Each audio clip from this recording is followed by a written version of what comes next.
YouTube. This is the fourth BrainFit4Life web symposium. It started as an initiative, grassroots, from experts, specialists, doctor, clinicians, to advocate for more funding in this area. And the fourth BrainFit4Life symposium was really dedicated to innovation and discoveries in brain health. And today, this is exactly what we will talk about. So, as I mentioned in my introduction, there's a lot to longevity nowadays. Longevity seems to be a concept which is more of a buzzword.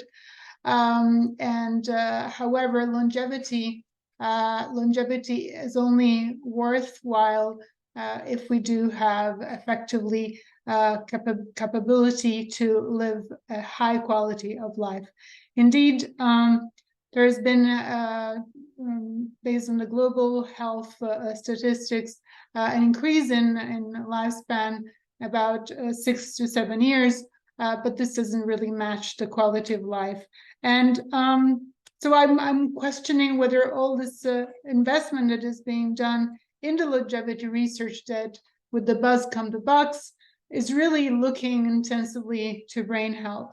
As you can see, there has been major private capital investment in this field. And what we're looking at, it's actually salary programming, which certainly makes a lot of sense for reproductive health, regeneration, longevity drugs, rejuvenation, genetics, immunity, but it's questionable whether anything has to do with brain health. So in these terms, what does it mean? If we do live long, however, we will also have more expenses. So we need absolutely to be sure that once we live long, we are also capable to live a healthy and social life. As you can see here, the life expectancy has raised in all countries except the US, but with the raise in life expectancy, there is also a rise in cost. And probably if we look at the causes of death for the majority of cases, the second cause of death is really related to Alzheimer and other dementia. As we know, this is not only true for Switzerland, but also for the US. And it seems to be really a constant in all developed countries, and in countries that are up and coming, like China and Africa, this is probably going to be soon also the case. So what does it mean if we do have the second cause of death, which is due to a very long chronic disease? Because as we know, brain diseases as dementia have an extremely long asymptomatic phase.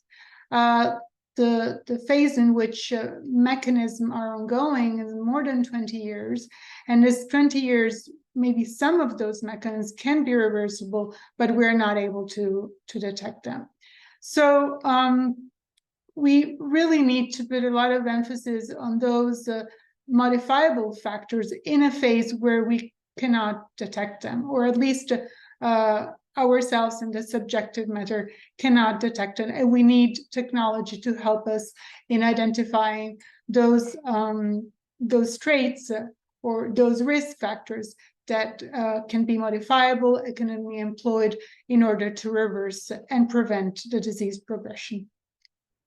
So in terms of the causes of death, we really need to recover and think about how to maintain brain health as long as possible in order to be able to improve not only the quality of life, but also reduce the cost, the social and economic burden. It is clear that if we continue like that and there is no treatment for dementia, or reversal is very moderate, this is going to be the new pandemic. In terms of the cost that dementia drugs are posing, this is humongous. And we clearly have already, in terms of cost affecting the disease, about 1 trillion is spent per year of which only 20% are direct costs and the 80% are indirect costs, meaning that this is all caregiving cost and very, very little therapeutics. Currently, we have active clinical trials, about 186, and the development of those drugs due to this very long progression is staggering, 5.6 billion. If you compare this to cancer, there is clearly an advantage, and I think that it's also from the investment perspective, it's clear that cancer drugs have more attractiveness. The development is the development is about 794 million. It's almost a tenfold difference. And the active clinical studies, it's have really 6,430 versus 186. So we are faced with not only an economic dilemma of what we're facing if we will live longer, but also an investment dilemma. The development of drug therapies is extremely expensive, and so we're left actually with what it's easier and probably doesn't generate a lot of money, but it's prevention. And so we have clearly, there are two initiatives that are already started in 2019, the fingers, the worldwide fingers, of which we have the US pointer, where five factors are being considered and be leveraged in order to prevent brain aging and pathological brain aging. And it's really those five factors that are important and that have been shown to prevent brain degeneration and create plasticity and create that cognitive reserve which is needed in order to live a healthy and vibrant intellectual life. So what are those? We all know them. It's a physical activity, mental stimulation, being socially active, cardiovascular healthy, and also eating a healthy diet. So what does it all mean? It means that we really need to think about our brain as connected to our body and live a bodyful and mindful life, intersected into a social environment, be very active both mentally and physically, and also think about lowering the carbohydrates intake. As we know, there is Alzheimer and dementia are also called diabetes of type 3 because of strong insulin resistance. And today I would like to introduce, so with this very small overview of what we are facing, if we don't take the appropriate intervention, I'm really pleased to show to you that there is a lot going on at the level of advocacy campaign that are really stimulating the investment in new therapies for brain health, and but also we have two very, very promising researchers from CHUV and from the University of Alabama, and all the rest are entrepreneurs who are dedicated to improving the trajectory of brain health with aging. And I just would like to show that some of you, Aleksandra Koenig, Paulo Martins. Aleksandra Koenig is from Elements in Germany. Paulo Martins, Vitruvian Shield. Vik Chandra is going to present from U Method. Mathias Abegg from Machine MD. And then in the second session, we'll have an economist actually talking about the cost of brain drugs. And we'll have Amy Nelson from the University of South Alabama. Then we will delve again with the entrepreneur, Roger Bullock from Optichronics, another Swiss company, Ryan Thomas from the very promising Viome Life Sciences, Nikki Schultek with the Alzheimer Pathobiome Consortium, and then Aleksandra Jani. She will host a panel discussion by the end to close the symposium. So we have a very interesting program that is published online. And I would like to give the word to Hassan Fadli, who is in today with the ambassador of the 5 Ironmen for Alzheimer. And so I would like to invite them to the floor. And Birgitta Martensson is today with us. So thank you. Thank you. Thank you for the invitation. We are super delighted to be part of this talk, to learn and to share. And we are pleased to share with Birgitta our vision on how, from a society perspective, we like to join you to fight Alzheimer. So I would like to give to Birgitta the introduction of this nice talk, and I will deep dive a bit more on this initiative after Birgitta's introduction. Yes, hello everyone. It would be nice to see you. Oh, you're all black. Anyway. Yeah, because I asked people to. You did. I think I like to see them react. Okay, so you. Okay. Well, anyway, so I'm here as a person living with dementia, like my mother did, and my 2-year-old sister also has got dementia. I was the managing director of the Swiss Alzheimer Association, and so I know quite a lot about dementia. And I was diagnosed 2 years after I finished working for Alzheimer. And it was a very long process because I made, I don't know how many tests. And finally, the diagnosis was made thanks to a lumbar puncture. That's probably because I had a very high brain capacity. So all the normal tests just didn't catch me. So finally, it was this lumbar puncture. And that was a relief for me because I knew. And then finally, the doctors also knew. So I had a diagnosis, and I have treatment with 2 treatments. I have donepezil and memantine. There was a professor who said I should take memantine as well from the beginning. It's supposed to slow down the progress. And I live alone. What you see is my library, where I sit working and have my visitors.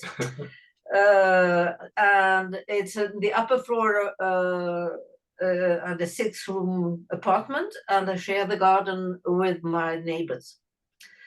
And so far, I manage everything in my life alone, as I've always done, like finances, cooking, friends, sports, traveling, reading, and it needs more time. And sometimes I have problems, but so far I've always managed to find a solution or get someone to help me, like with booking travels or things like that. And so living with dementia is not difficult. It's definitely not difficult. It's not hurting. And if you keep telling people around you, then it's nothing to be afraid of or to be ashamed of. So I'm very sorry for all the people who don't want to have a diagnosis because they feel that, oh, it's dreadful with dementia. So what I think is important for people who live with dementia is to have an early diagnosis and as soon as possible in the earlier stages, because then you can take your own decisions and planify for your future life. You can decide, take all the decisions you want yourself for your future life. You can inform people around you, family, friends, and other people around you. And then you can also try to find out what are the special homes there are for people living with dementia. because there are more and more homes that are specialized in taking care of people with dementia, which is a very good thing because it needs special knowledge. And I think we need more research in many fields, of course, because there's little investment so far. Hopefully there will come more. And if there were a possibility to have a blood test or other tests instead of the very long and not very fun tests you have to do today, and all these questions and things, feeling like a little student sitting there. So if we have a new way of making the test, I think that would be just fantastic. And if there were new medications, not only to try to keep down the rhythm going forth, but really to stop and change. And I do hope that there will be much more research in the field to find not only the causes, not only the symptoms, but the causes. Because I'm absolutely persuaded that there is a way to get rid of Alzheimer and probably other types of dementia. Because I talk about Alzheimer because that's my dementia. So that's my message that I wanted to give you. I hope it was clear enough. And it's not, you're not unhappy living with Alzheimer, as you can see. Bye. Thank you, Birgitta. I'm very super delighted and pleased to join this talk, and also to have Birgitta supporting us in this initiative. So a few words about the initiative. 3-4 years ago, my dad was telling me, my dad was living with Alzheimer some years ago, and he was telling me, besides an olive tree in a garden in Normandy, he was telling me to do something about Alzheimer. So the next day I was running 10K in the forest. After 10K, I could not answer the question. I added 10 more K running in the forest. It was 20K. I didn't find the answer to his question. An additional 10K, 30K running in the forest. I came back home with the solution. Solution was to raise few Ironmen in Europe, across Europe, to beat Alzheimer.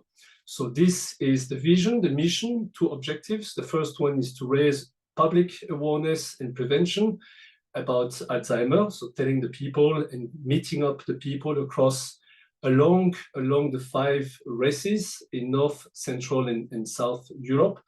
And the best way to raise awareness is to make a movie documentary. So during each race, we will meet the local Alzheimer community, doctors, people, caregivers, and anyone who is involved in the Alzheimer.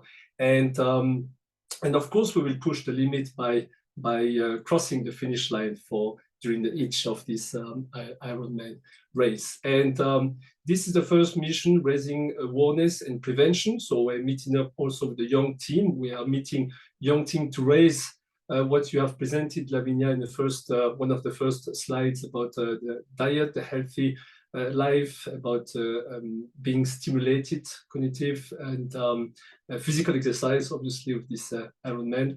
And we are pleased to attend together with Birgitta next year a few meetings with the young team here in Switzerland. So this is the first objective, to raise awareness and intending to make prevention. And the second objective is to raise money for researchers, to raise money for scientific research, to find the root cause and the solutions, as you mentioned before, Birgitta. And the second collect of money is to support caregivers, family, and the patient living with Alzheimer by organizing walks and museum visits and so on here locally around Lausanne. So we've got these 2 objectives. So far, we did raise the first 2 Ironman in Switzerland and Portugal. Next year, we will race in France, Denmark, and Spain. So we will keep meeting up with the Alzheimer community during each race. And by the end of 2024, we will come up with this movie. And we were super delighted and pleased to have Birgitta in the first part, in the first interview we did in CHUV here in Lausanne. And we were pleased to, super pleased to be inspired by Birgitta and trying to deploy her message across this initiative. So this is what we intend to do around this initiative, and we are pleased to share this with you today. If any questions for Birgitta and myself, or maybe later. Yeah, thank you. Maybe you can elaborate also a little bit on how you could break the barrier of silence, because there is a lot of stigma about this disease, especially in a country which is very pragmatic and very, based on excellence, where psychiatric disorders and this, of course, dementia is also a psychiatric disorder, are a little bit stigmatized and are seen as a burden in society, and they are a burden as a matter of fact. But I see that Birgitta has such a positive attitude, and she's a champion herself.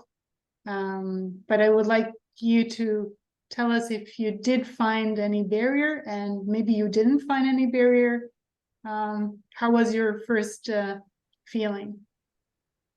I think you are you asking me? I asked all of you. I never, I don't accept barriers. You don't accept? No, because I worked for the Alzheimer Association Switzerland, and we had many meetings, and we visited pharma and everything, and many didn't want to talk to us. And I always said to them, well, if you push me out through the door, I'll come back through the window.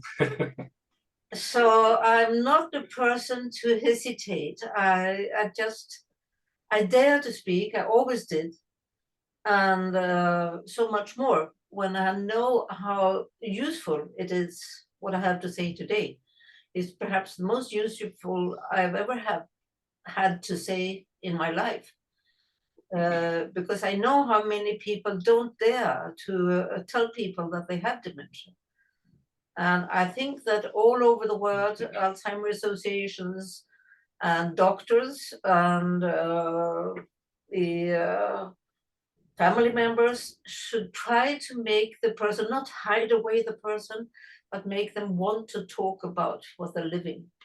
Mm-hmm. And it's not hurting. That's fantastic. And it takes long time. So you have the earlier you knew, well, the better you can organize the precious time you have in front of you.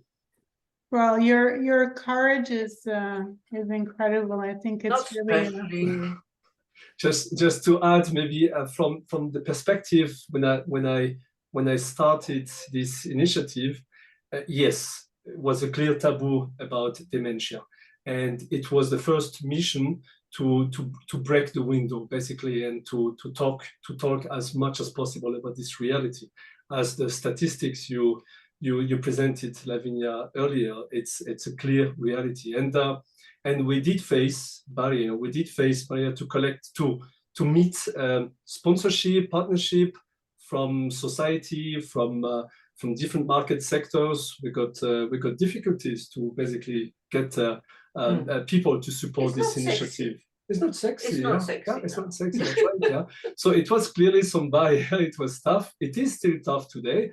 We don't have the budget yet to complete and to achieve this the mission I presented before. But we will insist, and we will manage. We'll manage to go to the end. We will deliver this movie, and we will complete the race.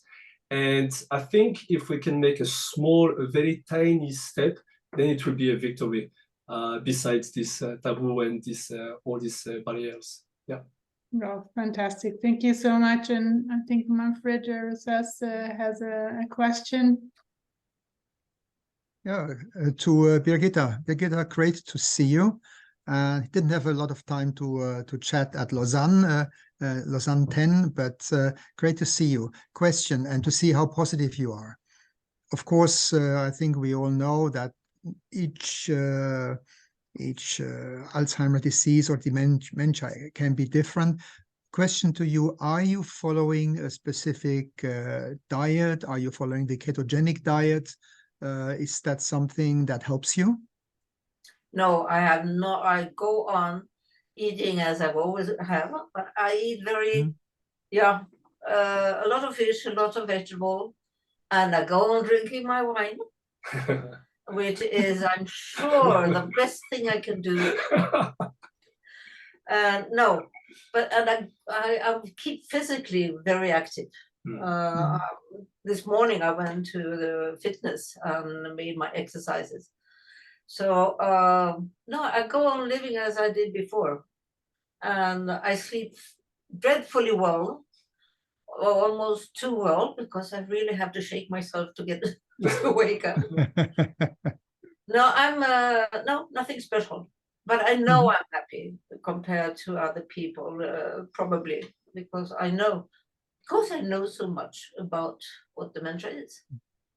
That makes it possible also to have a positive life when you live with dementia. Absolutely. Miki, Thanks. thank you. It's such a joy to have you here, and I am glad you asked everyone to turn their cameras on, because it certainly is much nicer to see people's faces, and you see me the whole time you're speaking. I'm nodding, and what I really think is so phenomenal about what you said is this concept of really making the best of things. And then secondly, something else that you said really resonates, and I'll talk about it later today when I present. But you're saying, you know, we need to think not only about symptoms, but about causes. And you're absolutely right. There is fantastic work that's going on that may not necessarily be visible because it's happening, you know, in terms of scientific research around the world, and it may not be things that are sexy that grab the news, right? Like a big investment or a big drug approval as yet. But there is some fantastic work going on from groups like ours and then other ones all around the world that are really thinking about what you said, about patients deserving better, patients deserving to understand root causes, right? Not just how do we describe a disease or tell someone they have it, but what started the process in the first place. So I just wanted to say I'm extremely thankful that you raised that, and I'm so grateful to have you here today, and look forward to staying in touch. Thank you. So we have a question from Nicola Lelo. He apparently cannot raise his hand, but he can talk. Can you talk? No, you cannot talk. Anyway, he asked a question to Birgitta. What does it mean to get organized? What do you do to get organized? Do you have some specific chores?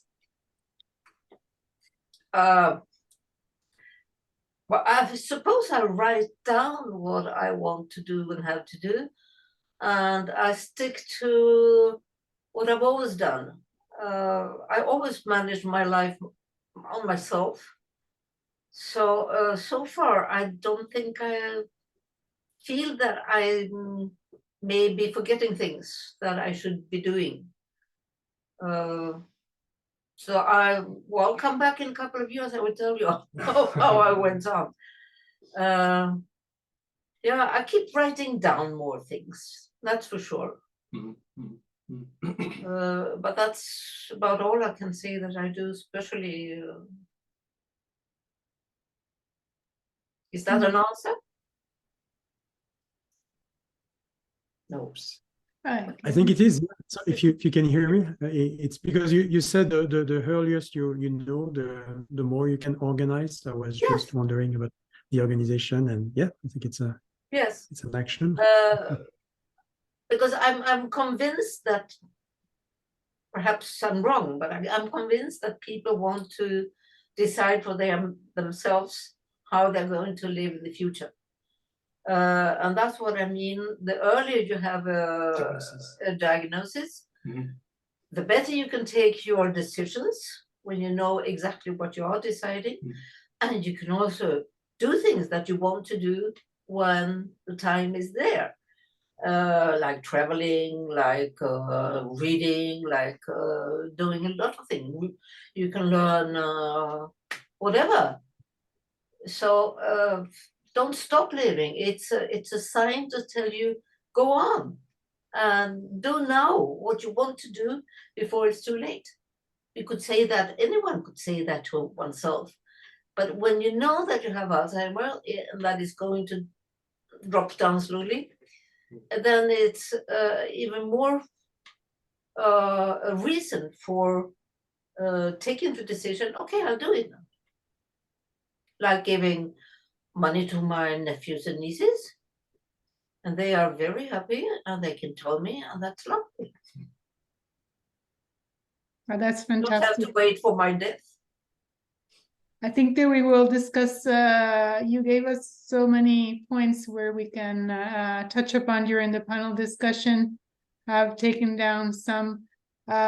We are now to the next talk, and I thank you both, Birgitta and Hassan, for your dedication and for your power and your courage, in the sense. He's a great guy, yes. Yes. So I'm getting better as long as I'm getting inspired by Birgitta. That's it, basically. That's great. So we are to the next talk, and I would like to introduce Dr. Richetin. He's a lead of the neurology and neurodegeneration section at CHUV in the psychiatry unit. Dr. Richetin. Hello, everyone. Thank you so much for this great organization, Lavinia, and I'm very happy to share with you different results that we obtained. So I try to present a very a sort of point of view about our research. I don't know if you see my screen. Yeah, it's okay. Not yet. Maybe you can share it. If I share, okay.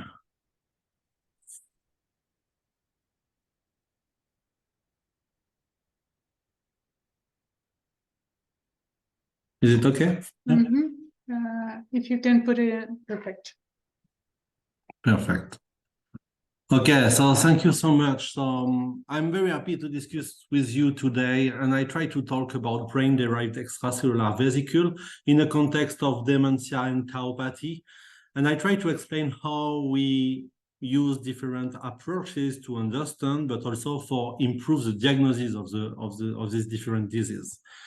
So first, a very short introduction about dementia. What we talk about dementia, we talk about syndrome, which affect memory, behavior, and ability. But we don't talk about just Alzheimer's disease. We talk about different sort of dementia. Exists reversible dementia. For example, when we have a COVID, we observe different sort of dementia. But in general, this dementia is caused by degenerative disease. And exists different sort of dementia. Of course, Alzheimer's disease is a more common causes. And if we try to explain the biological cause of this degeneration of the brain, we can suggest a sort of idea that is very clear now, that is a question of disorder of homeostasis of the brain, because we have some protein very fragile in a brain. The protein is tau, the protein is APP, alpha-synuclein, or TDP-43. And we don't know why during aging, this balance between degradation and formation of the protein have some problem, and we have aggregation of this protein in the brain. This aggregation causes degeneration, but I think the important question that is that we can mention today is the first question is what sort of protein accumulate in the brain, and in fact is not completely clear, because during aging we can have different dysregulation of this protein. So of course you know very well that the APP or the amyloid and tau can accumulate in the context of diagnosis of Alzheimer's disease, and it's we talk today about that, about the diagnosis of Alzheimer's disease. But as you can see, we can classify the other sort of tauopathy also based on the fact that that we have amyloid or tau, for example, in the frontotemporal dementia, we have also accumulation of tau in the brain. Another important question that I investigate for the research in Alzheimer and dementia is, of course, what sort of region, because the region affect in the brain and use different symptoms and different disorder in cognitive disorder of. For example, if you have a problem in a frontal cortex, you have problem of disinhibition, and this is not the case if your temporal cortex is affected. And the thing is, we believe that the protein accumulate mainly in neuron, but we know now it's not completely true because this accumulation of protein exists everywhere in a brain. And in particular, we have also the more abundant cells in the brain, which are astrocytes or glial cells, who are also impacted in this pathology.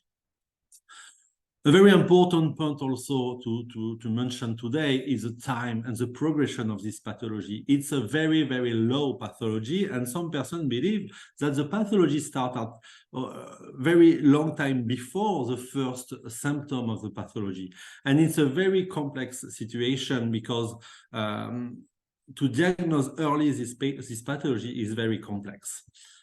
So just a point, a brief introduction about what we are in 2023 about Alzheimer. So the diagnosis is still difficult, costly, and time-consuming, and we have no effective treatment or no disease-modifying treatment.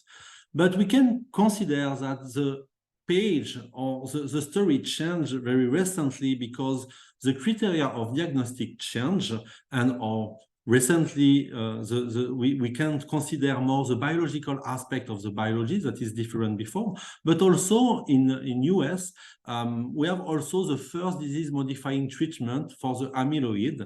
That is also a long story, but we can imagine that is the beginning of the new story for Alzheimer's disease diagnosis and treatment. So just to introduce my group and my research, we are located in the Center of Psychiatric Neuroscience, which are a center where we have a lot of biologists and different bench and microscope, but we also work in close collaboration with the Center of Memory, so the providing the diagnostic of the patient. And our different question is to first understand the links between the protein imbalance and the cognitive disorder. But we all try also to repair the disturbance in the brain during aging. And today I try to talk mainly about the protein dysregulation diagnosis and how we can investigate this question. And for that, we have a small team in Lausanne, but we also collaborate a lot with a clinician. So how we can understand the links between this protein dysregulation and the cognitive and behavior disorder. So I try to introduce a very general method that we use. This method starts in humans, by MRI or by post-mortem samples that we obtain by different autopsy. And we try to find something in this brain of the patients, and we reproduce this model in animals. It's a very general method. And after, we try to understand if we have a link between this dysregulation of one region or one cell and the behavior of animals. And if we use this different technique, we publish different papers suggesting that, in fact, the astrocytes, so it's a cell very abundant in the brain, is also affected by this accumulation of tau protein. And very interestingly, if we reproduce this accumulation in animals, we can induce also different memory disorder in these animals.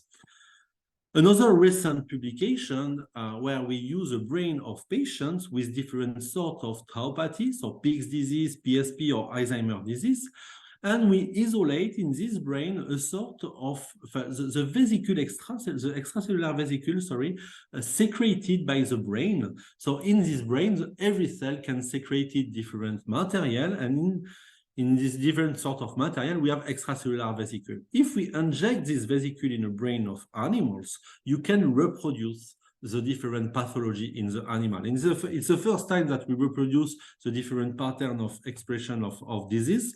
And very interestingly also, if we use this vesicle and we inject in different sniffer cells, we can also observe a very different result for the response of this cell in front of this different vesicle.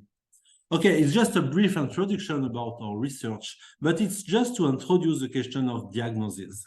Why is the interest, what is the interest of this research? Very fundamental for the diagnosis.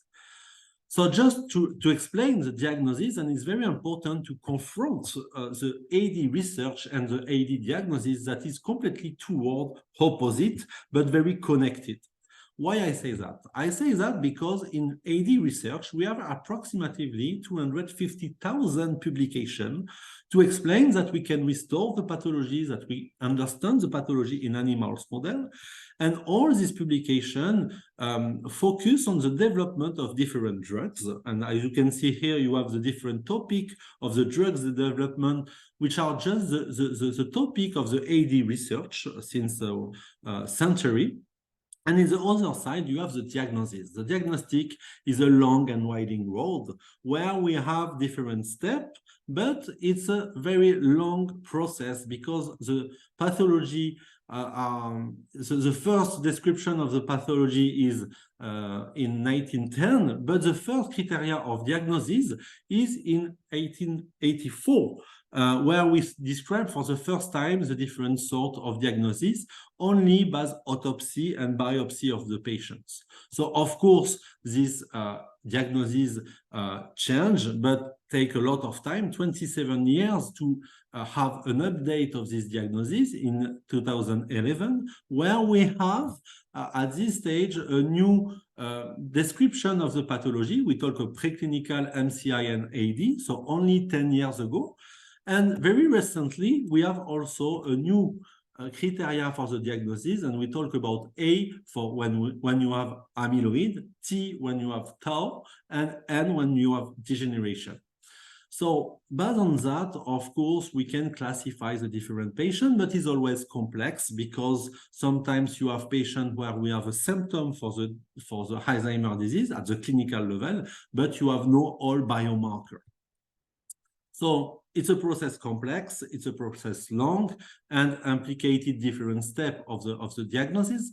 But the thing is the research continue, of course. And since 10 years, we have observed a lot of publications who describe a new criteria of diagnosis.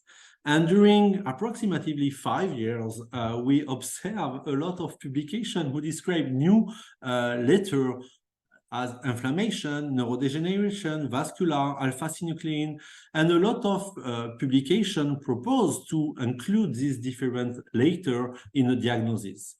Very recently, during the last summer, different experts propose, is not completely validated, but propose that we come back just in 2 letters for the diagnosis of Alzheimer, which are the A and the T. But the big difference for the diagnosis would change is the fact that before we just consider the A and T in a CSF, but now we talk about fluid including, of course, the plasma.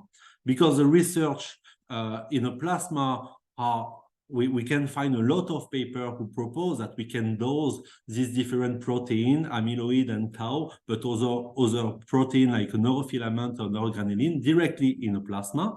And why? Because between this period, we have also observed a lot of new technology, and including the CIMOA technology, which permit to detect with a high sensitivity the low quantity of different protein in biofluid. So just to continue my presentation, it's very important to consider that this measuring brain-derived protein in the blood is complicated for different reasons. The first one is the presence of phosphoto and RPP in the plasma suggests that it had crossed the BBB, and we don't know exactly the mechanism that for this protein pass to the brain in the plasma. Another important point to consider that is this protein, the tau and APP, is also present in other organs. And in particular, the APP is very abundant in different organs. Also, the progression of the pathology is very different, and we talk about one region affect in the beginning of the pathology. So suggesting that perhaps diagnose the early stage of Alzheimer's disease is probably complex because we dilute the signal of this protein. Of course, the vascularization is also very complex because it's not homogeneous in the brain, and the plasma, it's a very complex biofluid, and it's perhaps this reason why for the cancer, it's very difficult to find some biomarker. Altogether, this result suggests that the individual heterogeneity is very high for the plasma biomarker, but we can believe that we can increase this diagnosis in a plasma. So how to improve this diagnosis in dementia? So for that, I introduce a topic where we work since 5 years. It's the topic of extracellular vesicule, so brain-derived extracellular vesicule, because this small vesicule that I explained that we isolate in a brain of patient and that we can inject in animals can cross the barrier, and we can observe this vesicule in the different biofluid, including the plasma, the CSF, but also the urine and the saliva. And it's a long story, but it's already used for the cancer diagnosis, prediction, and also biomarker evaluation. So this vesicule is wonderful for different reasons. The first one is this, the vesicles, the extracellular vesicule, reflect the content of the cell which secreted it. So suggesting that we can have a sort of reflect, a mirror of the content of the cell. But the other thing that is at the surface of this vesicule, you can also identify the origin of this vesicule, and by a sort of antibody very specific for the different sort of vesicule, you can isolate the vesicule secreted by the neuron, by the astrocyte or the microglia at the different place of the brain, in theory. So in my group, we are interested by these different vesicule. So we have different models, the rodent culture, human iPS, human cell, and we try to isolate these different sort of vesicule and investigate the content of this vesicule. So just a brief result about Janes Potter, who work in PhD in my group, well, and in collaboration with the hospital of Lille, where we isolate the different vesicule in different patients with different diagnoses, and we use mass spectrometry to analyze the content of this vesicule. So in the context of Alzheimer's disease, where we have different progression of the pathology, as you can see, we observe a progression of different biomarkers, in particular amyloid, increase in this vesicule during the progression of the pathology. The thing that is very interesting, that is, if you consider the different biomarkers present only in the early phase of the Alzheimer's disease, we find in this vesicule approximately 20 proteins present in vesicule who are only increased in the first phase of the pathology, suggesting that the BDEV contains numerous biomarkers for the progression of the pathology, but also for the prediction of the pathology. But how we can isolate this BDEV in a plasma? Because as I explained, in a plasma, we have also vesicule for the lung, prostate, liver. It's a sort of cocktail, a soup of vesicule from all organs. So in fact, if you want to isolate this vesicule, you collect the plasma of patients, you isolate the total number of vesicles, and after you use a technology to immunoprecipitate, so you use antibody against the different protein at the surface of this vesicule. And we have different candidates for the astrocytes, the neurons, the oligodendrocytes. And during approximately 5 years, a lot of paper proposed to isolate this vesicule and quantify the different protein in this vesicule. The main problem is 3 years ago, different papers suggest that this protein at the surface of the vesicule is not very specific to the brain. It's also secreted by the brain and stick in the vesicule. So we don't know exactly if this vesicule comes from the brain, and we have to increase our knowledge about this vesicule. So for that, we use different technology in my lab, and we also investigate the content of this vesicle at the surface. And we recently developed a cocktail of candidates which permit to isolate specifically 3% of the vesicle in the plasma, and we validate the fact that this vesicle come from the brain and contain material from the brain. So our ongoing project in Lausanne it's a beginning of the story, but it's a long story to explain. But now we try to investigate with this vesicle different questions about the conversion of the dementia, the fact that you stay in a minor phase of the dementia during very long time, or that you change in a major dementia. But we have also different questions with the Professor Van Gutten about the anxiety and the depression during this process of dementia.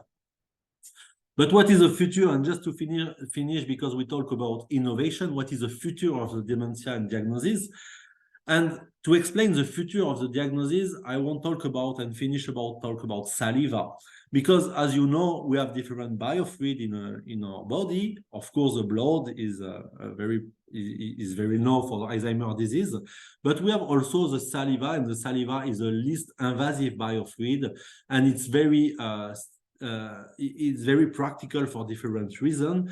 But the thing that we recently analyze the data with metadata analysis, and we observe that the saliva contains approximately 10% of the elevated protein from the brain, exactly the same percentage as the plasma, suggesting that the saliva is also very interesting for the diagnostic of Alzheimer's disease.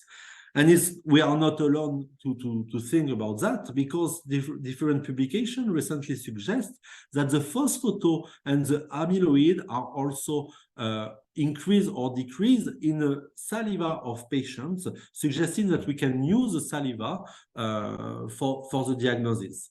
And very recently also a PhD in my group and a group of Lavinia demonstrate that the other biomarker like the TTR are also elevated, reduced in a different, with the score of the memory that we can observe in the patients. So just to finish about this presentation, the saliva is perhaps the revolution for the brain monitoring. And we talk about monitoring, but not perhaps diagnosis, because the saliva you can collect at home, you can collect every day, and you can also evaluate more easily the biomarker. So thank you so much for your attention, and thank you for all collaboration in Lausanne and everywhere in the world. And thank you for your attention. Oh, thank you, Kevin. If I may ask a question directly to you, I was really intrigued by this seeding activity of your brain-derived extracellular vesicle in the in vivo model that you published. Where was the topology of those seeding EV-derived tau following the limbic system? Meaning, was the dissemination of tau similar to what happens in real life? Yeah, it's a complex answer, because in fact, in this publication, we isolate the EV from different tauopathy, okay, where we know we have different seeding effect of this. So, because if you consider the different tauopathy, we have a clear seeding effect in Alzheimer's disease, where the progression is very clear. The progression is very clear because it's approximately always the same pattern. But it's not the case for the other tauopathy.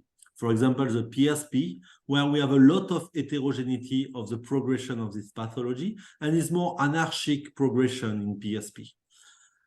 That we demonstrate in this paper, that is, in fact, the seeding effect of this vesicle is only observed in Alzheimer's disease. So this different form of tau that we have in this vesicle, we know we have tau in all vesicles in all sorts of patients, but the seeding impact of the tau is only when you choose vesicle from late stage of Alzheimer's disease, meaning that perhaps at a certain form of Alzheimer or stage of Alzheimer, you have some form of tau who can induce a seeding, but it's not the case for the other tauopathy.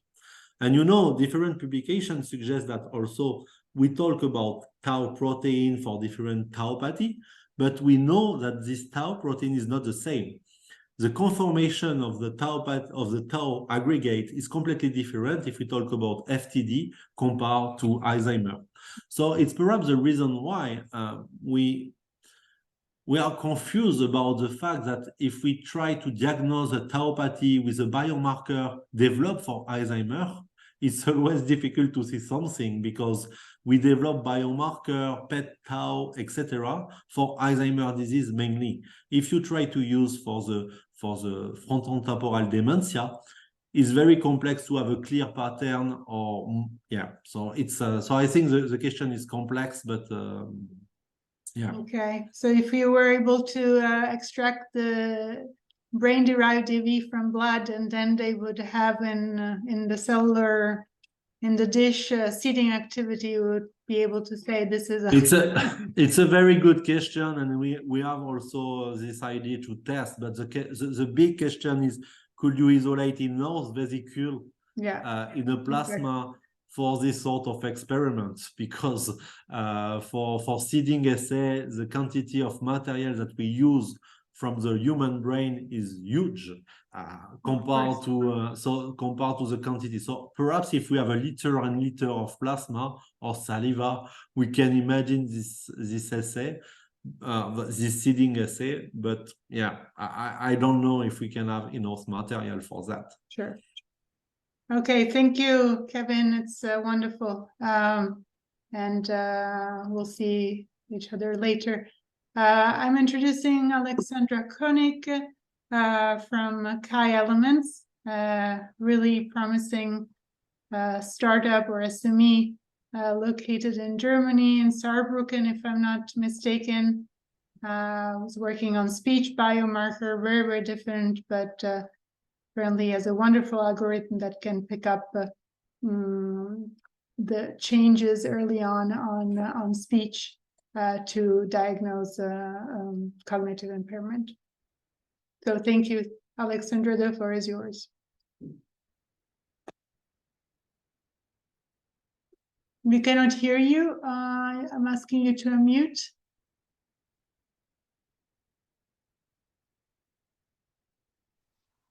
Can you hear me now?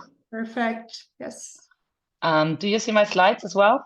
Yes, we do. You need to turn them to presenter mode. Yeah, perfect. Yeah. Okay. So yeah, hi everyone. Thanks first of all for inviting me and us to give this talk about speech biomarkers and Alzheimer's disease. I'm head of clinical researcher, and my background is I'm a neuropsychologist and a clinical neuroscientist. I'm actually located also in a memory clinic in Nice in France, where I'm located at the moment.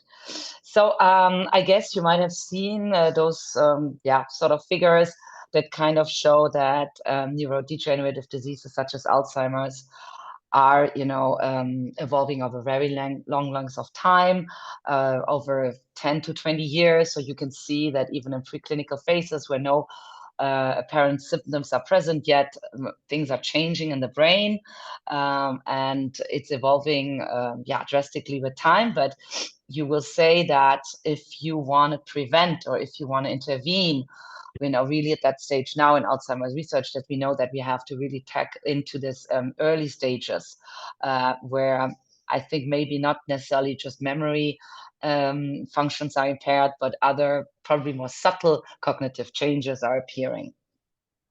So how do we, I would say, call this sort of preclinical phase where early detection is most likely to have the biggest impact, and now there are even disease modifying treatment in the pipeline or even given out, for example, in the States, where it's even more really of great importance to find those people in the early stages. However, it's a big problem because our instruments and the tools we're having are maybe not sensitive enough to find those subtle changes in cognitive function. And I mean, what are our traditional dementia diagnosis tools? I mean, I'm myself working in a memory clinic.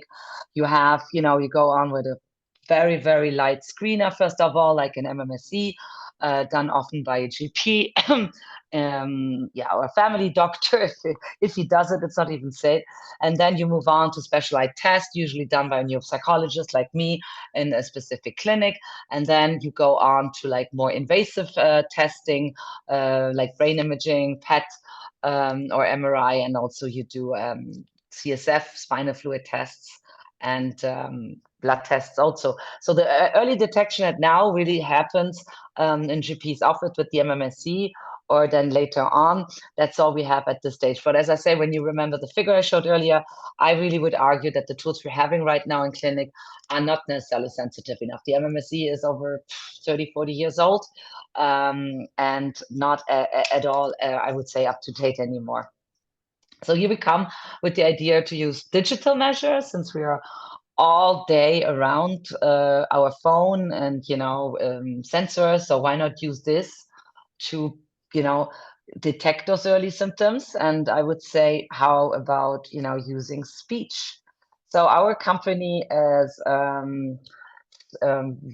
spin-off from the German Research Center of Artificial Intelligence. In 2017, we were created.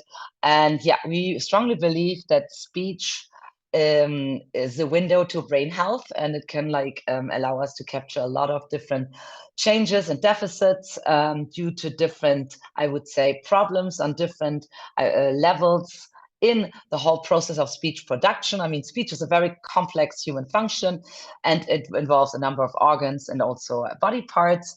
But as I said, if you have a deficit somewhere in these parts, these can be traced and detected through, very, very modern techniques and speech analysis, natural language processing.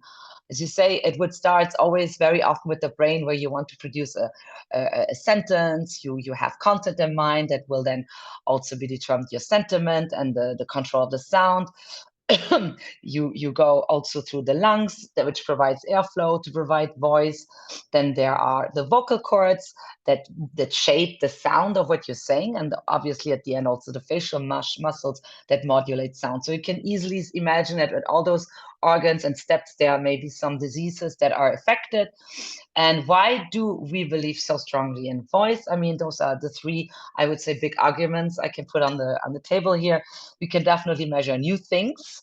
An algorithm calculates hundreds of features from a patient's speech recording, and therefore give you really new insights of a disease, gives you the opportunity to make things measurable that have been actually never looked at, because you never had something to measure it. It was maybe detected subjectively. But here we really add on this objectivity. So how is it today when you diagnose depression is basically asking your patient about depressive symptoms. The idea here would be you just talk naturally with a patient, but you can detect with speech features maybe a very typical sounding depressive voice. So you don't even have to ask it. So you can, like in the background, detect those things. And you can do it remotely. That's also a wonderful thing about speech and language analysis. You don't have to be face-to-face. You can use an app, even a video call, or a simple telephone.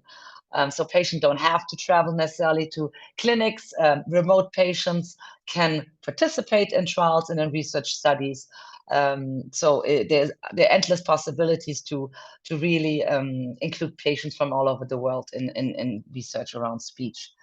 So here I would say those are different disease areas where we're at the moment active in. Obviously, I will focus today mostly on Alzheimer's, where we measure cognition through speech, but we do that also in MS, for example, where same cognitive functions are affected.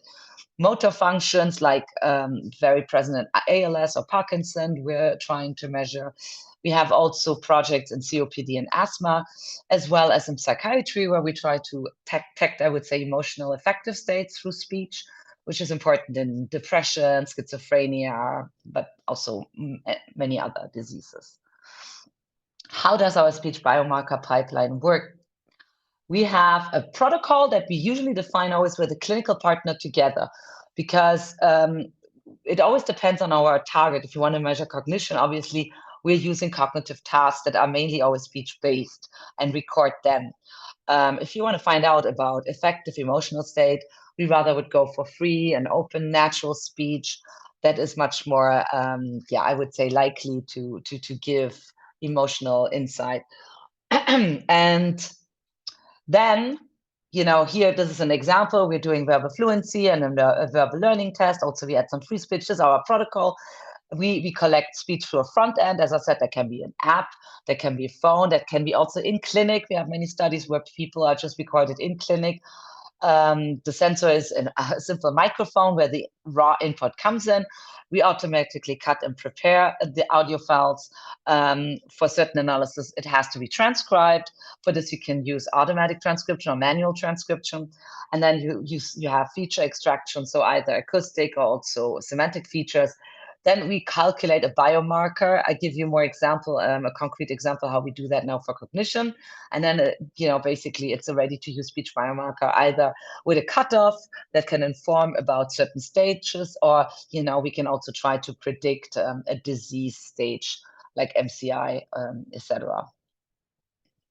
This can really help with accelerating those clinical trials, which are also at the moment running at the pre-screening, where we really want to identify the right person that is very likely to develop Alzheimer's disease through speech.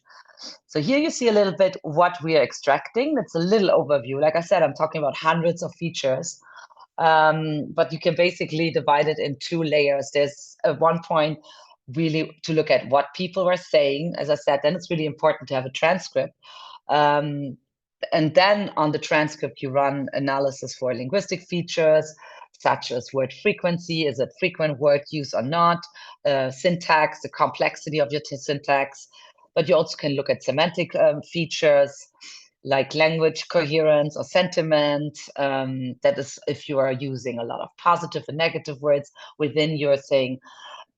It's endless, long sentences, short sentences. Are you making errors, your repetitions, etc., etc.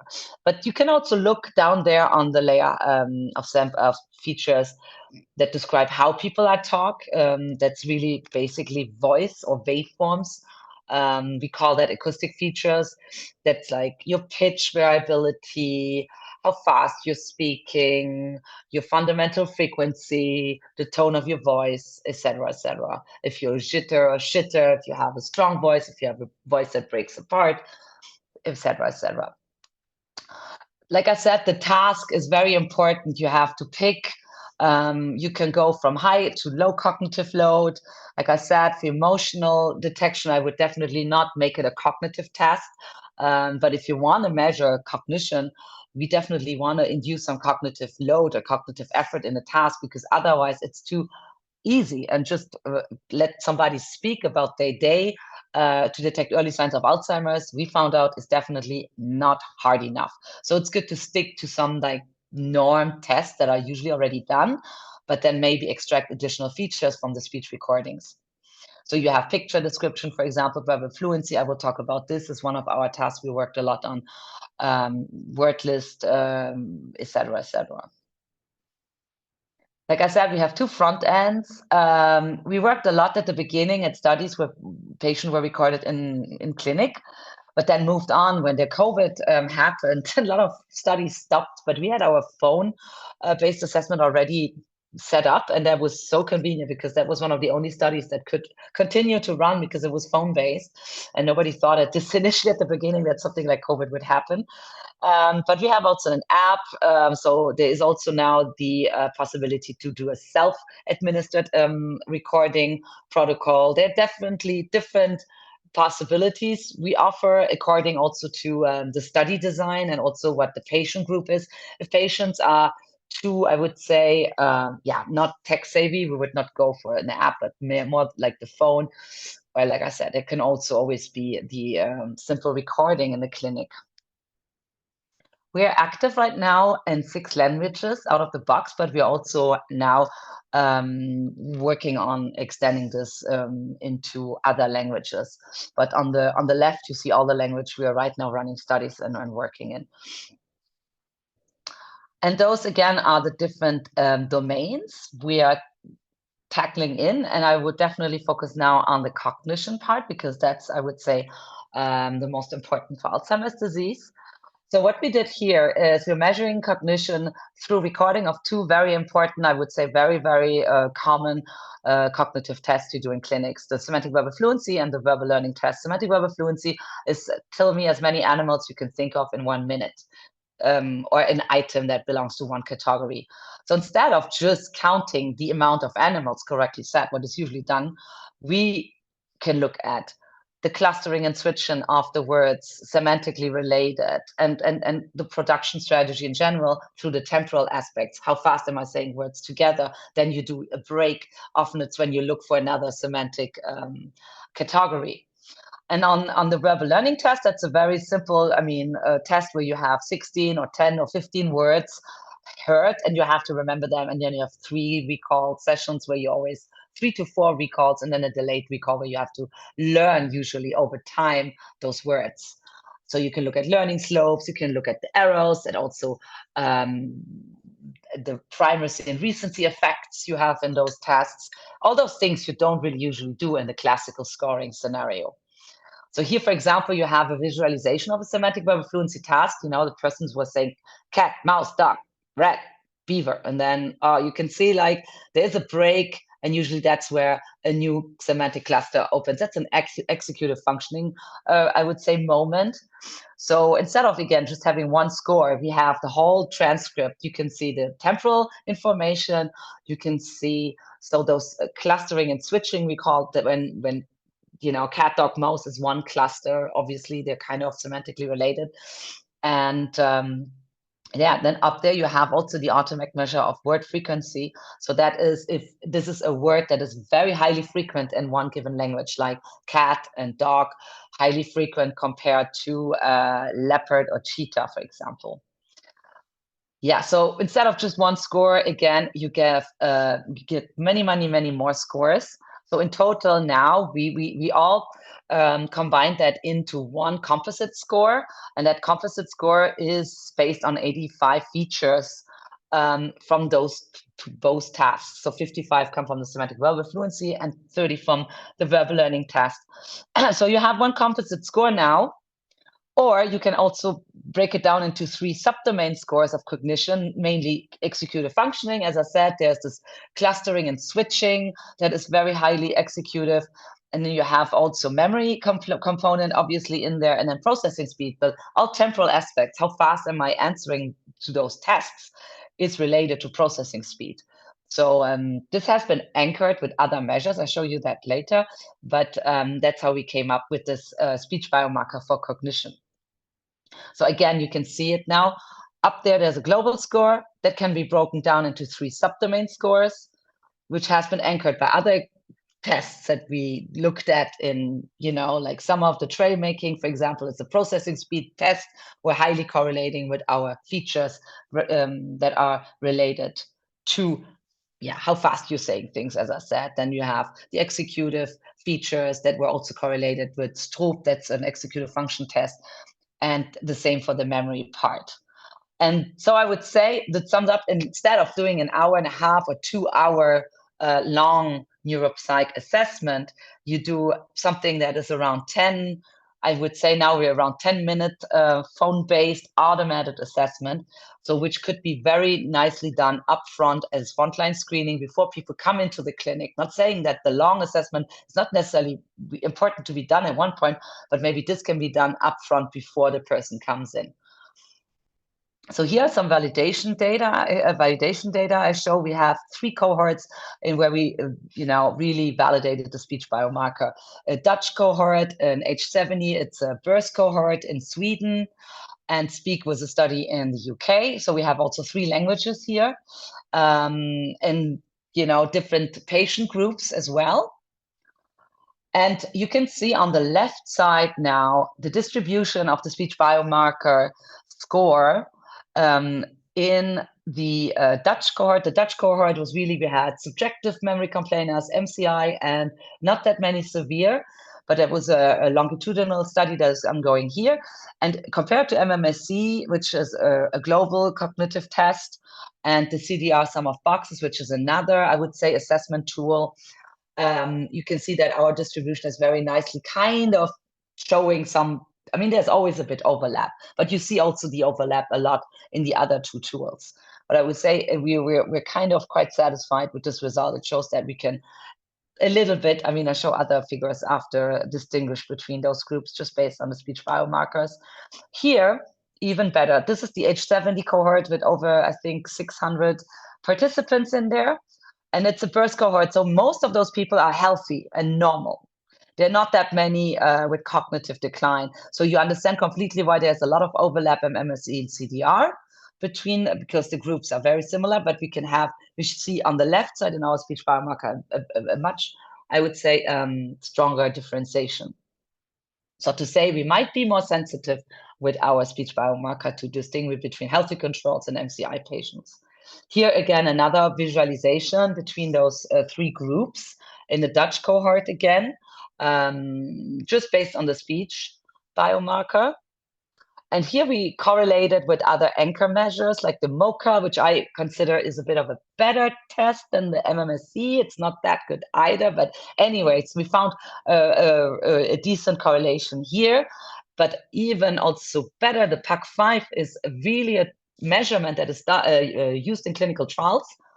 And it's very highly sensitive to early decline and early stage AD. So we have a very strong correlation with our speech biomarker here in the age 70 cohort. And this is a very new, I would say, research area now. We want to also look at biomarkers, so CSF measures like the level of tau and amyloid in the brain fluid. And we have a lot of studies right now ongoing where we're going to look at this, because this is really what you need to get an Alzheimer diagnosis. And here we see with p-tau, we have, but it's a very small sample size. We have a small correlation here, but it's also, like I said, I think it's 35 people we have here just included. But just to say that we are looking into this right now to really compare to those, I would say, gold standard biological biomarkers. We also, of course, looked at usability. I want to say one word about this, that maybe, I mean, an automated phone call assessment is not necessarily something people are crazy about and really happy about it, but they accept it. So acceptance rate is okay. There's a trade-off. I mean, you know, it's always nicer to be face-to-face to a person, but a lot of people are also very stressed when they see a neuropsychologist in a clinic to get tested. So the fact of staying at home and being in your own environment is definitely perceived as, an advantage. But yeah, if you give them, if you give the participants the question if they prefer face-to-face or, a phone assessment, I would say the tendency goes towards face-to-face. However, we have very low dropouts and the people are really undergoing, like I said, it's 10-15 minutes long. And acceptance rate is definitely okay. And before I stop, there's also, of course, 2 slides I want to show on the emotional motivation part, because this is still important also in Alzheimer's disease. And it's sometimes, I would say, not enough looked at. So we looked here in one study on apathy. So apathy is one of the very frequent neuropsychiatric symptoms that comes along very early already. And it's often misdiagnosed as depression, but it's a lack of motivation. It's a lack of emotional, I would say, reactivity and a lack of goal-oriented behavior. And we looked here just in acoustic features, and we asked people to tell us about a positive and a negative thing of their life. It was a very short, from 1 minute question. And you can see that some of the speech features correlated with the subdomains of apathy. So I don't want to go too much into detail, but it's just like to say in a more open question and those speech features we found, for example, everything related to speech rate. That's again, how fast people are speaking, or also how much. Basically, really people with apathy didn't produce a lot of words. They had very short responses to those questions in both questions, positive as negative. And here to see that, so you have control, those were MC patients without apathy. They said, I would say a little bit less words in the negative, and the green is the positive story. And in apathy patients, they didn't say a lot of words in both questions. But on the right-hand side, this is a very interesting thing when you look at sentiment. That's how positive or negative I talk in one sentence, how many positive or negative words I'm using. So the balance, you can also give a score to plus and -1. So patients without apathy, in a positive story, talk about positive things, and the negative about negative things. And with apathy, those patients, they were really using very neutral words without a lot of emotional, I would say, load in the words. So the balance was quite neutral. And that was a very interesting result, because that's really the core symptom, what defines apathy. People are really lacking any emotional reactivity. They're not happy, they're not sad. It's blunted. And the last slide is here showing that if you combine positive, negative storytelling with our semantic verbal fluency analysis. So there's a big problem today to disentangle if somebody's depressed, a big or late life depression versus the beginning of dementia. Often those diagnoses get mixed up, and patients get sent back and forward between psychiatry and memory clinic, and then they'll get treated with antidepressants, and then that's not working. And then at one point it turns out it's actually dementia. So here we could definitely see that when you look at the positive negative storytelling, patients with with depression were using much more words in the negative story than in the positive. So that's not a surprising example. That's the core of depression. People are definitely biased in negativity. To give them a negative stimuli, they will talk a lot about negative events. And the MCI and the controls were acting quite similar in their response, in their speech rate and their number of words. And the semantic verbal fluency shows that depression patients and controls were producing the same way, animals in that fluency. However, the person with cognitive impairment, so MCI patients, were much lower and showed a different results. So we can argue, if you combine those two tasks together, you could probably find ways of differential diagnosis and to disentangle those two, very often comorbid, I would say, disorders. And that's it from my side. Thank you for your attention. I hope I stayed within the time. Yeah, thank you, Aleksandra. I have just really a short question, because we always look at the progression of Alzheimer, and cognition comes very late. Are you able to detect those changes that are early, that are so subtle, that are not subjectively or objectively, with the methods that we are using right now, detectable? I mean, the problem here is that our gold standard remains always those tests. So if we want to say we want to beat the gold standard, we have to find new gold standards. Because even still now, that's why we're looking into, for example, amyloid positivity and like other gold, or MRI, like other biomarkers that are maybe, but even that earlier affected, because I'm convinced that the neuropsych tests you do are not, they are not sensitive enough for the subtle changes, but they are our gold standard. They're our ground truth. We're all comparing to this or to diagnosis. So. But do you have longitudinal studies? Yes. So we have longitudinal studies right now running, where we're going to also look at, time to conversion and decliners versus non-decliners, looking who is declining in the cognitive tests, and can we predict this? So this is definitely one of our main priority to do right now. Okay. Thank you. Lavinia, I have a question, if I can. Thank you so much, Aleksandra. Very interesting talk and tools. My question is concerning the other sort of pathology that you have in your inclusion of MCI, because as I explained just before, it's very difficult when you have MCI to know if this patient will go in an AD biological definition or not. And in particular, as an aspect of neurodegeneration. So could you correlate your speech evaluation with the degeneration in different regions of the brain with the MRI structural functional, something like that? Or could you imagine? Because I imagine if you have degeneration in a region where the language is very important, of course, the input is completely different, No? I don't know. But I agree. And again, I wish I could show now some nice fancy slides now with MRI data and structural MRI, but this really, I have a PhD student now who's going to work on this, because we're running this longitudinal study with MRI. where we're going to have a bit of a signature, an AD signature that defines, and then we're going to correlate our speech features with that. But also, obviously, we can see how a voice sounds of somebody who is not necessarily AD per, you know, MRI or a biomarker, and that's of interest as well, as much as to know how AD will be reflected in the speech feature. So yeah. But at the biological level, what do you think? It's at the biological level, this speech disorder are initiated by what? By dysfunction of the brain, aggregation of the protein in some region of the brain, or what is it's your hypothesis? Yeah.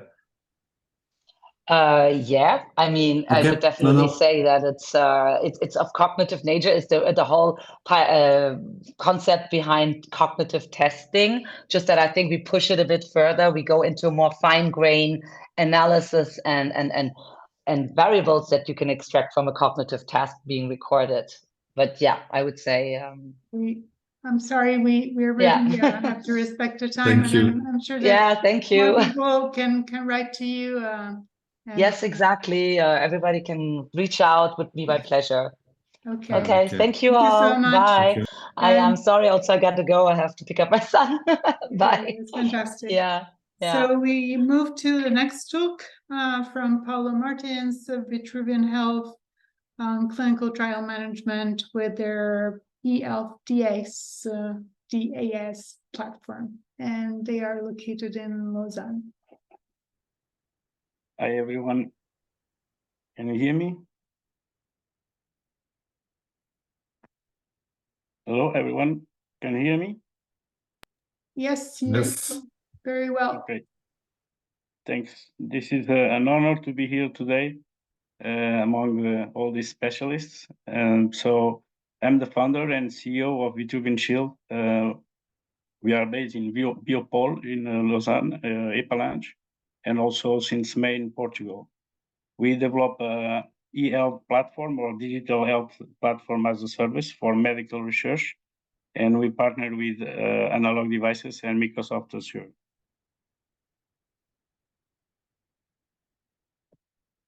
So we work on clinical trials, and main issues today is, of course, data collection and management, limited patients' participation, cost constraints, regulatory requirements, limited understanding of disease mechanism.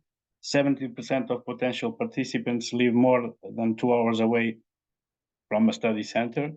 And on the setup of clinical trial management, it's pen and paper communication during the clinical trials between researchers and participants.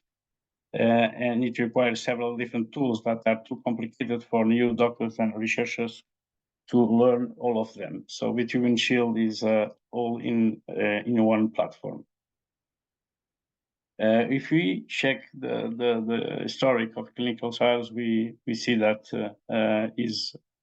it have a very short story. So the first clinical trials started before, let's say in 1997, the first clinical trials, and today is a huge market. But the new coming in here is the global virtual clinical trials market, which since the COVID, it increased 93% in the virtual clinical trials on today on the world. As I said, this is a nascent and growing industry with poor tooling, and studies show that we have this source of McKinsey study, that you see that majority believe that all these services will increase. This was made in UK, US, and France. And Vitruvian follow or offers all these services, so telemedicine consultation, remote patient monitoring, remote site initiation visits, electronic consent, electronic source data capture, and electronic clinical outcomes and patient report outcomes. So what we offer, and this is Vitruvian Shield is a product under development. We go to market in August 2024. So what we offer is a clinical trial management system and a digital health dashboard. we can, those who want can see the video on the presentation that I sent to Lavinia. And so what we intend is to offer a tool that improve patient outcomes, enhance care coordination, drive efficiency and cost effectiveness, foster medical research and innovation, ensure data privacy and security, and offers scalability on global expansions, and of course allows to partner and collaborate to foster knowledge with our main clients, who will be academic hospitals. So what we offer is an API that allows to connect with the external platforms or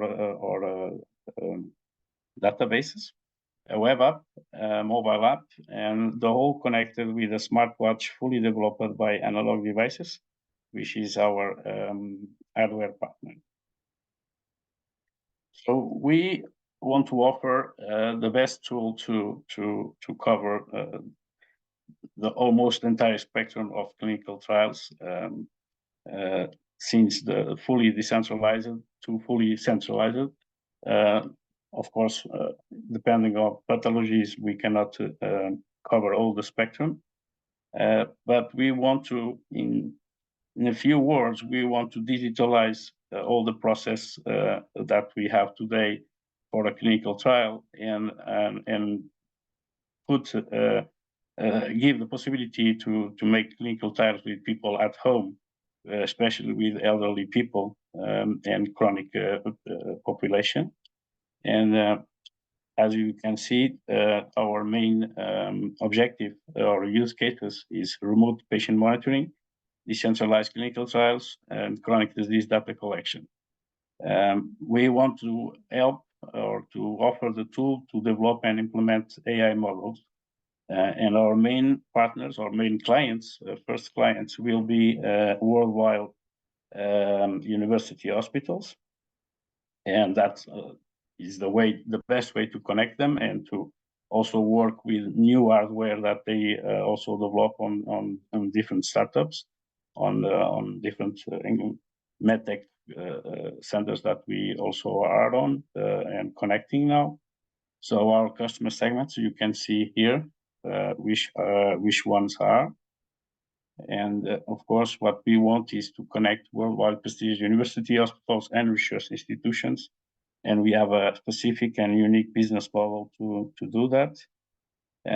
So as I said before, we can offer this tool for many different pathologies, mainly to collect data, representative data, to work together, to be able to question the data worldwide without infringing GDPR or HCPAA.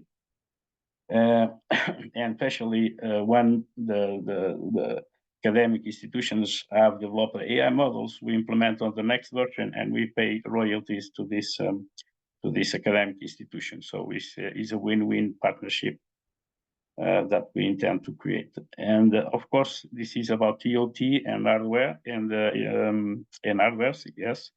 So we offer the best of the two worlds, partnering with Analog Devices, give us access to state-of-the-art sensing hardware, but also to multiple wearable medical devices before anyone else. And that allows us to offer the most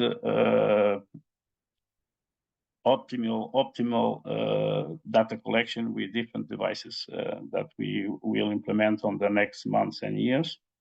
And also with Microsoft Azure, we follow all the issues that we can have, or we cover all the main issues that we may have on data collection and data management. We offer a mobile app also, and it will be upgraded, of course, but we intended to use the first use cases for research, mainly, and we digitalize a lot of processes that we can allow to interact with medication, with appointments, and we can also offer a specific chatbots on the next version and in 2024 allow to also help also on the monitoring, remote monitoring services. So we also have video consultations, and a lot of new services will be available until end of next year. We have a wizard for the researchers to allow them to start a project from zero. And of course, you can manage projects, researchers, laboratories, and teams. Also, management the patients. Connect with API, select or ask some AI and analytics and some consultancy. And of course, electronic patients report outcomes will be available, electronic clinical outcome assessment, and electronic case report form. All this is intended to be very customizable, to fulfill all kind of trials or studies. And of course, we have the raw data from the sensors, and you also have the vital signs that was extracted from the raw sensors data, because on research, what we look for is raw data from the sensors. And the study that we mention here shows that the main focus today is on remote patient monitoring, telemedicine, and telehealth services, which bring us the patients to us and not have to look for patients all the time. This is a competitor analysis that we have done to compare a little bit what the three main benchmarker platforms offers, and what we are under developing, and also what we also already offer in terms of features on our platform. So as again, we still under development, but we want to go to market, I can say August. This is our team, and for me, I'm finished. I'm open to questions. Thank you for listening. Yeah, thank you, Paulo. Maybe I have a question in terms of the parameters you are recording, because you mentioned you have both parameters coming from the phone, but also self-reporting, and so who's gonna buy your device? It's the patients at home that are then referred by the clinician. So for me, it's unclear. You're collecting both objective digital data and also subjective data. This is a B2B product. This is only for hospitals, laboratories, or companies like Nestle who work on clinical trials or need to do clinical trials. So this is not for the patient directly. This is a research tool mainly, and it also allows to do remote patient monitoring.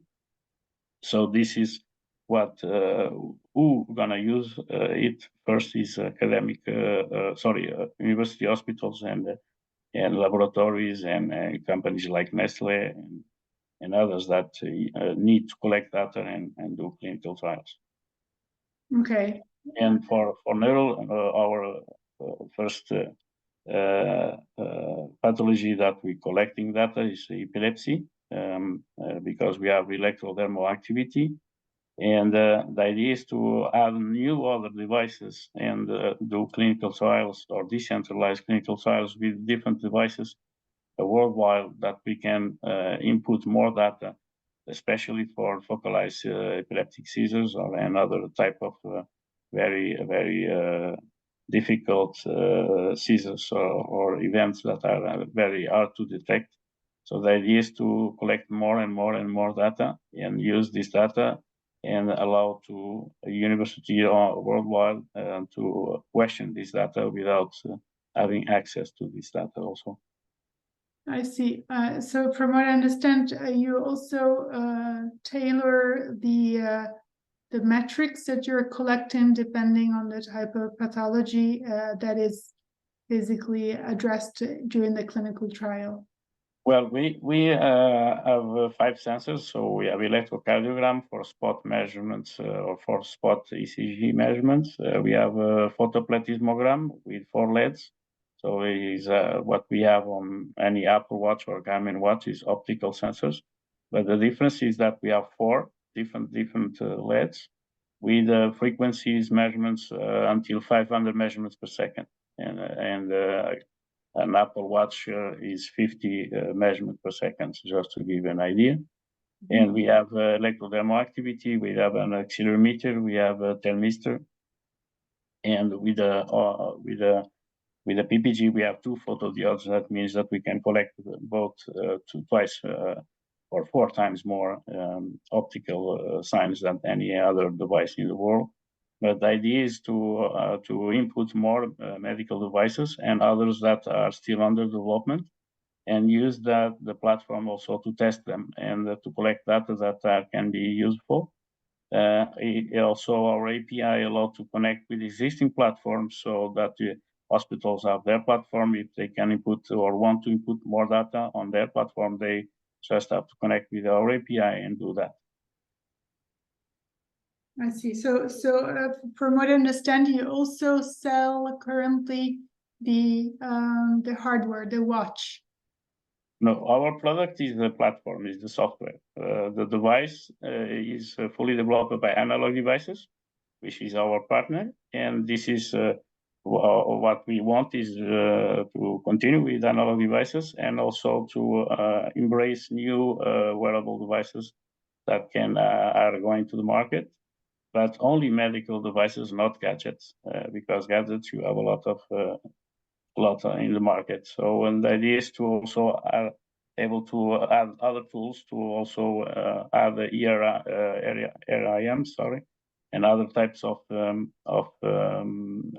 health records.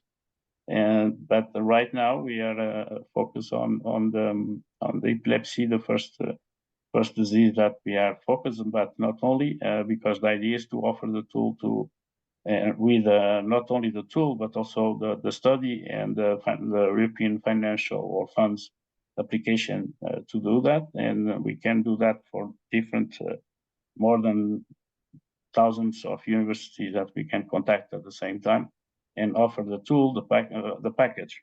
So the tool, the financial application and the study that we invite hospitals to enter, and this is only one type of clients. Of course, we have big food companies and laboratories that also need a tool like this. And like I said before, since COVID, decentralized clinical trials is the solution to that fulfills different needs. And if you have a rare disease and if you want to collect that, and if you have some drug that you want to test and you are far from the country or the hospital that developed the treatment, you can do it at home. So this is the way we want to go. Okay, thank you. I don't think there is any other question. Well, thank you so much for participating to the symposium. Stick around, there's many more talks. And since Vik Chandra is there from U Method, we will start and give you a little bit more of time. And maybe if we do have more time, we'll have a short break.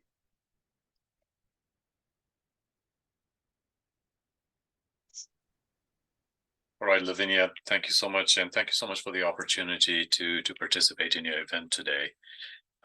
I listened to the early part of the event where you started out framing the discussion.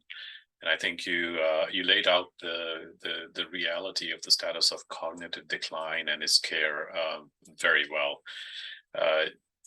There is a very, very wide body of research that's already been done that identifies that whole spectrum of cognitive decline as being something multifactorial, right? It's a complex disease. There isn't any one thing that leads people to develop mild cognitive impairment and then eventually dementia.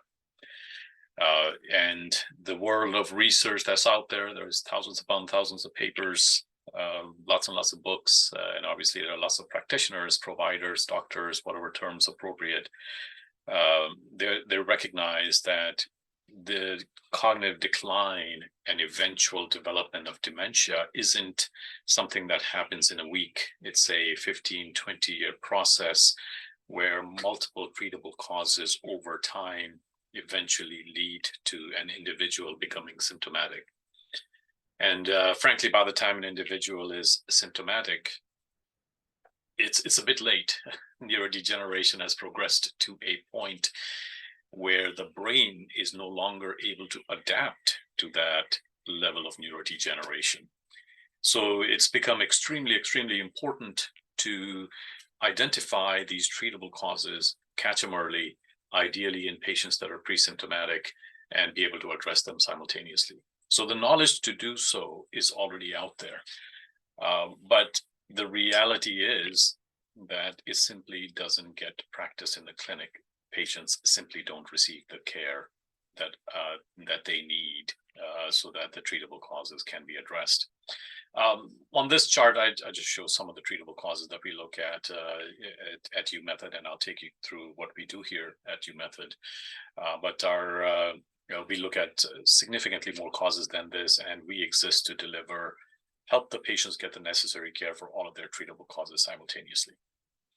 I have a little bit of data from the work that we've been doing to share with the audience. We've at UMethod, as a US-based company, we have had an opportunity to work with a very large number of patients, and we look at the data on real individuals, patients that are going through the various stages of cognitive decline, and what their world looks like from this lens of multiple treatable causes. So almost 90% of the patients, and we're on average talking about patients that are 76 years of age, 90% of them have 3 or more chronic diseases simultaneously. This is a US population statement, although we don't see a reason why this wouldn't extend to other Western societies and even some of the Asian countries with heavy populations that are becoming very Westernized in terms of the diet and their lifestyle. The chronic disease epidemic is a core underlier of eventual development of cognitive decline. The second piece here that's very interesting for us is the number of medications these patients are on. And again, this is US data. On average, we see these patients are taking almost 10 medications and supplements simultaneously. This is with a standard deviation of 18. The highest number we have seen is a patient that was taking 82 different medications and supplements every day. It's really mind-boggling what goes out there. And as you can imagine, these medications, there are many of them, they impart an anticholinergic cognitive burden. They can negatively impact cognitive function. And in a lot of cases, these medications may negatively impact one individual's cognitive function and not another's. So among this patient population, we see 3/4 of them. Again, 76-year-olds within the US, 3/4 of them that are taking one or more medications that impart an anticholinergic cognitive burden. Among the treatable causes, half of the patients have a dozen or more simultaneously active treatable causes of cognitive decline. And this is some of the information that I shared on the previous chart. Just think about that, right? You're a 76-year-old, 85-year-old, and you've got many complex diseases, a dozen treatable causes. What kind of a care are you going to receive from your doctor? Does the doctor have the time to look at an individual patient deeply enough and go and identify and then treat simultaneously these treatable causes. They don't. So even the research that's out there, it simply doesn't get applied to these patients. And that's what we're working to address at UMethod. Lavinia, you touched on this very early on. The research is out there. There is, in the clinical practice, the data we've seen is that on average, the research that actually gets applied to patients is on average 17 years old. So the world of the finger study as an example, is any doctor is it being widely applied in clinical practice? The answer is frankly no. The papers that get published in journals like Lancet, do they ever get to the primary care doctors? Do they read them? Do they understand them? Do they actually know how to treat their patients as a result? Again, the answer is no. And the knowledge is out there. It needs to get to the physicians. It needs to be enabled in an effective manner so that the doctors are able to apply it to large populations of patients. And that's where UMethod comes in. So a little bit more data on the US patient population. So when we look at the patient populations of 65 years of age or older, and when we look at the incidence rates of both mild cognitive impairment and the various forms of dementia, there are about 17.5 million people that are 65 and older in the US that are somewhere on that spectrum of cognitive decline, whether they have mild cognitive impairment or some form of dementia. And across that entire set of spectrum, there is a significant underdiagnosis problem, particularly in the mild cognitive impairment space, right? And as we begin to get some of these monoclonal antibodies that are specifically targeting the mild cognitive impairment space, is becoming a significant challenge for us and the industry to catch these patients earlier and earlier. And then the second challenge on top of that is then how do you actually get the physicians to broadly assess these patients and then actually address their treatable causes simultaneously? So, physicians, particularly the geriatricians, the primary care providers in the US that largely care for patients with cognitive decline, they simply don't have the skills and they simply don't have the skills and time to appropriately treat the patients and all of their treatable causes. So that results in a significant gap in care. You have patient after patient after patient that goes to their doctors, doesn't get tested for cognitive decline. Those that actually get tested and actually are diagnosed with mild cognitive impairment or some form of dementia, they are never broadly assessed to see which of the treatable causes exist simultaneously. They're never treated for those treatable causes. And as a result, a patient with dementia ends up costing the government, the healthcare systems, 3 to 5 times as much as one without. And within the US, we're spending over $200 billion a year on patients that eventually develop dementia. So the right step as an industry, as a society, as governments, as payers, as patients, what we need to do, and caregivers, what we need to do is to catch the patients early, identify those that are at risk of cognitive decline, and those that are in the early stages, and be able to, at a broad scale, across the patient population, across the country, across the 130,000 doctors that care for these patients with cognitive decline, be able to identify those treatable causes then and address them in a systematic manner. So at UMethod, what we've done is we've developed an AI-based platform that enables the doctors to do so. We call it assistive AI. Think of it as a platform that does the brunt of the medical and legal and analysis on patient data on behalf of the doctor. And our system that ultimately does two things. One, it identifies the treatable causes that exist in that particular patient. And second, it then creates a care plan that very crisply provides the next steps to take with this patient.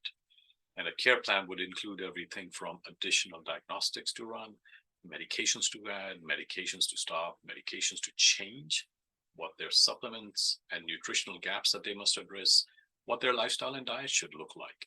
And all of those various interventions have to be applied to a patient in a very personalized manner based on the specific set of treatable causes that exist that are driving their cognitive decline. So this is what we do at UMethod. We process patient data, we apply the medical knowledge, we apply the research, and we deliver care plans to physicians. And this is available nationwide here in the US at this point in time. So our platform, it's very unique. It's well more than 1 million lines of code at this point in time. This has been in development for several years.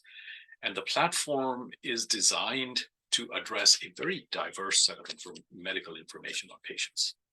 You know, we're processing everything from lab test results. We look at hundreds of different lab tests, vitals, medications. We talked about the pervasive use of medications on these patients. We broadly assess their comorbidities because many of them are drivers, causes of cognitive decline. We look at patients' genetics. We're even looking at patients' lifestyle and diet. And all of that information is then processed by our platform to create care plans that are then utilized by doctors across the country to improve the care of their patients who are in the various stages of cognitive decline. It's a very unique platform. It's patented.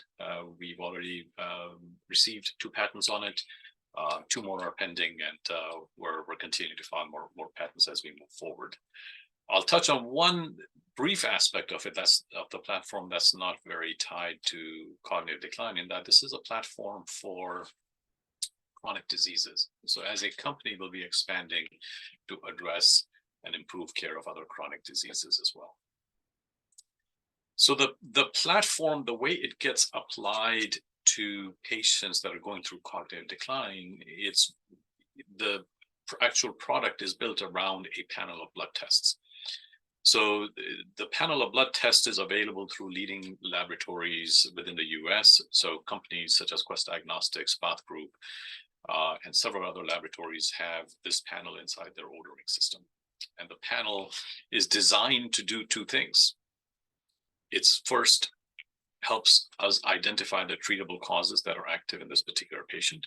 And the second thing it does is it gives our system additional information on the patient so that we can create a valid care plan for that particular patient. So our system is entirely data-driven as a result. We take the results of this panel and we combine them with the rest of the information that's available inside the electronic health record or the electronic medical records that are available on that patient. That's where we get the information on the patient's medications, comorbidities, demographic vitals. So we end up with thousands of data points on a given patient that then drive a personalized care plan for them. So the way it works in the clinic is the doctor still has to do a diagnosis on a patient, but doing the analysis and receiving a care plan for a patient, we've made it as simple as ordering a lab test. So doctors across the US today, once they have diagnosed a patient with mild cognitive impairment or some form of dementia, they inform the patient that the patient is going to go through a UMethod process and order the particular lab test on that patient. The blood, we are a technology company. The blood actually goes to our laboratory partners, but we receive the information on that patient, the lab test results, all of that goes into our system and creates the necessary care plans that then get delivered to the doctor, so that the doctor in a follow-up appointment, within the typical 20 minutes that they would spend with that patient, are able to take our care plan, discuss it with the patient, and then change the patient's interventions so that, again, all of their treatable causes can be addressed simultaneously. So this just became available nationwide around the middle of the year, and it's available to the vast majority of the doctors located in the country today. And the way we've designed the whole process is and this is a nuance of the system in the US, in that everybody expects their healthcare to be paid for by somebody else. So we've designed the entire process so that it's paid for by the various health insurance companies in the US. So there's typically no out-of-pocket cost for a user. The care plans that are produced by the system, they are very detailed. So there's a lot of medical knowledge inside these care plans, everything from identifying the treatable causes that are active in the patient to examining the medications at a great level of details, full reconciliation, and what to do for the patient next. We identify other medical conditions that we found on this particular patient, likely conditions. In about 58% of our patients, we find chronic kidney disease, but only 13% of them were diagnosed with it. So we're helping close the diagnosis gaps as well. And then the system ultimately provides specific treatment guidance to the physicians. These are very prescriptive in terms of medications to add or change, doses, frequency that the patient should take them on. And there's a patient version of the care plan that the patient and the caregiver take home with them, so that they have in writing what their care plan looks like, what they need to do, and when. That helps patients who are going through cognitive decline actually adhere to their care plan as well. Our offering is called Restore You. Our mission is to provide hope based on an evidence-based treatment for patients who are going through the various stages of cognitive decline. Again, the product is available across the nation at this point in time, and we're working to rapidly ramp up the usage. For more information, please reach out to us at info@umethod.com. And of course, you're welcome to visit restoreyou.com, where we can provide quite a bit more information on our technology and capabilities and how to access and utilize the product today. Well, thank you. That's fantastic. And just to understand, so the U method, it's a plan for doctors for informed diagnosis. And basically, it requires the doctor to have a first encounter with the patient and make a general diagnosis. And then you match basically the biomarker, the blood biomarker that you order with the diagnosis of the doctors, which becomes an informed diagnosis with a projection, correct? So I'll tweak a little bit what you said there, Lavinia, and I'll expand on it. So first, we don't do diagnosis.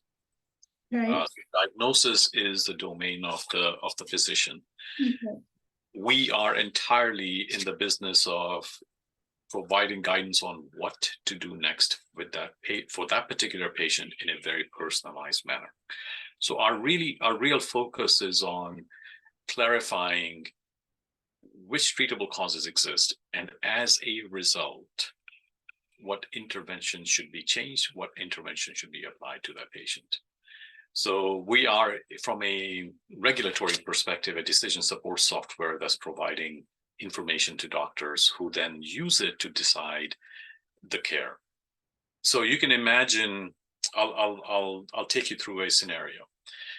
Bill Gates, a well-known guy, and Bill Gates has been very open with the fact that his father developed Alzheimer's disease.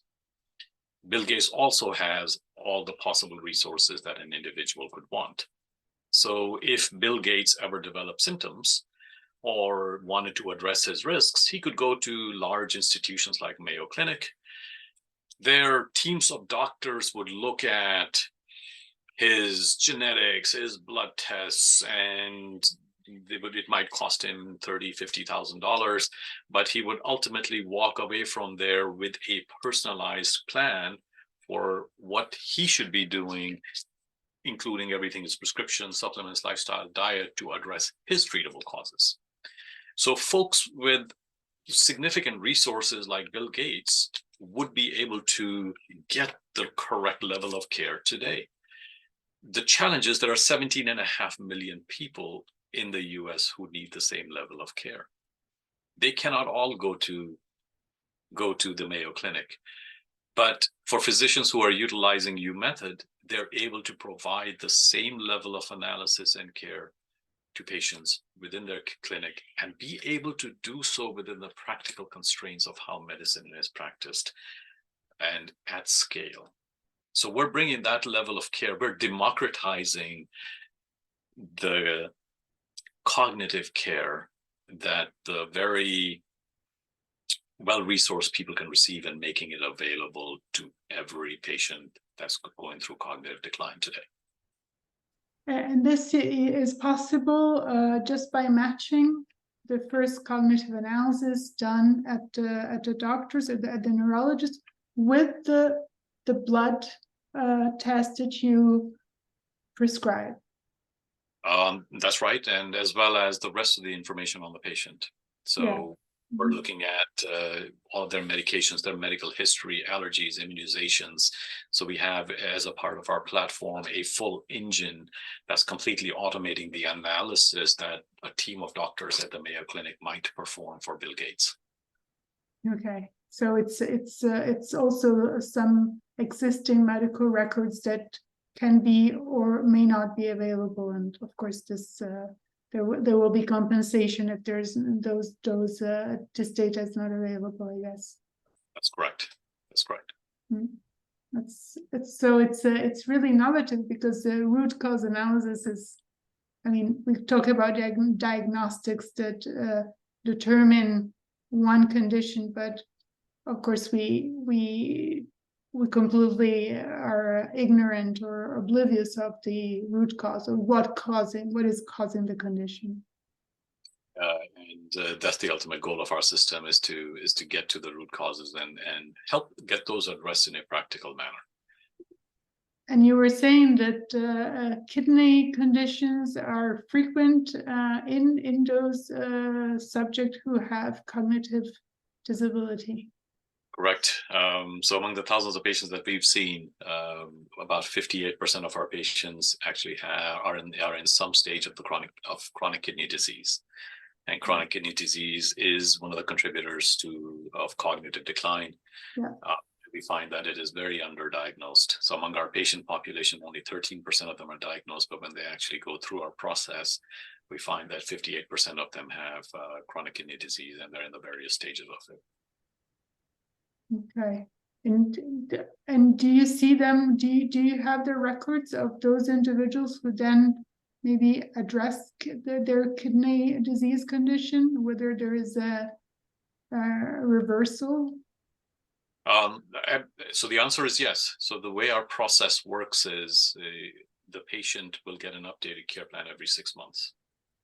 Okay. So this is not a one-time event. The patients will come back and go through an updated biomarker, blood tests, and we'll redo the analysis. They'll get an updated care plan where the doctor will get to see everything that's changed over time, and the doctor will also get an updated set of intervention recommendations to apply to the patient as the next step. And that includes everything from interventions that have to be changed and stopped, and others that may need to be added. We have patients that have gone through as many as 13 revisions of the care plan over time. Okay, great. Nikki, I saw you put your hand. Thank you, Lavinia. Hi, Vik. Great presentation and fantastic concept.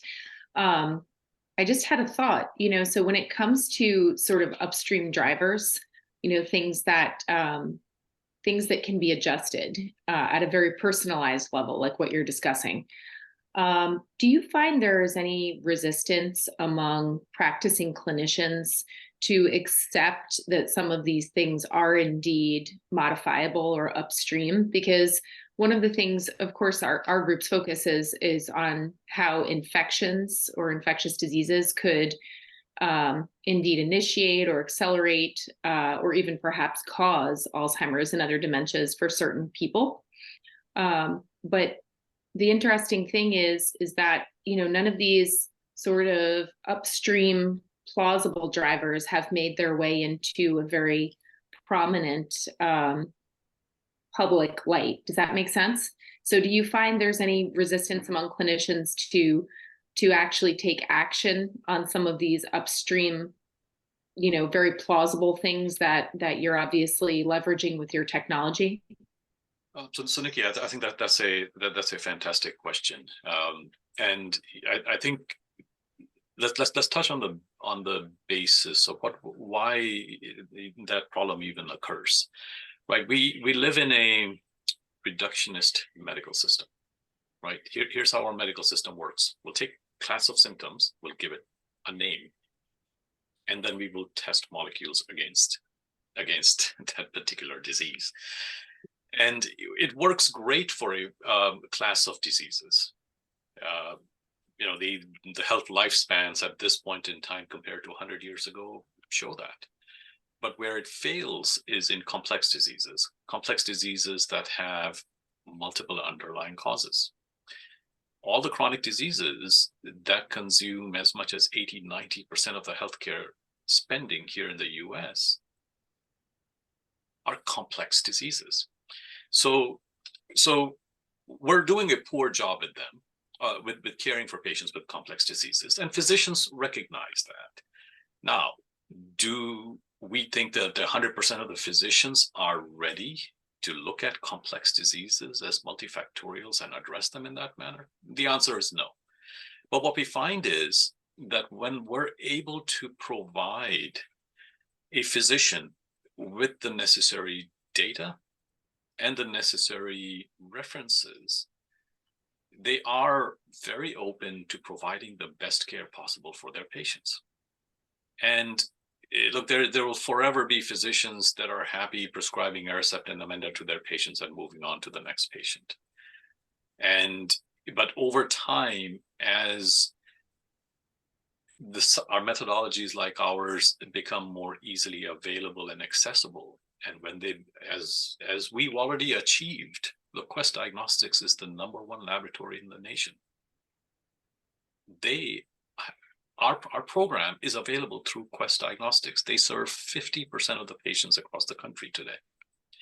So as other institutions and organizations jump on board, and as the word begins to spread through the various folks that are on this call and others, it's going to be a process. There's a lot of inertia in the industry, but it's going to be a process, and we'll eventually get to the point where we go from 10% of the physicians that are very comfortable doing this today to 80% of the physicians that'll expect to do this as the norm. Notice I stopped at 80% because I think there'll always be some that Sure. Thanks, Vik.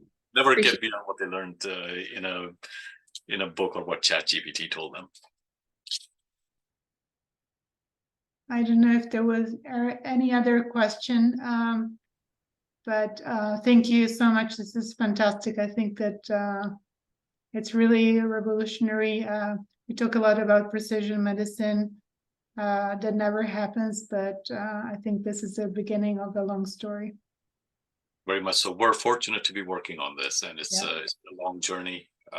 But this is the path we're on, and our mission is to go help millions of people across the world. We're not just a U.S. limited product. We're working to bring it across to other parts of the world right now, and this is a personal mission for us. Yeah. Everybody on my team has a personal connection to this disease. So it's not just a business. We're working here. So thank you to everybody. Thank you so much. Thank you so much, Vik, and we'll talk later. Thank you. So I would like to introduce Mathias Abegg from Machine MD. This is a company located in Bern, close by. Very innovative, looking at using vision to detect neurodegenerative diseases. Thank you, Mathias. Yeah, thank you very much for having me. I hope you can see okay and hear okay. You do? So I'll talk about measuring brain function.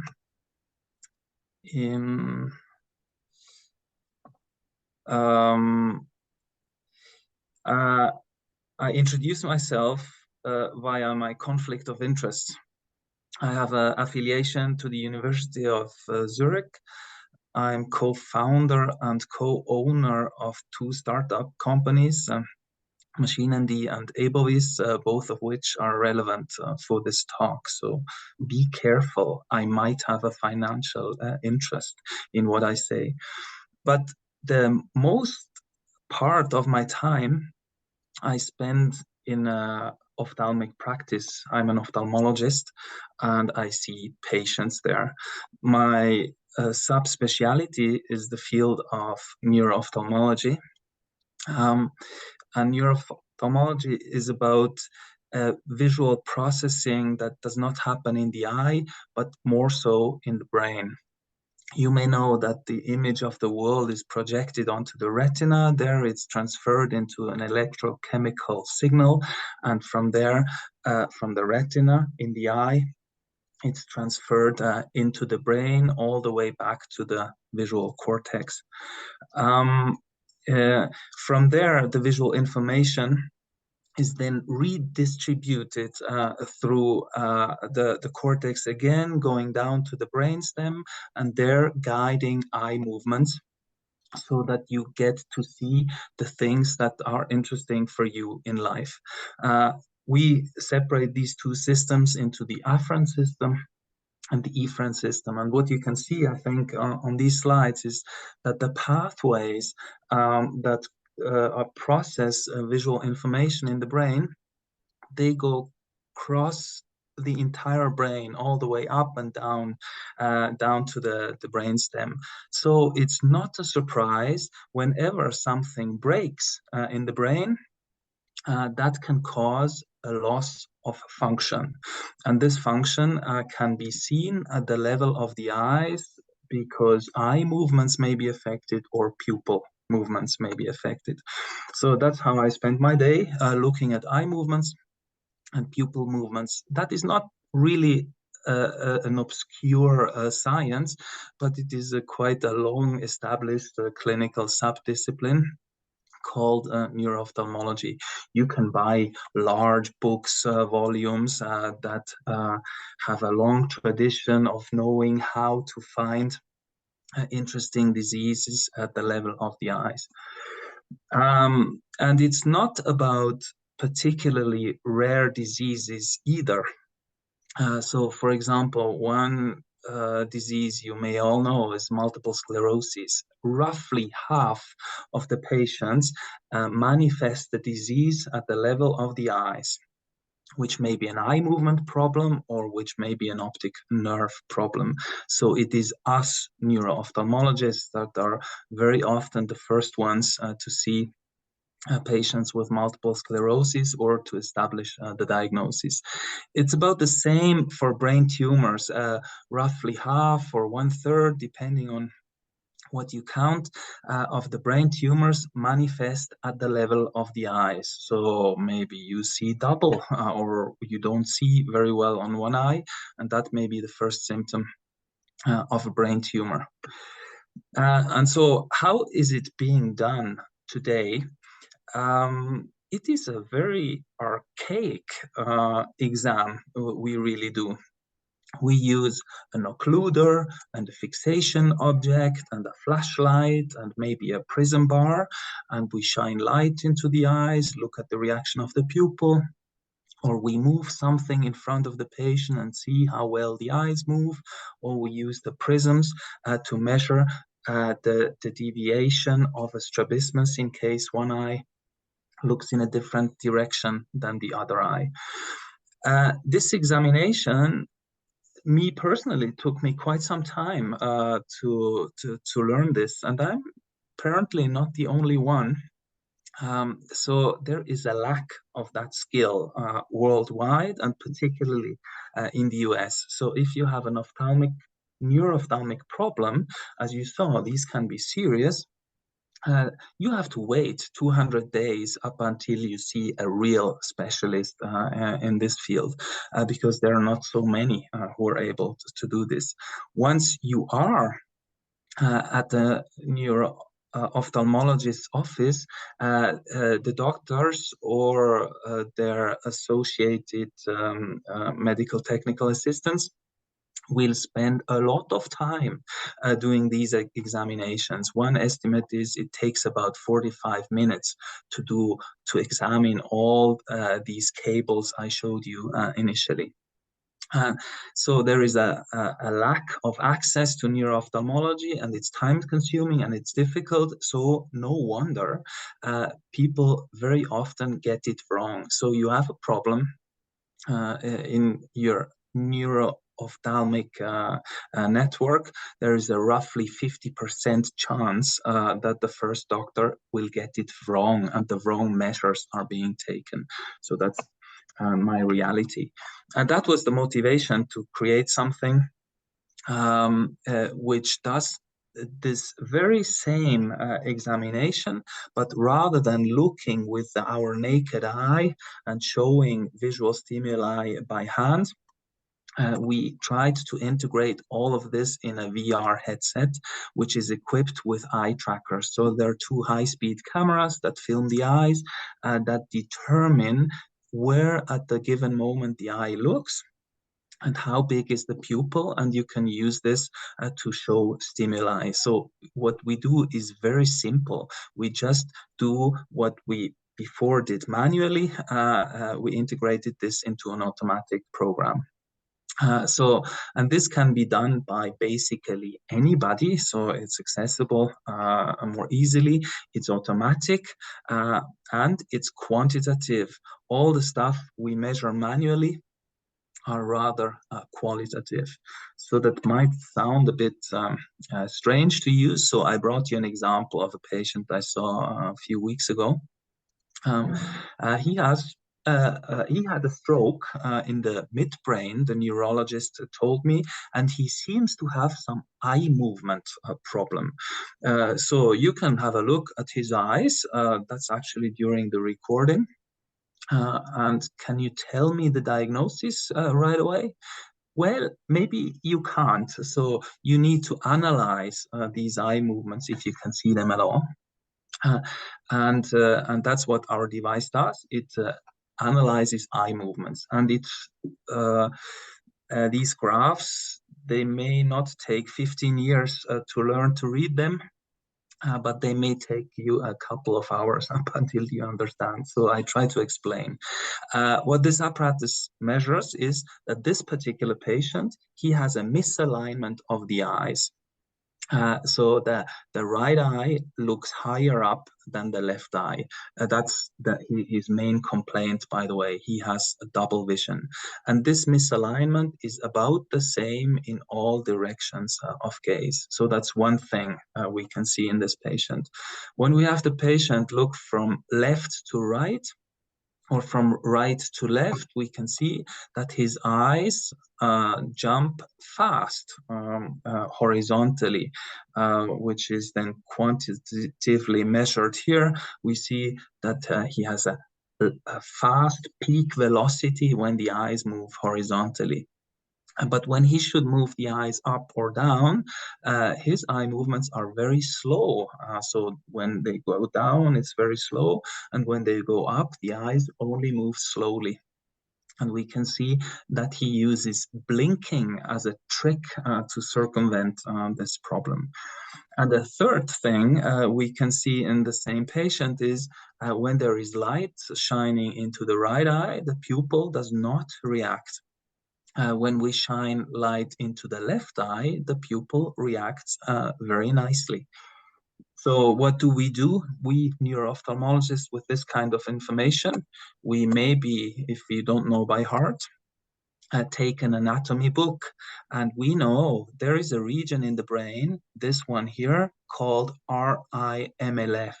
That's the region in the brain that programs rapid vertical eye movements. So, and this patient has a problem with vertical eye movement. So we know he has a lesion at this point. He has a deviation of the eyes. That's called a skew deviation. That's a problem of the region in the brain that integrates vestibular information of your balance system and transmit it to the eyes. And if this region, it's called the in-C, is broken, there is a little strabismus, a deviation of the eyes.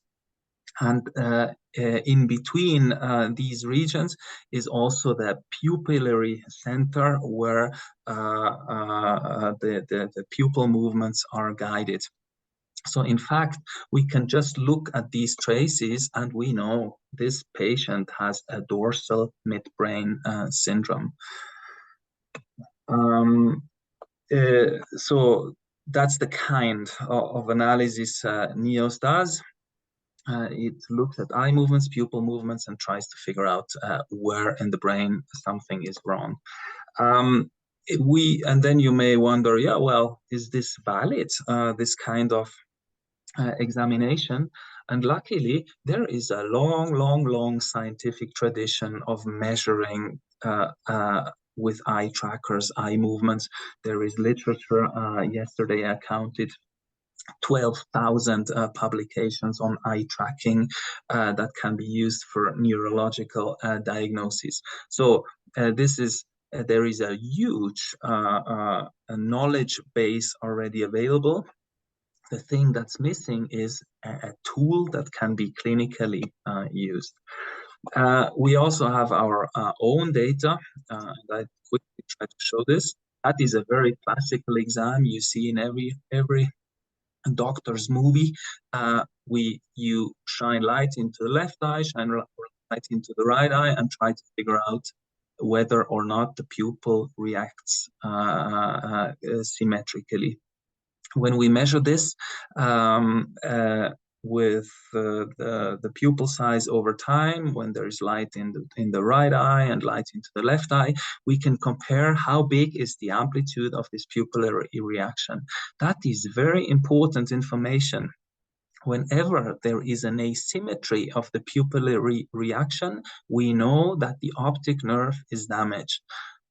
If we go back to the example of the multiple sclerosis patients, that's one of the very common first signs is that they get optic neuritis, and the hallmark and the most important clinical sign is that the pupil doesn't react well.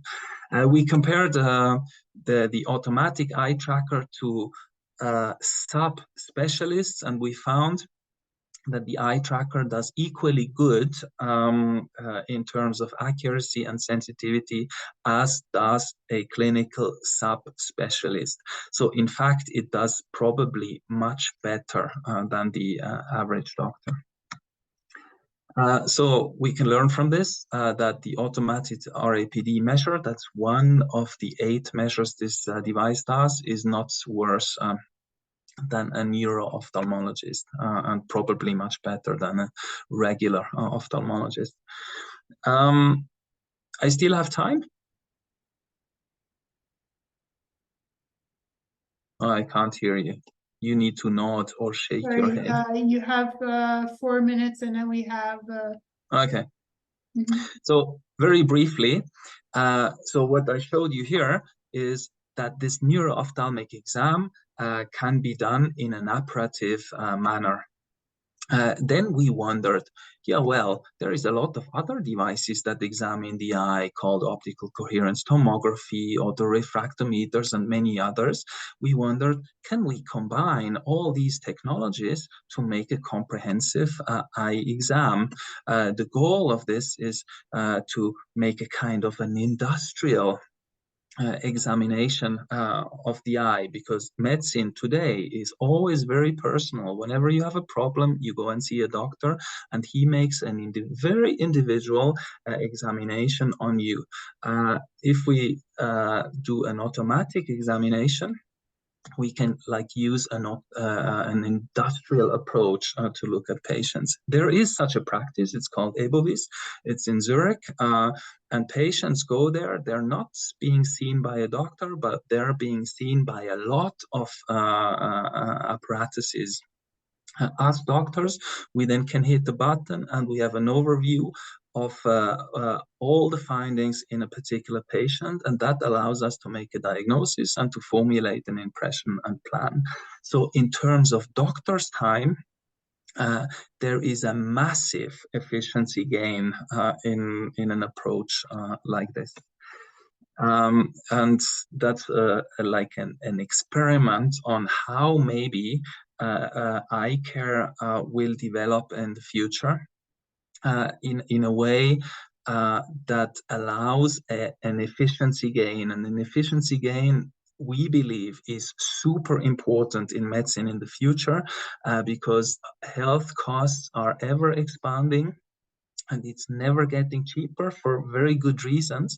And the only way of saving money and still providing good healthcare is by becoming more efficient. That's our proposition of how this could be done.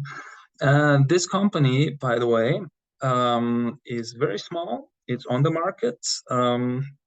It has a product that works already. We look for a CEO because it's 3 doctors that run this small startups, and we need some professional business people on board sometime. So if someone is listening, please call me. Thank you very much. Well, thank you, Mathias. It's really interesting. It seems that there's a lot going on in terms of ophthalmology associated to neurodegeneration, and certainly it's about biomarker in the eye, but also biomarker in that variable motor biomarker of the optic nerve. So so for now, your product is detecting deficiency in stroke, and at least at the origin where the stroke happened. Can you really pinpoint, depending on the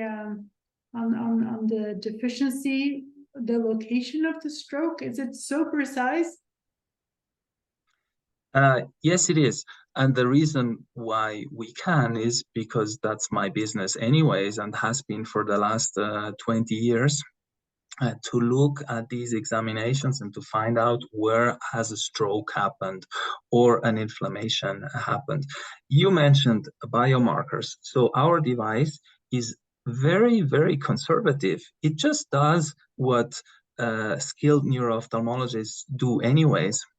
So it's relatively easy to do an interpretation. But of course, there are also changes at the level of the eye movements, and particularly pupil movements for dementia patients. I'm not sure whether my predecessor here has included some pupil markers in his approach, but there are many things that are very different in neurodegenerative diseases, and basically in any disease that affects the brain.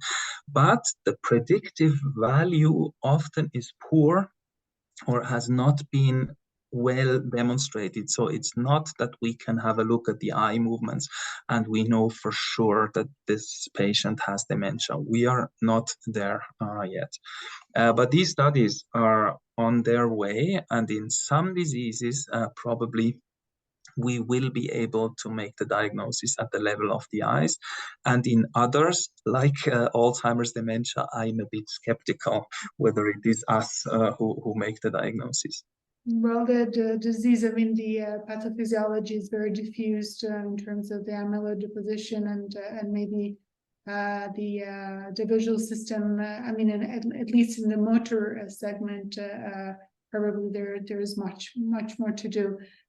It's easier when you have focal injury, clearly, or Parkinson's disease. But just, I mean, just as an example, Alzheimer's, because we've started with this. There is one region, the motor nucleus of the pupil, and when you look under the microscope, that seems to be one such place where damages happen earlier than others, and this one is responsible for the briskness of the pupil movements. So maybe we'll find something there at one point. Yeah. Okay, fantastic. I don't know if there is any other question.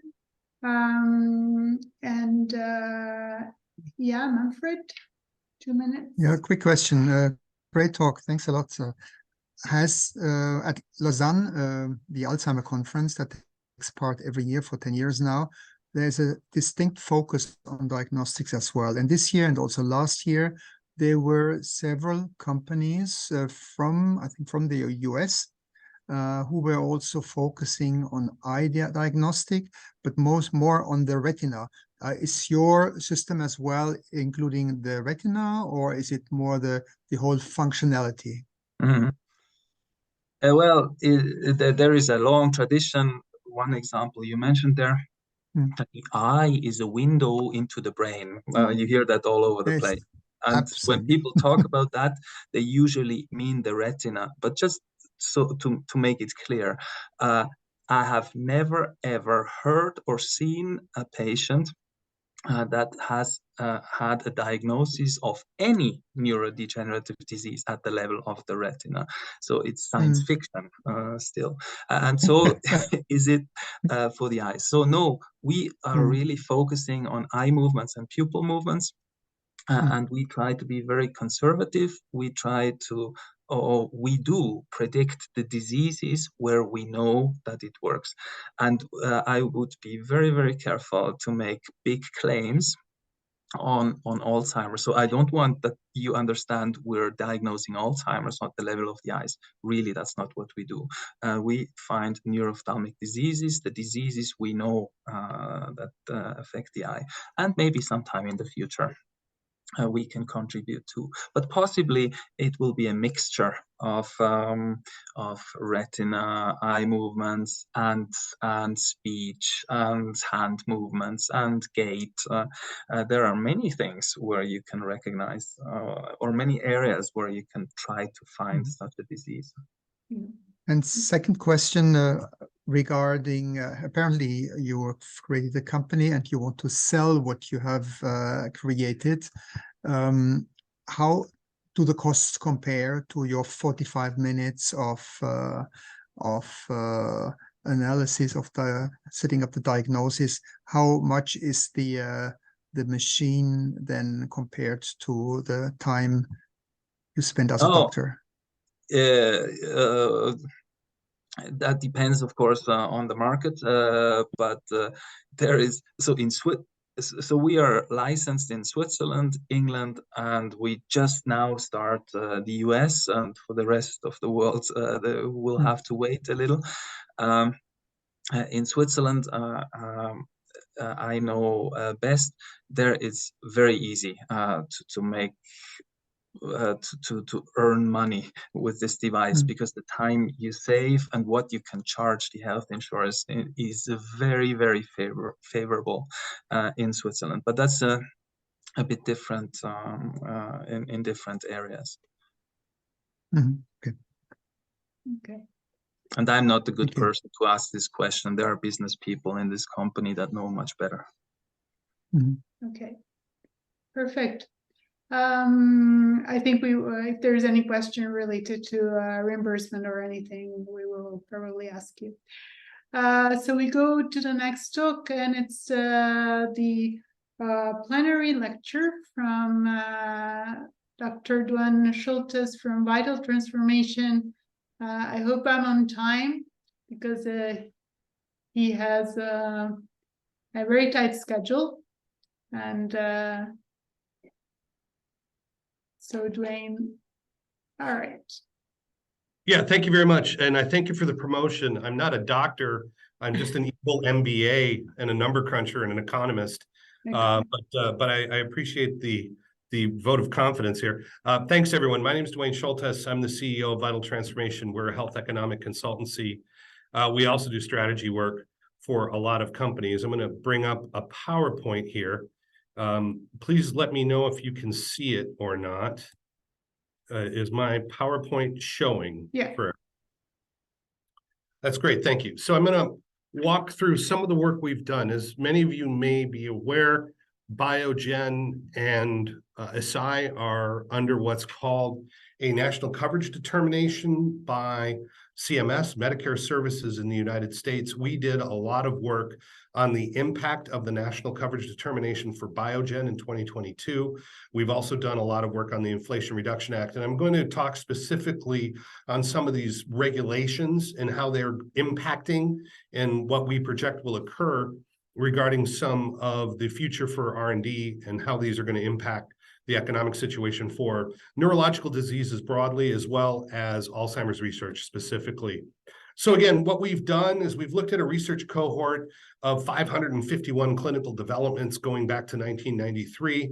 We've analyzed all early stage investments, venture funding, grants, IPOs, you name it, all the funding that's gone in. We've also then looked at the length of time it takes to develop a clinical project around Alzheimer's disease and neurological disorders more broadly.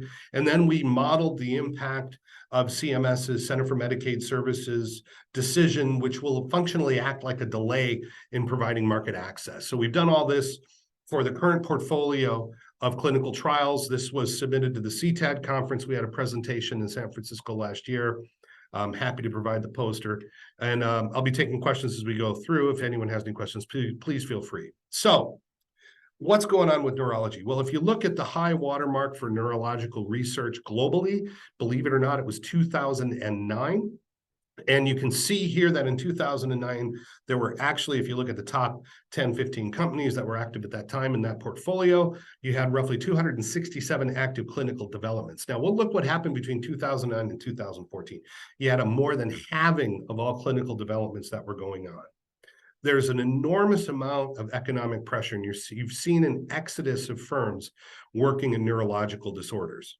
And the reason why is because the failure rate is brutal, which I'll get into later. Now, if you look at what's gone on with CMS and essentially them attacking what's called the accelerated approval, where you have an indication and then you're able to, based on early, shall we say, secondary endpoints that should provide a good future outcome based on statistical analysis. And this is what the amyloid thesis is, that we think it's a good predictor. What they've done now is CMS has basically said, if you're coming in with a monoclonal antibody that's on an accelerated approval, we're going to force you to put everybody in a clinical trial and a registry. Now, the clinical trial part's been reduced because Eisai's drug has had a full approval by the FDA, but they're still required to be part of the registry. And I should also point out that neither of these drugs have been approved in Europe as yet, and they do not have HTA. So essentially what you've done is you've isolated monoclonal antibodies in the Alzheimer's drug development, whether or not the drug has been approved in accelerated approval. And we're seeing that this is having an enormous chilling effect, because what it essentially does is it means you have to dedicate more time, assets, and resources to a clinical trial, and it delays the time to market. So if we look at how bad is it? Well, if you look at before Aduhelm and Leqembi, there were only 3 currently active approved drugs for treating symptoms, not the actual underlying condition of Alzheimer's disease, from 551 clinical developments. That means a failure rate of 99.5%. I'll say that again. That's a 99.5% failure rate for all developments since 1993 until 2022 on Alzheimer's disease. Now, that means as an investor or someone who's doing an early stage biotech investment, you are discounting your cash flow by at least 99%. So all of your decisions on a risk-weighted basis are reduced by 99%. And this is a fact. We cannot change this. Even with Leqembi and Aduhelm, we're down around 98%. That is still a very, very high rate of failure. So the other problem you've got is these clinical trials, because they're outcomes trials, and anybody who works in clinical trials will tell you, if you're doing an outcomes trial, they take a lot of time by definition. So what do we see? This is the length of time that clinical trials in Alzheimer's disease have increased since 2004 from all the trials that we've been able to ascertain.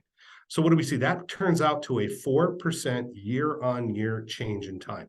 And you saw that in 2022, the Leqembi and Aduhelm trials were pushing, basically at that point, they're coming pretty close to 12 years. So these are taking a long time. Now, what does that mean? Functionally, you've only got 8 years of patent life left, assuming you come to market. So if the CMS, if the Center for Medicaid Services puts in a coverage decision, that means you need to run another clinical trial for 2 years that's going to restrict your population to a clinical trial population of 1,500 people.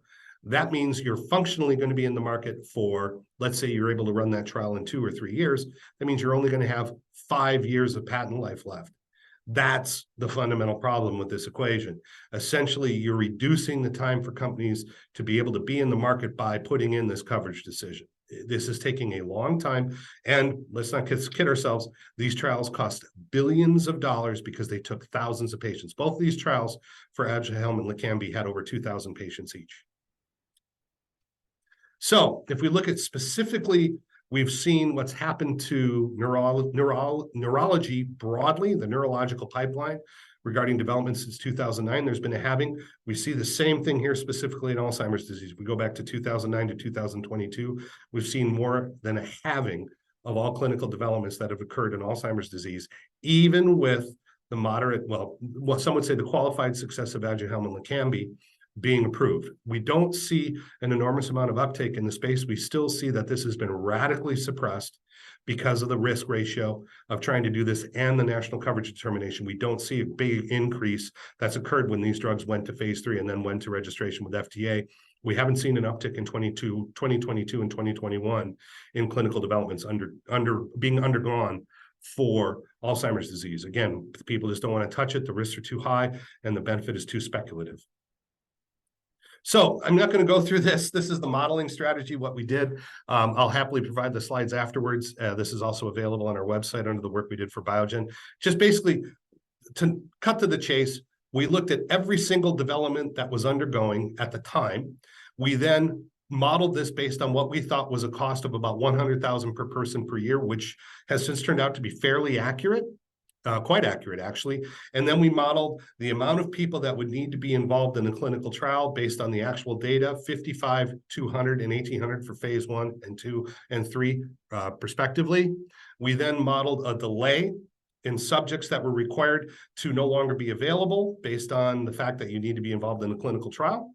And then we said, okay, what is going to happen if you delay this based on the natural coverage decision in order to get your reimbursement? So, and we discounted the cash flow based on the 99% failure rate. And then we looked at the impact on the sector as a whole in trying to develop these things based on the 41 clinical trials that were active at the time we did our analysis. Okay, very quick thumbnail sketch. So what did we see? Well, not to be surprised, I suppose, there were 45, clinical trials undergone. If you just looked at it at the time that they were active and the possibility of having a positive return on investment, about 39 of the 45 were potentially decent investments, assuming that CMS didn't change the goalposts on being able to get a return. So basically, 39 of the 45 looked good on paper, but you put a three-year delay in, look what happens.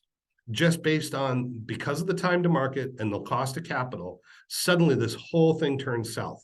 42 of the 45 are now negative in shareholder investment equity. In other words, they are bad investments, even if they're approved with a 3-year delay caused by the national coverage determination. And if you get to a 4-year delay, basically you wipe out the entire cohort. This is the reality. I mean, this is still hugely devastating. And what you see is even with just running the registry, the constraints that puts on the market in the United States are such that they are still having trouble getting uptake. This is a real problem. And this is going to have an enormous chilling effect on the sector.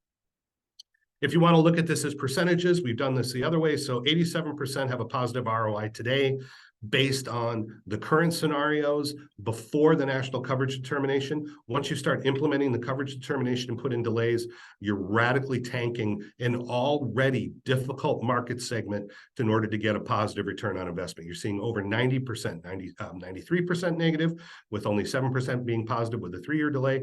And again, you're down around a 2% positive rate by the time you get to a 4-year delay. Now, because we don't just want to say these things, we want to run the statistics on this.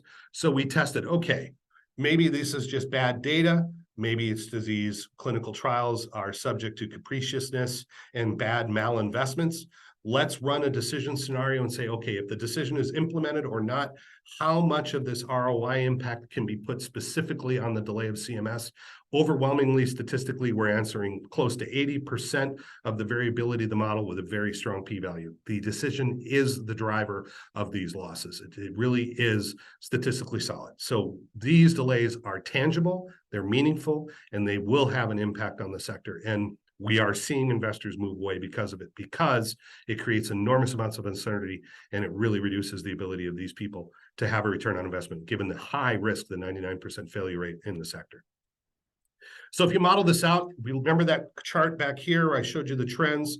Okay, if you model this out linearly and say, okay, what do we project with the delays? That's actually what you're going to see. So this is what we anticipate if we project these onto the current clinical developments. You're going to see an exodus of clinical trials. And we have seen a big drop in Alzheimer's research since the NCD has gone into place. So now let's combine this with the Inflation Reduction Act.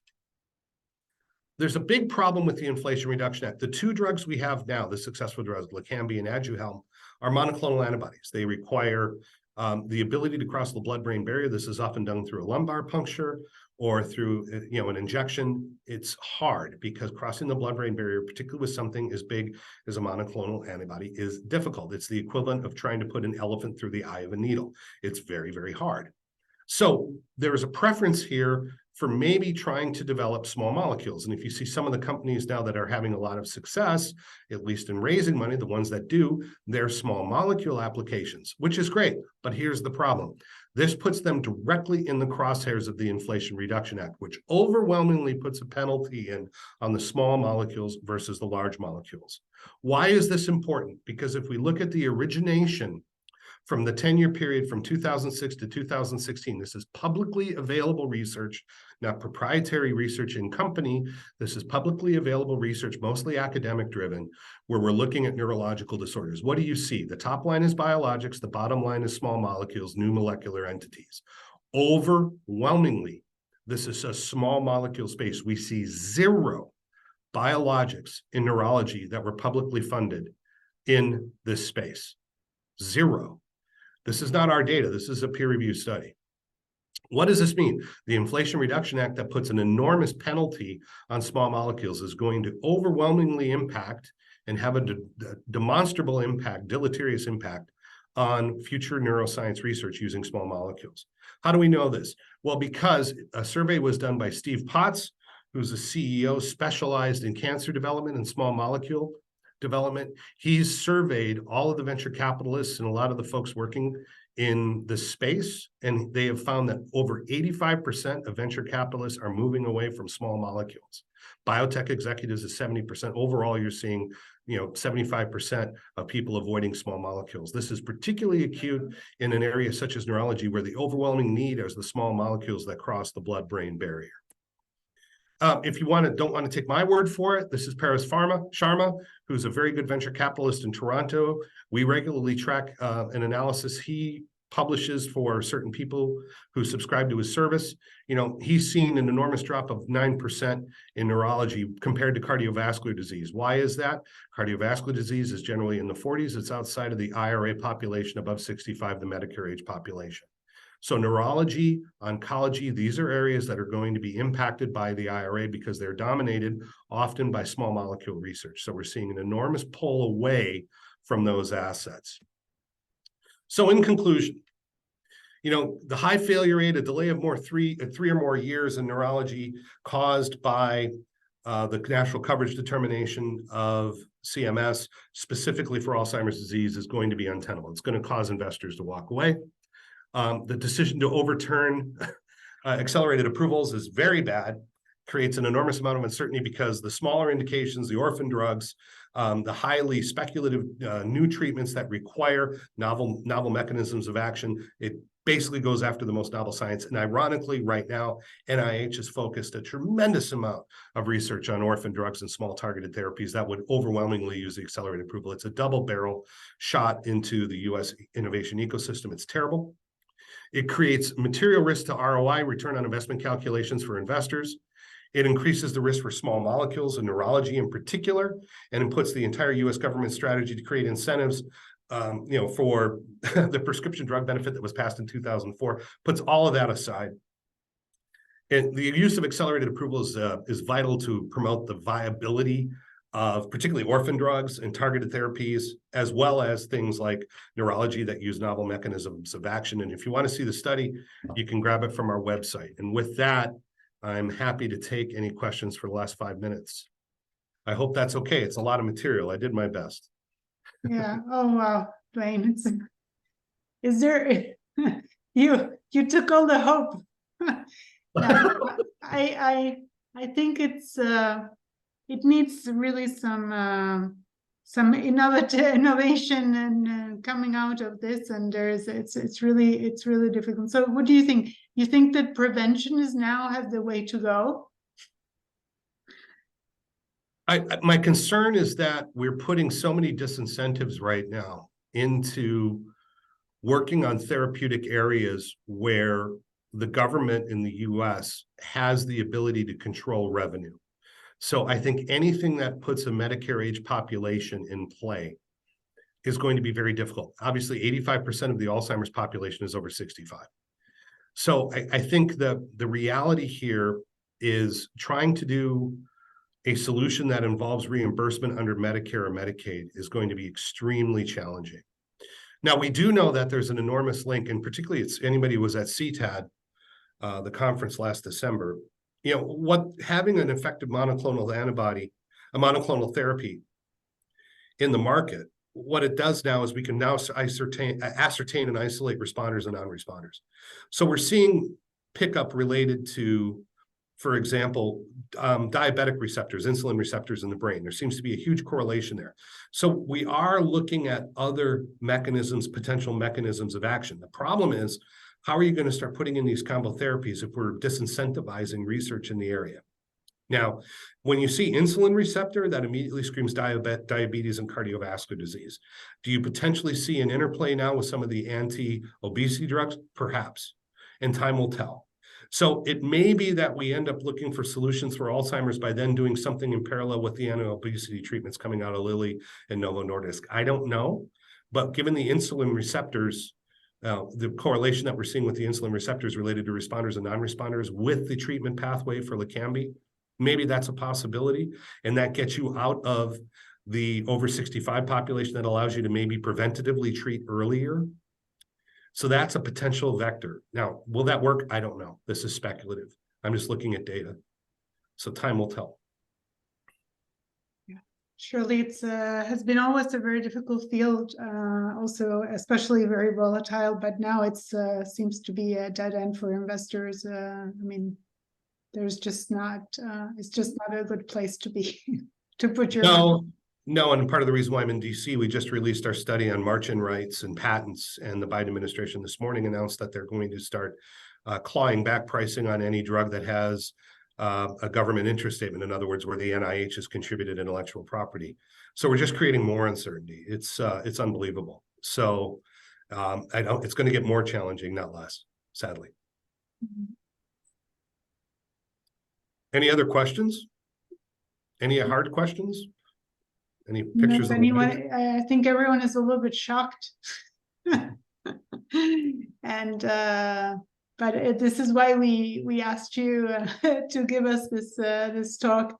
I think it's fantastic to be to look at reality, to get kind of this reality shock test, because we are so fascinated, and we are so into the making the technology, but then we also need to find a market that gives us some incentives back.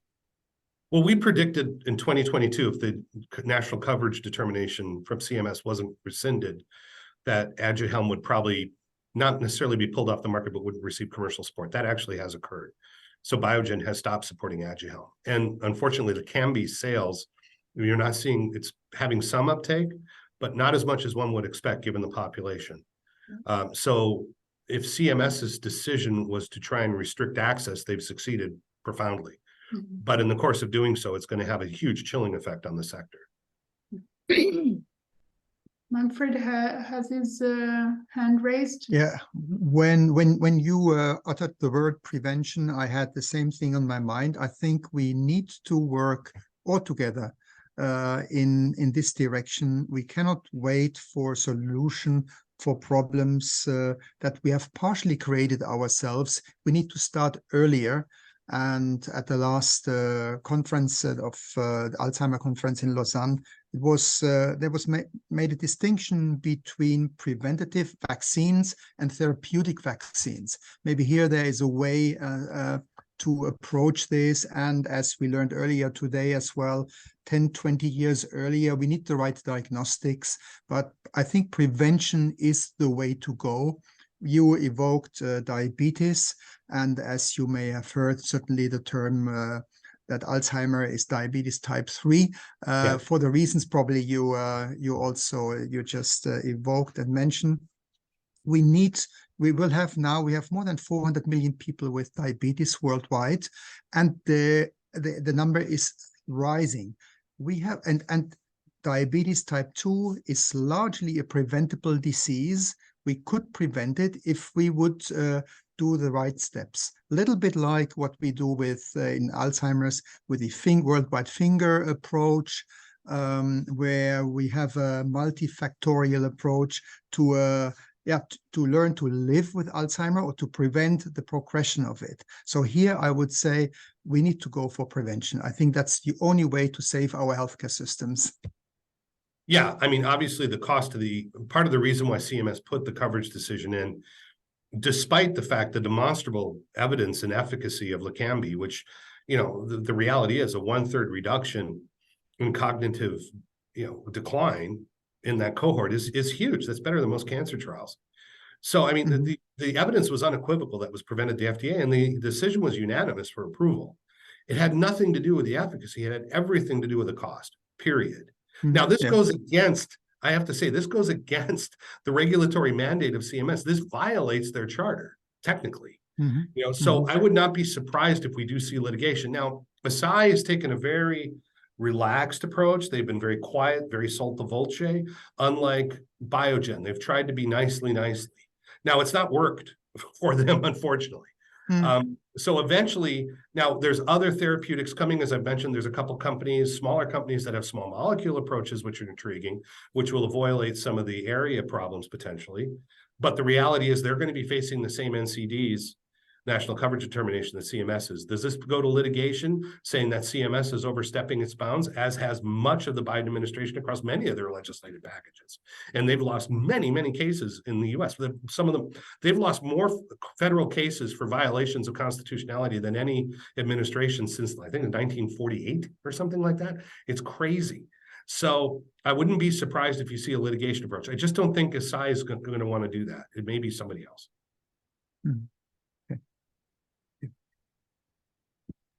Any other questions? Unfortunately, I got 1:15. I know. So unfortunately. thank you so much, Dwayne. It's been fantastic. The talk is going to be online, and certainly we'll post more about your statistical analysis, which is really we need to look at this data and be cognizant of this. Thank you. You can find the study we did on the national coverage determination on our website, vitaltransformation.com. And if anybody has any questions, please feel free to reach out to me. Happy to help and happy to answer any questions you have. So with that, thank you. Glenn. Thank you. Have a good day, everyone. Bye-bye. Bye-bye. And we're going to the next talk. It's a little bit of a marathon. So it's a second academic talk from Amy Nelson from the University of South Alabama. And she's going to talk about the infection, amyloidosis, vascular, and all the intersection of inflammation and what the neurovascular niche is really assisting when it's attacked, and what is the progression of the pathology upon this insult.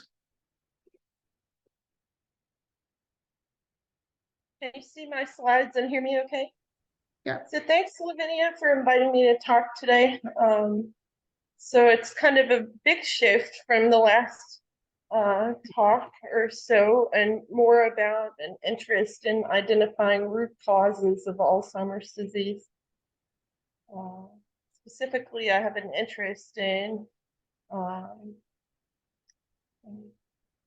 the vasculature in the brain was emphasis of my postdoc training, especially these cells called pericytes, and beginning to become interested in possible role of infection in dementia and Alzheimer's disease. So as you guys all well know, pathological hallmarks of Alzheimer's include A beta plaques and tau tangles. And we've also known for over 100 years that there are problems to the blood vessels in the brain and a potential role of infection. And I wanted to share this data from the Rush University Religious Order Study.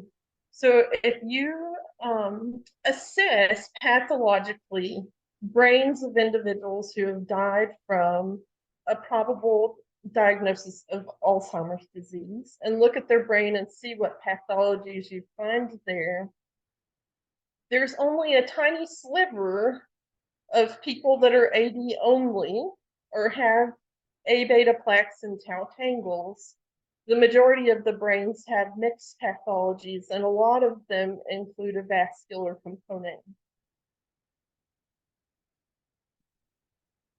And so blood vessels are patterned in a very organized way, with arteries at the surface of the brain diving in and becoming smaller to capillaries, and then returning the deoxygenated blood back through venules and veins. And so this is an image of live vasculature of an anesthetized mouse. So you're seeing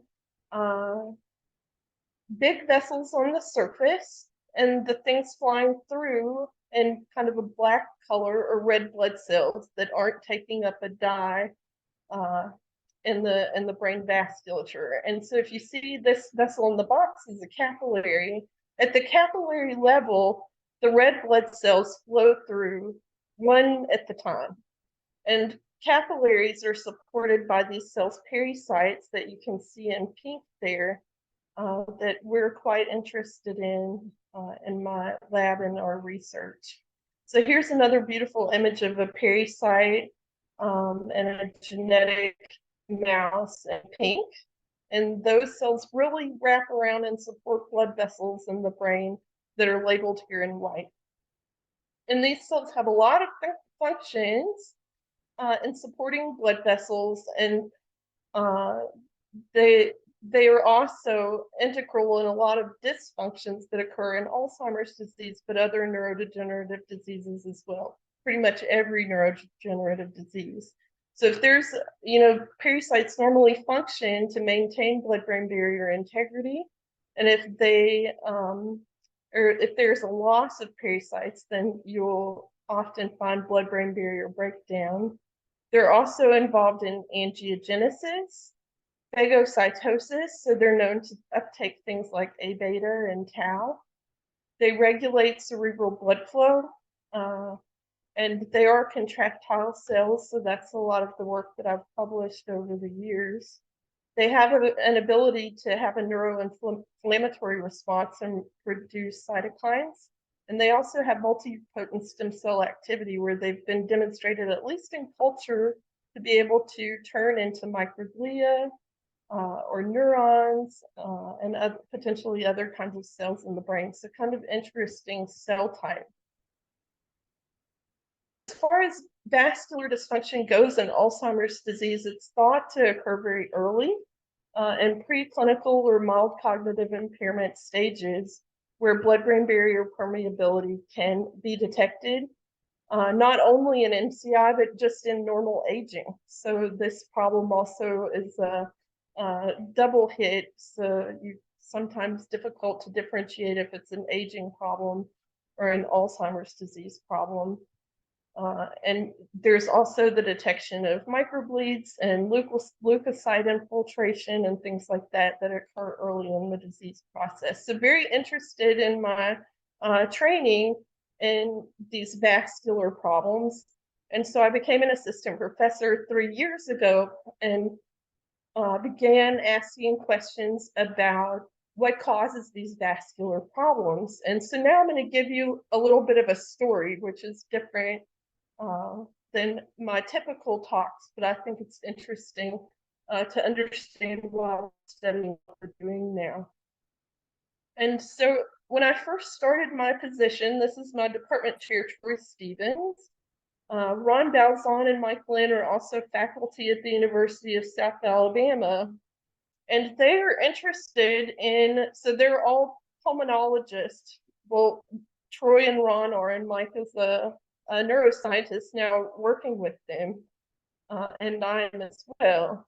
But the work that they had shown is that Pseudomonas aeruginosa, so this bacteria that's capable of causing pneumonia, can cause antimicrobial amyloids to shift and to become like a cytotoxic prion. And so they've discovered now that the amyloids are produced by the lung, and they include A beta and tau and prion protein and perhaps others. But they're able, those amyloids caused by pneumonia, produced by the lung, can reduce dendritic spine density and brain neurons. They can cause memory impairment in animal models. And right now, the thing that we're most focusing on is the production of cytotoxic tau. And so an interesting experiment that was published in 2021 from Mike Lynn and these other collaborators. So if you inoculate a mouse or a rat with Pseudomonas aeruginosa intratracheally, you cause this pneumonia model. There's a deficit in long-term potentiation, which is a cellular correlate to learning and memory in wild-type mice that doesn't happen in tau knockout mice. So that would suggest that tau is necessary for the learning and memory problems that were observed in these animals. And so that got me to thinking about things that I didn't learn, but was thankful to hear in the other scientific talk earlier today. And that is that amyloids that are implicated in neurodegenerative diseases are produced in many tissues and not only the brain. So a lot of the training that I had through my postdoc involved thinking about the clearance of these things from the brain rather than the potential production being somewhere outside of the brain. And also my career was inspired by Rob Miller, who showed that these amyloids could have an antimicrobial property, so the ability to bind to microorganisms. So I found this quite fascinating. And then at one of the conferences that I went to, I met Leslie Norris. So he was an infectious disease doctor interested in Alzheimer's disease and gave a challenge to identify what microorganism is causing Alzheimer's disease. And I was first attracted by these really awesome works that he gave out that had this big S like Superman and said super scientist. But then I read his white paper on It's Time to Find the Alzheimer's Germ. And there, you know, it was really captivating and intriguing to me to think about the work of Rob Mover and this amyloid production, binding microorganisms, and then this new work that is from the scientists at South Alabama showing a potential link between pneumonia and cognitive problems. And I transitioned to my own lab in the midst of COVID. And so with COVID, about 16% of COVID patients have elevated tau. And they also have production of this serum amyloid A, so another amyloid being produced in the periphery in response to, in this case, a virus. So I wrote this review if you're interested in kind of a summary of of my thinking and potential root cause of Alzheimer's disease on peripheral pathways to neurovascular unit dysfunction, cognitive impairment, and Alzheimer's disease. Could it be that the problem causing Alzheimer's disease is coming from the periphery and not just from the brain? So our hypothesis is that pneumonia through tau would cause problems to the blood-brain barrier and also associated neurovascular unit cells such as glia, astrocytes, and microglia. And so evidence to back this up clinically, there was a study in Taiwan going through databases of tens of thousands of patients that found that bacterial pneumonia, patients have a 2 times risk of developing Alzheimer's disease, an increased risk of vascular dementia, and an increased risk of unspecified dementia. And Pseudomonas itself also directly increases the risk of vascular dementia.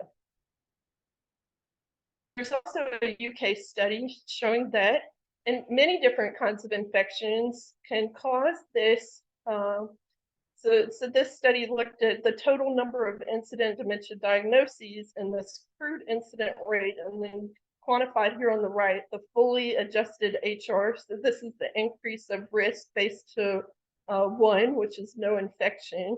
So you can see any infection increases the risk of Alzheimer's disease, and pneumonia also has this 1.88-fold increased risk of development of dementia. And so the first step to success is good people. So I have Samantha Cheney, Lauren McAdams, and Peter Doan in my lab that worked on the data that I'll show next, which is all unpublished, but I decided to share with this group. So this is an image of a tau tangle in an Alzheimer's disease brain that I stained when I was a grad student. But the thing I didn't know is that there's tau in the lung until I did it myself.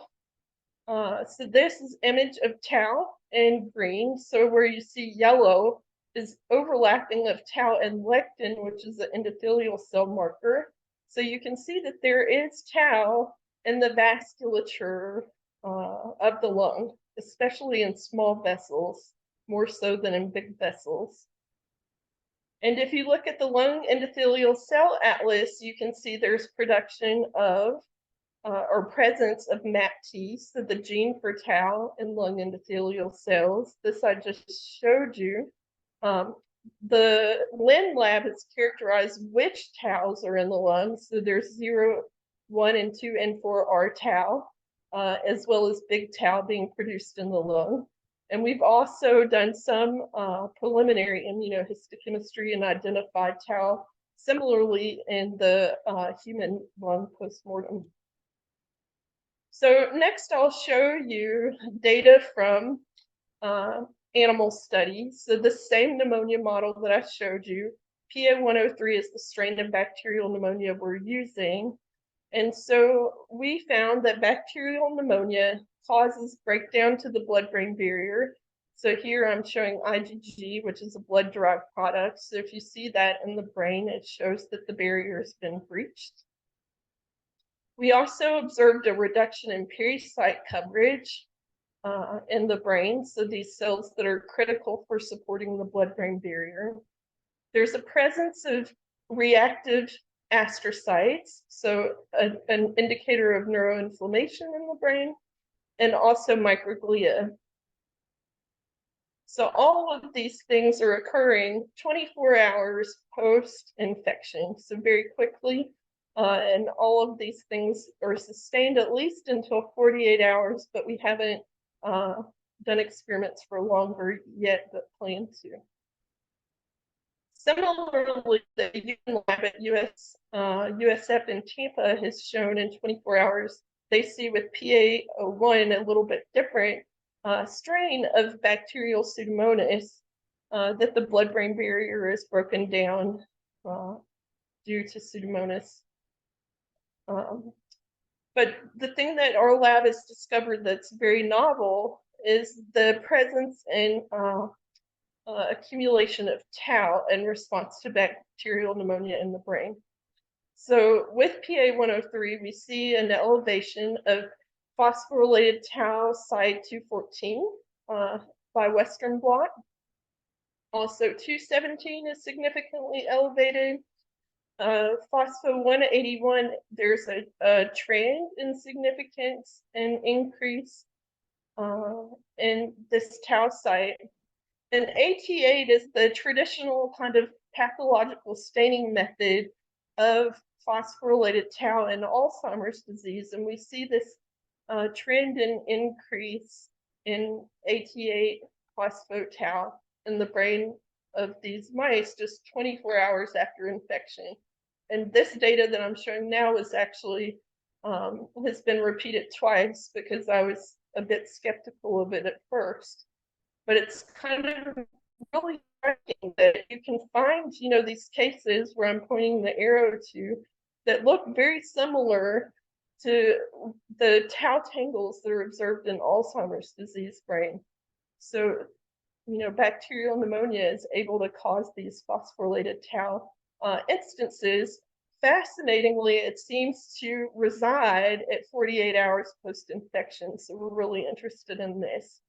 And the most striking data that we have that I'm excited to share and hopefully publish soon is that not only do we see this blood-brain barrier problem in wild-type mice due to pneumonia, but if you do the same exact infection, which we did at the same time in tau knockout mice, this doesn't happen. So somehow tau is required for the blood-brain barrier breakdown that I was describing. It's also required for the pericyte reduction that we observed. It's also required for the gliosis, both reactive astrocytes and for reactive microglia. So I think this is a very novel finding in the field to know that tau is required for all of these kind of pathological changes that are occurring to the blood-brain barrier and to gliosis in response to infection. So in summary, pneumonia via tau is causing blood-brain barrier breakdown and gliosis. But what does this mean for the big picture? So, you know, you have an individual, they may have infection and organ dysfunctions that are producing different types of amyloids that can then impact the neurovascular unit and ultimately drive neural dysfunction and dementia.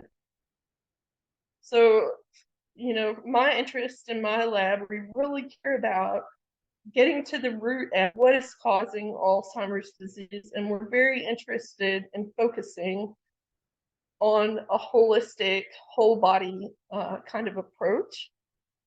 So acknowledgements, this is my lab and fantastic lab members. We have a lot of collaborations. In the last year, I've founded the Gulf Coast Alzheimer's Disease Research Center in Mobile, Alabama. I hope eventually we can target this kind of holistic approach to begin, you know, collecting not only brain, which is typically collected in Alzheimer's disease centers, but other organs to be able to assess if there is a peripheral contribution to dementia. And also we have this collaboration with ALZPI, looking at microbes, and then a clinical study on vascular contributions to dementia in diverse populations. So I'll stop there and take any questions.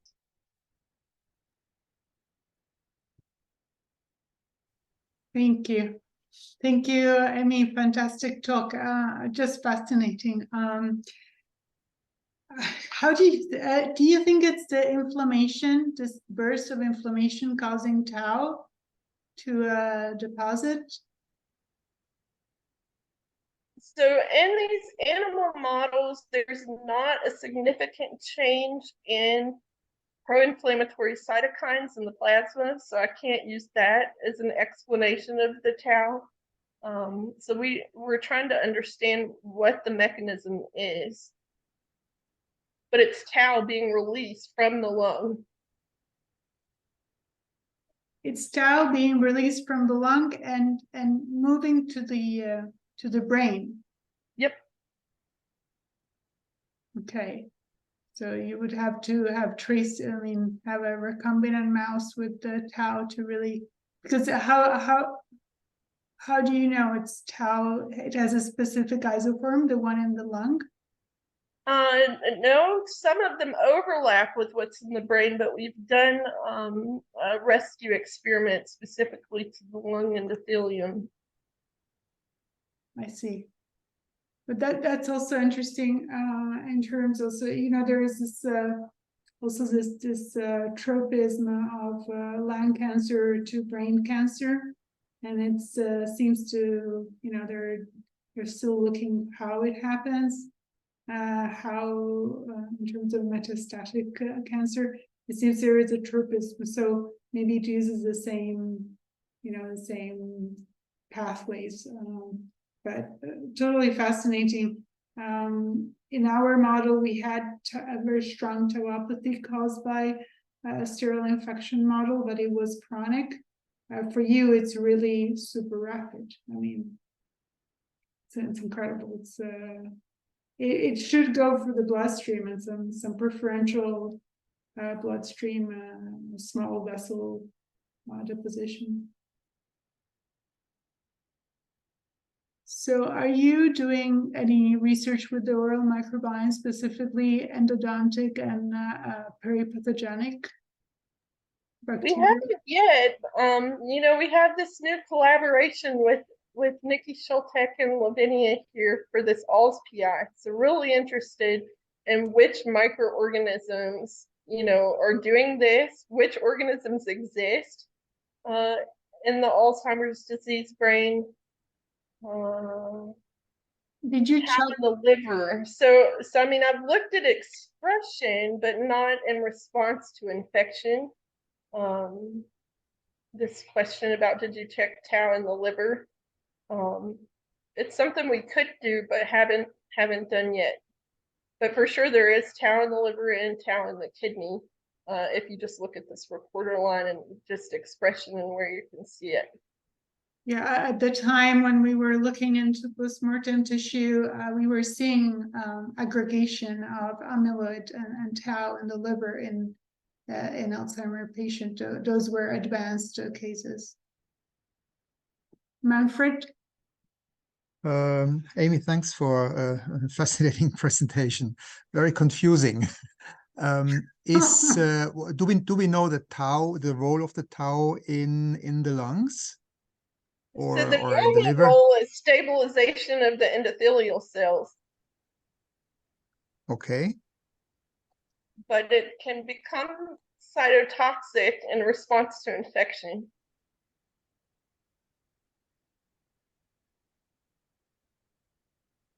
So is a solution maybe antibiotics as a solution for Alzheimer's? You'd have to ask that question to Nikki. I think that's a perfect question for her. Manfred, I have a chart, and I'm going to run through the antimicrobial work in Alzheimer's when I speak in a little bit. Oh, okay. Okay. Amy, great presentation, and as my kids would say, I'm made of questions. Okay, so I think we are done with that time, and we try to stay on track. The next speaker is Roger Bullock from Optichronics. And thank you, Roger. Thank you. Good to be here. Some interesting talks. I think Vik Chandra has made my day. I thought that was a fantastic piece of work, and I look forward to that starting to move medicine forward in a positive way, because it certainly hasn't been that forward up to now, as I'll touch on. I also wasn't as pessimistic about Dwayne's talk as you were. The only thing we have to do is, if the money's being diverted away from pharma investment, then all these other projects and all these other side streams, it's up to us to try and get some of that money in order to produce some preventive and treatments that might actually work, more than just the amyloid theory that's been going badly wrong for 25 years. You started the conference talking about longevity, which I thought was quite good from the quote on the front of my opening slide, which is, you know, however else you live your life, live it freely. It's not the years in life that counts, the life in years, because I think that's really what we're trying to talk about. You know, longevity. There's no point living to 90 if the last 25 years have been substandard. So I think that's a good idea. So the oxychronic story started out of pharma, very much out of pharma now, but and we were looking, René and I were talking about modifiable risk factors, and everyone talks about them, everyone publishes data on them, but no one comes up with a way to sort it out. Until, of course, the finger study, which was a very good study. And of course, when everyone talks about 99% failure in Alzheimer's studies, they never include the finger study as a positive study, which it was and continues to be. And also the work of Danone with Suvinate. Some of those patients 5 years on with MCI have still not progressed. Now, that might be by chance, but certainly the studies have been positive, but universally ignored by most of the academic institutions. So I think that lifestyle and modifiable factors is important. We know from literature, 80% of chronic disease symptoms can be ameliorated by lifestyle changes. So one of our premises was, so how do people find out? You know, they don't read scientific journals, they don't read curated stuff in some of the you know, magazines and stuff, but they all use smartphones, you know, and even in remote parts of the world, you know, China's got 75% smartphone use now. People use smartphones. So we thought, why don't we start looking at technology in order to get this information across in an accessible way? You know, the Fingers group's doing fantastic. It's just, you know, it's gone through 1,000 enrollments, but, you know, we're talking millions of people. And, you know, so some of the work, some of that research, if we can get that out into the public domain on a smartphone, using technology to identify personal risks, very much the same way as Vik was talking about, but then also building in coaching programs so that having had risks identified, if people want to do more, can they do it? And that's what My Avos, our app, is all about.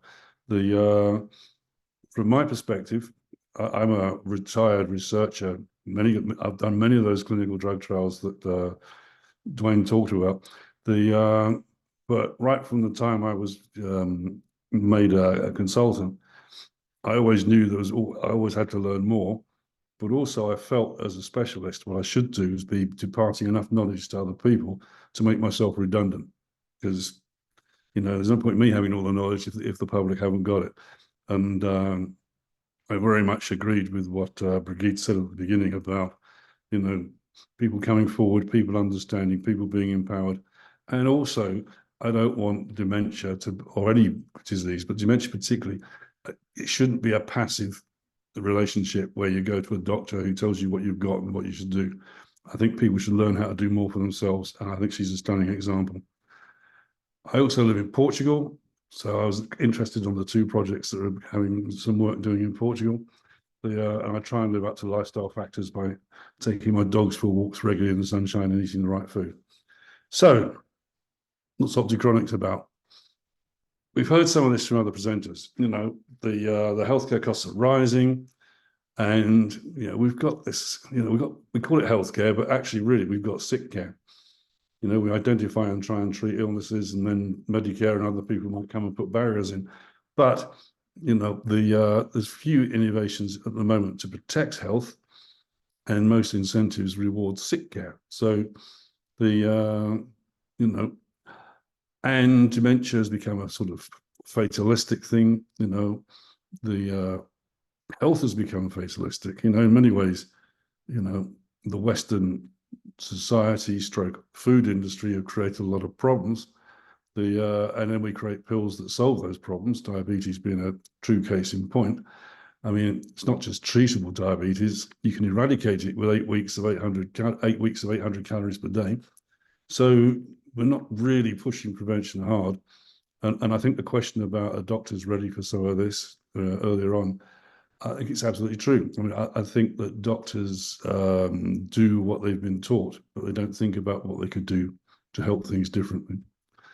We need to move from this sick care paradigm. You know, we need to, you know, become anticipatory. We need to have planned interventions. I love Vik's stuff. If we could move it back even earlier, that would be great. The big difficulty then is a lot of this relies on having a label, which we call a diagnosis, which are probably going to change over time. And as we've seen in dementia, we're not sure we've got the labels right anyway. You know, we've got mostly mixed disease and various things. So what can we do? And for me, the perspective, having worked 30 odd years in health, is I'd just like to get patients back in control at the center of what goes on. It gets talked about, but I don't think it gets done properly. And I'd really like to see people using apps for their health in the same way as they do for everything else. You know, 10 years ago, none of us really trusted banking apps. Now we can't live without them. And the banks are all closing down. The security on apps is probably as secure as anything else.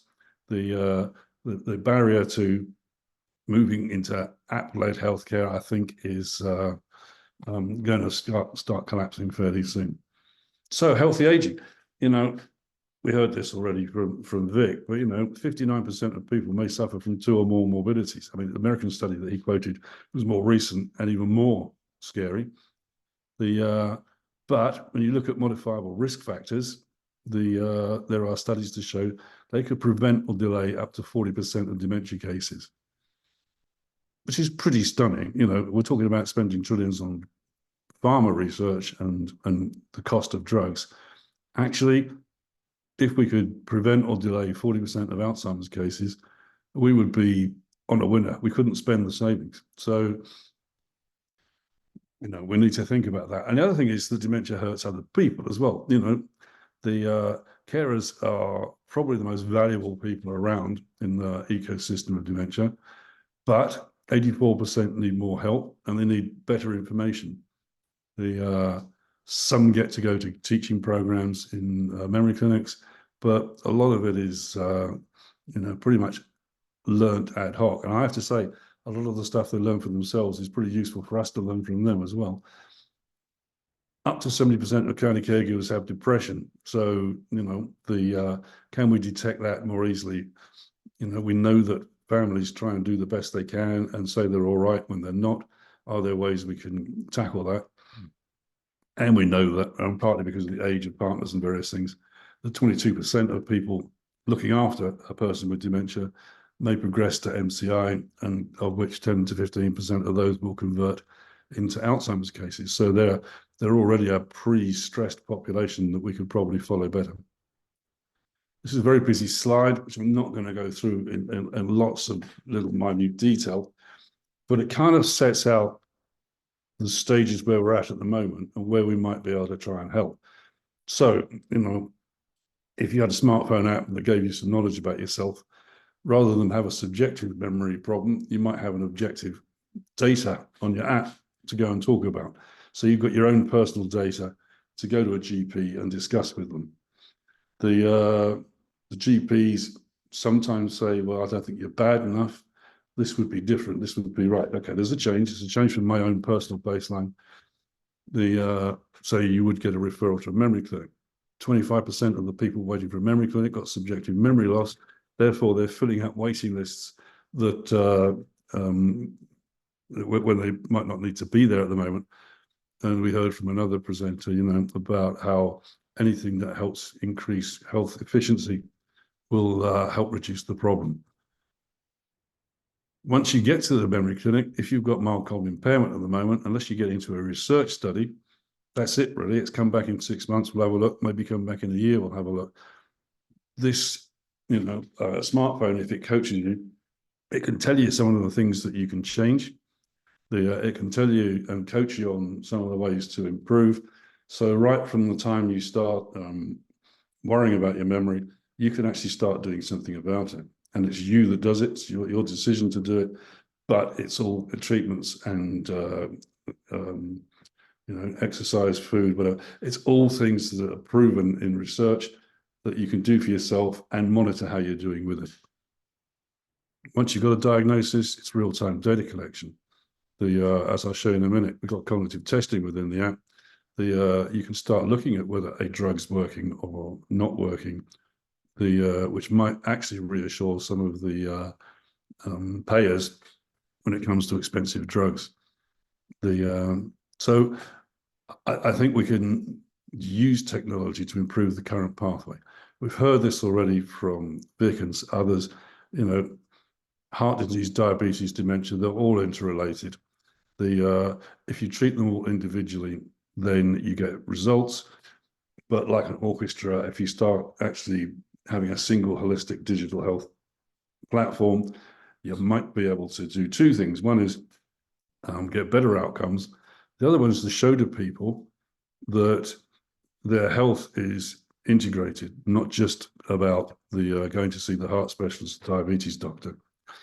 In the UK, with these chronic health conditions, people go to the GP 3 or 4 times a year with these conditions to be checked, but never get asked about their memory because that's another box. So I think healthcare, while it improves for having single specialist entities, people need to be treated more holistically.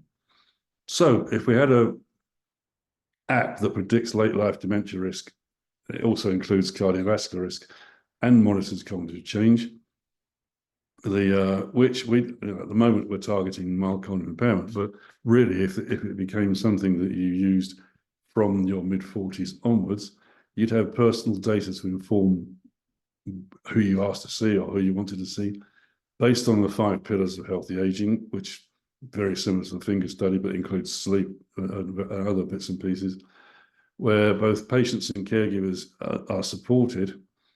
Then we would have a world where patients would be controlling their destiny more. We'd have a situation where people were coming to see specialists or primary care physicians with data that was discussable and getting to see specialists at the right time.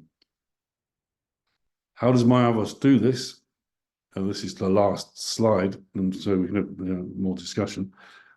So it uses various assessments, including the adaptation of the KD scale and a cardiovascular risk assessment, in order to produce health outlook and risks in both brain and in heart. The drawing there is our cognitive test. It's in partnership with a cognitive speech market company, where all you do is describe a picture. So it's a complex picture, you describe it for 15 minutes, you record it on your phone and you send it off, and it comes back. And it comes back with answers in the 6 domains that you can maybe able to see on the screen. It's a bit small, but they're basically 6 domains of cognition. And so you've got a report saying you're okay in this, you're okay in that. Simply for personal use, they're all validated instruments. You then, on the app, you profile your lifestyle factors. So you calculate the weight, your cholesterol, all the standard stuff, and we can produce interventions based on that. And anything that's found either good, we can encourage, but anything that's we know is detrimental to long-term brain health, you can then go into a coaching system which tries to address your own personal barriers as to why you're not exercising or why you're eating badly and all the rest of it. Within the lifestyle factors, we've got a food app where you can just photograph food and they'll calculate rough caloric intake. So we can, you can use your smartphone as you would for many other things to try and get information that, it's laborious if you've got to start data logging various things. We're trying to make this part of the normal smartphone experience. So then you get this AI generated, curated personal content. So if you've got good habits, we encourage them. You've got bad habits, then this coaching program goes on. And the first thing on my buddy is just taken from one of the coaching examples. the numbers in the one in the middle there, if you've got memory deficits identified through the cognitive testing, then there are a series of exercises that will match the problems that are identified so that you can start doing some cognitive stimulation practice. And then the I can't read the last one, but anyway, it's another part of the coaching thing about how about exercise. And finally, this is on a personal basis for anybody. So therefore, what we've done is we've linked it so that any one person could connect to 5 other people that they want to. So if you've got early cognitive impairment, you can link it to your partner or your family. People in Australia can see how their parents are doing. And eventually, we're not doing it yet, it's conceivable it could link into electronic patient records and other things. But the idea at the moment is that you can test a person who's worried, you can test the partner and or a family if they want to, but you can see if the situation is stable. We've also got a activity to daily life questionnaire within this, which you ask the patient and you ask the carer, and then you overlap them so they can look and see on a map what the truth is, somewhere between what the caregiver experiences and what the patient thinks they can manage. So it's quite informative from that point of view, because many times I was in clinic when people would say, I'm all right, I can do this, I can do that. And the carer's sitting there shaking their head saying, no, they can't. So this collects a lot of that data. And of course, the other thing it does, if a caregiver's collecting data, this asks about anxiety, depression, various other things. The speech biomarkers can pick up depression. So actually the family can pick up whether a caregiver's in trouble as well, even if they're saying they're okay, to a certain extent. So in short, what we want is to promote more responsibility for personal health. I think that's key to the prevention agenda going forward. I think the second thing within that is that people need the information to actually take the responsibility for personal health. And I think that, a smartphone, which you're using for every other daily activity, we ought to be able to do something like this with cognition and with chronic health, and try and move towards 80% reduction in chronic symptoms across the board, and hopefully gets even 1/10 of the way to reduce to making that 40% reduction in people with dementia. And I'll leave it at that. Like I say, it's not a comprehensive or demonstration performance. 20 minutes is not long enough, but we're very keen to start a movement towards personal prevention and people having things to discuss with their doctors, not going to them hoping that their memory problem isn't serious. I'll stop there. Thank you. Really nice, and looking forward to see this. I was just wondering if you have a solution for subject like Birgitta, who's by herself, and whether you... Well, so I mean, to her, to what she was saying, would it be good for her? Yes, obviously, and even before, because she'd been diagnosed for a while. Yes, she's a unique individual in that she's highly motivated, highly driven, and looking for solutions. So yes, this would help. I mean, I suspect most of the things that it would tell her to do, she's doing already. But what she did say at the end was, it shouldn't just be me. This should be something that everybody could have and scalable.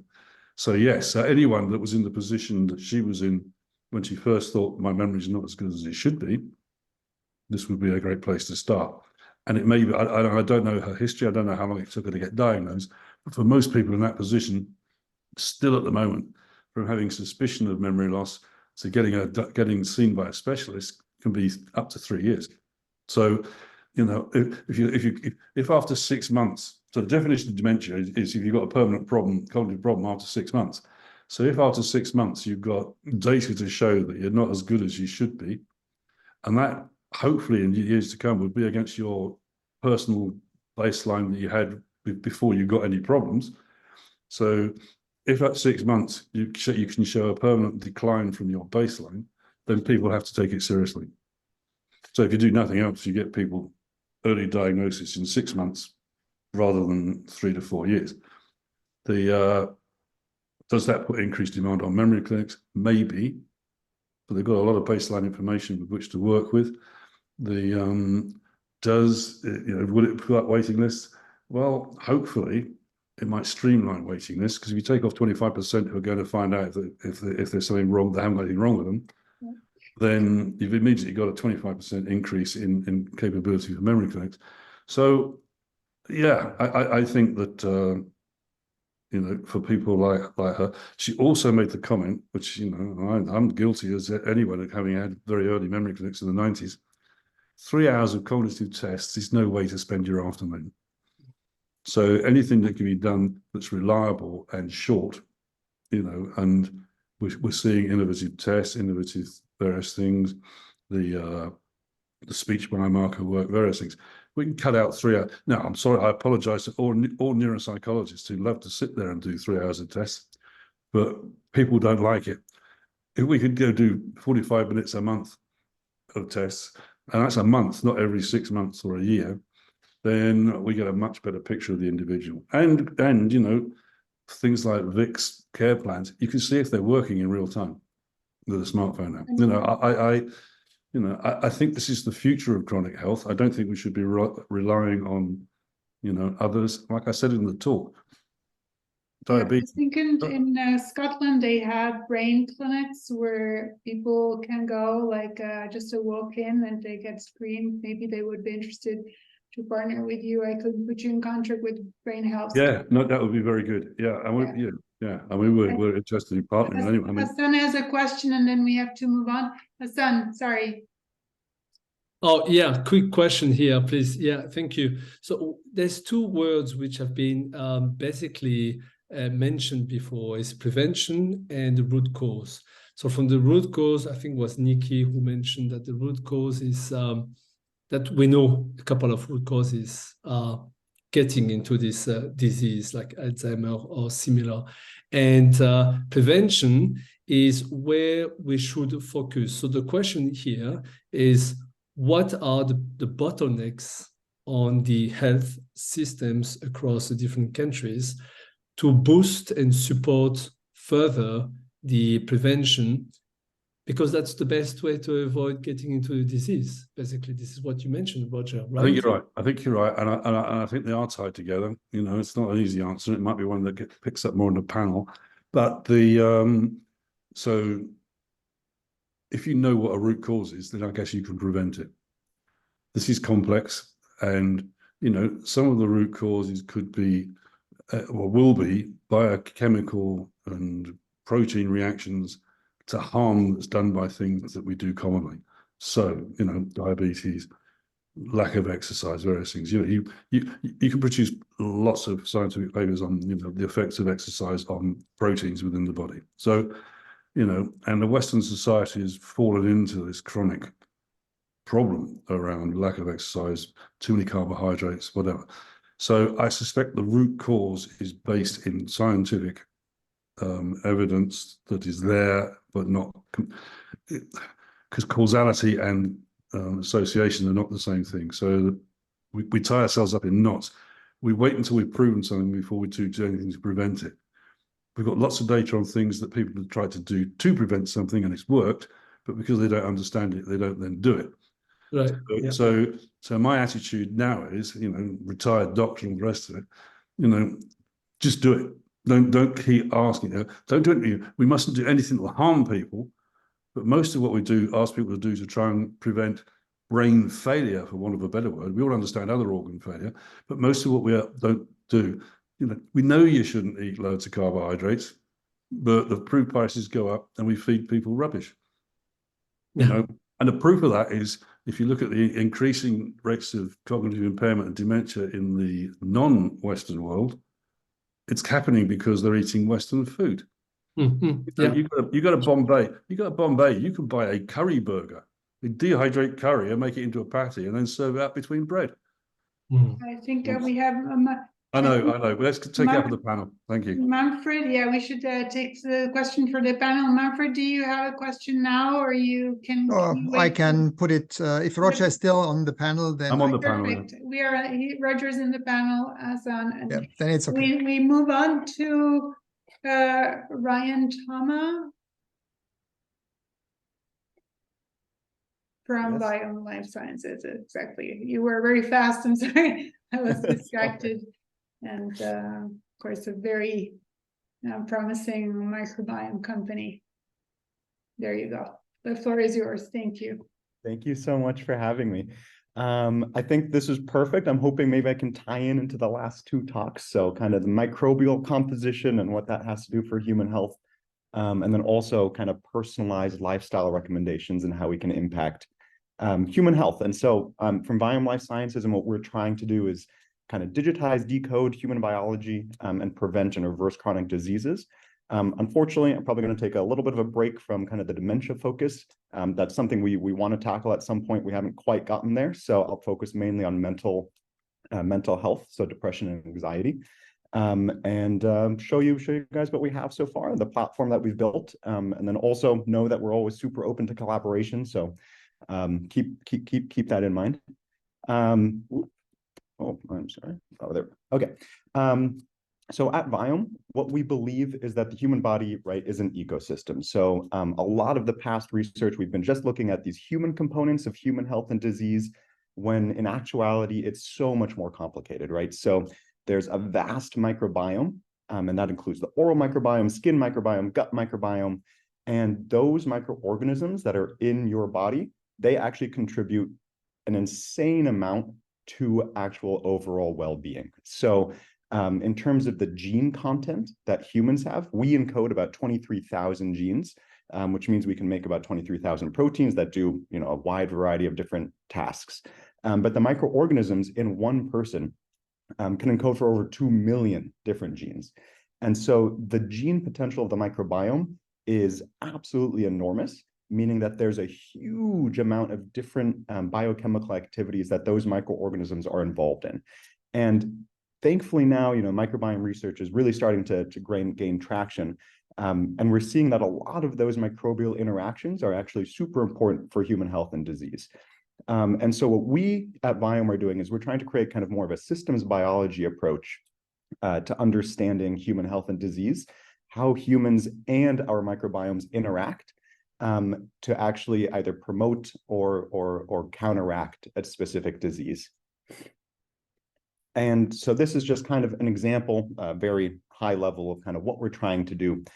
So you can see, for example, this bacteria, there's inulin. It takes inulin, goes through a bunch of different chemical pathways, produces butyrate, and that butyrate is then actually going to be used by human cells. And it changes gene expression, which has a whole bunch of different roles. It can decrease gut permeability, improve immune function, decrease inflammation, and overall butyrate has a whole bunch of positive health effects. And so it's these pathways and these interactions that we're specifically trying to focus on. And what we kind of tailor our science on is how we can impact these pathways and the outputs and inputs of these pathways through nutrition and lifestyle interventions.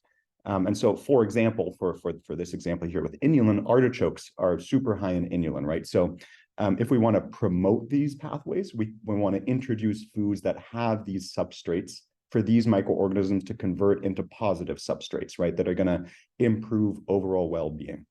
And this is going to be holistically, but also on a disease-specific level, right? So some diseases are going to show that this specific metabolite is harmful or beneficial, and we want to target that specific thing as well for that specific disorder.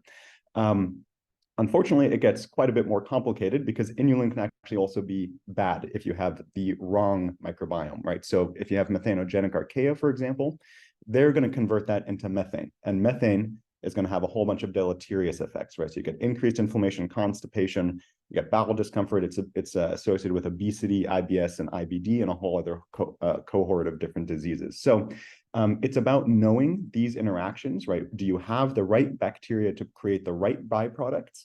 or do you have the wrong microbiome? And then do we want to add or do we want to take away those specific substrates to kind of push you into health? And so what we're trying to develop is kind of what we call nutrition 2.0. So we're currently in nutrition 1.0, which are these kind of fad diets, right? We're just saying this is going to work for everybody. You should, do X, Y, and Z, and you're going to be healthy and you're going to be better. But what we found is that that's really not the case. A lot of things need to be highly personalized and are very unique to an individual's microbiome, their composition of that microbiome, what it's doing, and the interaction that it has with the host, with the actual human. And so we've developed Nutrition 2.0, which is data-driven. So we have very fancy computer people that I don't fully understand all the things that they do, but they've got lots of machine learned models and mathematical formula that kind of create this architecture and network of biochemical interactions that we can then leverage and learn things from with all of the different metadata that we've collected. And so our goal is really to prevent and cure chronic diseases and cancers and to continually learn and build upon this platform that we have. And so it's important here, apologies for the grotesque image, but it's important to, when you're doing this mission that we have, right, to choose the right technology. So there's a lot of different technologies that you could use to kind of investigate the microbiome as well as the human. And what we do, which we think is unique and the most important part of our technology, is that we look at RNA. And so RNA is what makes proteins. It's what's actually expressed and what is actually, it's a window into what is actually happening in the body or in the microbiome at that point in time. And a lot of past research has really focused on DNA. And DNA is, unfortunately, it's very static. It's essentially the same throughout your entire life. And so, you can see in this example here, this is somebody with IBD. This is their colon. You can see when their IBD goes through remissions and it goes through flares. So you can be in a healthy state one day, and then a couple of weeks later, you're suddenly having a flare, and you're going to be in that sick state with inflammation, which is here on the right. And nothing in your DNA, right, has changed between this healthy and this sick state.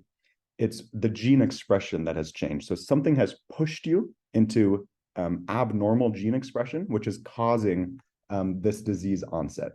And so you can actually see that here. This heat map is this is gene expression quantification, and you can see all of these different genes are differentially expressed compared to a healthy individual. So when you're sick, you're changing your gene expression, but you're not changing your DNA. And so that's why we think it's really important to be looking at RNA so that you can actually quantify these changes and see it on that time scale that's actually relevant. Because a lot of these diseases don't really have, DNA mutations that are causing the disorders. And even if there are risk factors, right? Risk factors for DNA or for genetic diseases we found are risk factors, right? Somebody could have that mutation and never develop the disease. Somebody else has the mutation and does develop the disease. And so the question is, why are you being pushed into this disease state? And why are some people not being pushed into that disease state? And so what we want to do is kind of modulate the human and microbial gene expression primarily through nutrition, but also with lifestyle interventions to move away from this sick state and move it back towards a healthy state and modulate all of these different abnormally expressed genes. And so we have quite a product portfolio that we've introduced over the years with this aim. And so we currently have tests that we sell. These are all direct to consumer. You can buy them on our website. And so we have a gut test, we have an oral test, and then we have a full body test, which includes a gut microbiome testing, oral microbiome testing, and then also we do a blood test just from a finger prick blood sample, and that actually assesses the human gene expression, so the person. And all of these tests provide nutritional recommendations. We also have personalized supplements, so those have food extracts, vitamins, minerals, things that we've, macronutrients that we've identified that are gonna benefit your microbiome and overall health.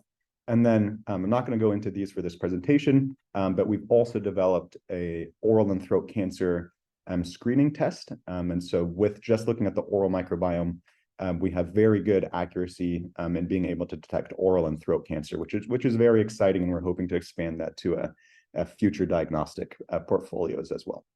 And so what we do is we essentially run a direct-to-consumer business, and we sell our kits, we gather metadata from our customers, and then we constantly kind of iterate on that process, and we learn from the molecular data that we're collecting from our customers. And so we have over 300,000 samples from customers and research participants. We do extensive clinical research where we're specifically collecting samples from people in specific disease cohorts that we're interested in. We take all of that data from all of those participants. We do machine learning to generate our insights, which allow us to identify biomarkers. And those biomarkers, we then try to reintegrate back into our product recommendations to specifically target whatever it is that we're looking for. And so just one example here, we did a study on glycemic response. So, right, when somebody eats something heavy in sugars, they're going to see a spike in their blood sugar. And traditionally, it's thought that, there's a glycemic index that each food is associated with, and it's thought to be universal, right? So everybody's going to react similarly to these different foods. But we now know that that's not the case. People are going to react very differently to different foods, and it's a highly personalized reaction. And so you can see here, these are two different people. This is the blood sugar response in response to eating banana or bread. And you can see this person here, the red line is when they ate the food. You can see that they have quite a rise in their blood sugar after eating banana, but not after eating bread. And then for this person, it's the complete opposite. They don't really have much of a rise when they eat banana, but they have quite a big rise after they eat bread. And so you want to kind of be able to control these big spikes in blood sugar. And what we did is we ran this study. We created a machine learned model that had about 80% accuracy to be able to properly categorize foods based on them generating a blood sugar spike in an individual. And what we did then is we implemented that into our nutritional recommendations. So you can see for this person, this is actually me. Couscous is generally thought of as a healthy food, but for me, it's going to actually cause a blood sugar spike. So in our recommendations, it's an avoid food. And it says here, your data indicates that you're likely to have an increased blood sugar response to couscous. And instead, it says try substituting quinoa. So we know now that quinoa is not going to cause this. So instead, I should probably eat quinoa to kind of normalize my blood sugar. And so we present all of these recommendations. We have these food recommendations where we put foods that are on the avoid. We also give a reason as to why those foods are avoids. And then we provide superfoods, which are going to be the opposite, right? Foods that are going to reduce inflammation and improve overall well-being. And then we also provide a description as to why we put those foods in those categories. And we also have personalized supplements, as I mentioned. So these are much more specific nutritional ingredients that are not just, eat a broccoli, which obviously is very complex in terms of its nutritional composition. And so this is much more specific and allows us to more precisely modulate the gut microbiome and those chemical interactions. And so now I'm going to talk a little bit about the gut-brain axis, which is very complicated, very interesting, very exciting. And I'm going to specifically just kind of focus on depression and anxiety, walk you through kind of our whole start to finish, well, we haven't quite finished, start to almost finish program on being able to generate essentially a platform that allows us to improve symptoms of depression and anxiety. And then I also have a little bonus data in there that's not related to either of those two things. So the first thing that we did is we got from all of the customers that we have, they complete a very extensive, sometimes maybe a little too extensive questionnaire that's got a whole bunch of different clinically validated surveys. And so one of those is PHQ-9, which is a depression survey. And so from all of the customer data that we got, we have about 2,000 individuals that are depressed, about 8,000 people that are not depressed. And we created a machine learned model. This is just with the stool data, so just looking at the gut microbiome. And we were essentially able to identify features that are associated with depression. And from that, we developed specific nutritional interventions that aimed to essentially take the molecular features that are associated with those microorganisms that are associated with depression and try to essentially starve them And then the molecular pathways that are associated with health, we wanted to feed those and promote those. So we're trying to limit the amount of harmful chemical byproducts and maximize the amount of health-related chemical byproducts. And that's all through just modulating diet. And so what we did is we did a couple different studies in order to kind of show or convince ourselves that this was working. And so this was the first study that we did. And so this was just a crossover study. So there's no control group here. So each participant, we measured their depression, anxiety, and this bonus is IBS if you're interested. We measured it before they started Viome, and then we measured it after they started Viome. And so it's roughly, depends, it says here, the time between time point 1 and time point 2, but it's roughly 200-ish days. And so time 1 is their score essentially before Viome, and time 2 is their score after Viome. And so you can see for anxiety, we significantly decreased their symptom severity for all severe, moderate, and mild anxiety. For depression, we also significantly decreased their depression levels. For severe and moderate depression, we didn't quite reach significance for the mild depression. And then just if you're interested, IBS, we were also able to improve the symptoms with IBS for severe, moderate, and mild IBS. And so this was super exciting. And we said, okay, I think we probably have something here. So we decided to go for a slightly more rigorous study. And we looked at then a controlled effectiveness study. And so here we used specifically individuals that are using our precision supplements. So those are the supplements that I presented earlier. And then we compared those to control participants. So those are Viome customers who are not taking the precision supplements and who also don't have reported not adhering to our recommendations. And what we found is also significant improvements in depression. So this is specifically for depression. And so you can see here, so these are the time point 0 for the precision supplements. So this is, there's 9.1% of individuals have severe depression, 22% have moderate depression, and then 68% moderate to severe, and then 68 have moderate depression. And then this is the control group, which has a pretty similar distribution. And then time point 1, this is going to be after the intervention. And you can see that a huge amount of individuals from the precision supplement group now improve and are asymptomatic. And just a small portion of the individuals in the control group report being asymptomatic. So there's a much smaller shift in improvement in the control group than there is in the precision supplement group. And so this was super exciting as well. It kind of showed us or gave us confidence that our molecular features that we identified in the intervention that we're actually administering is having a positive impact on these individuals' mental health. And so then we decided to launch a randomized placebo-controlled trial. And that is what I'll show next. This trial is still ongoing. So this is preliminary results. I don't have any p-values to show here. These are just trends. Things are trending to significance. You can see as well the ends are going to be quite small. So we're not finished with this, but this is just kind of what we've seen so far. And so here we have for depression. Specifically, these are just individuals that are over 50 and they're also overweight. We have baseline, and then we have 3 months later. We have 3 groups here. We've got the control group, and so this is going to be a placebo-controlled. We've got a VCS group, which we can actually ignore for the sake of this, but this is a different nutritional intervention that we did that was more generic. And then this red one is VPNP, which is the Viome Precision Nutrition Program, which is precision and personalized to each individual. And so you can see from baseline versus 3 months later, there's not a huge improvement between either the controls or the generic recommendations, but we see trending towards quite an improvement for the VPNP. And then this is the same thing here, but this is with anxiety, and we see kind of a similar trend there as well. And then as bonus data, which we also thought was very, very interesting, we had some secondary endpoints. So we're measuring HbA1c as well as fasting glucose.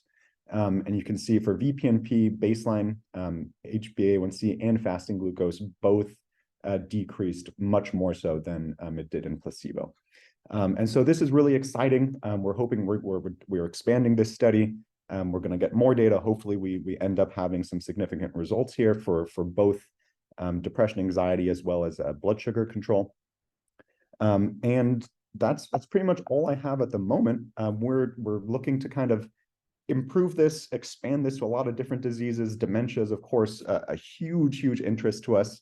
It just becomes quite a bit more challenging to find participants. So we've kind of started with these low-hanging fruits, and also kind of to validate that our system is working and makes sense. But so we're always looking for collaborators, and we're excited to expand what we're doing.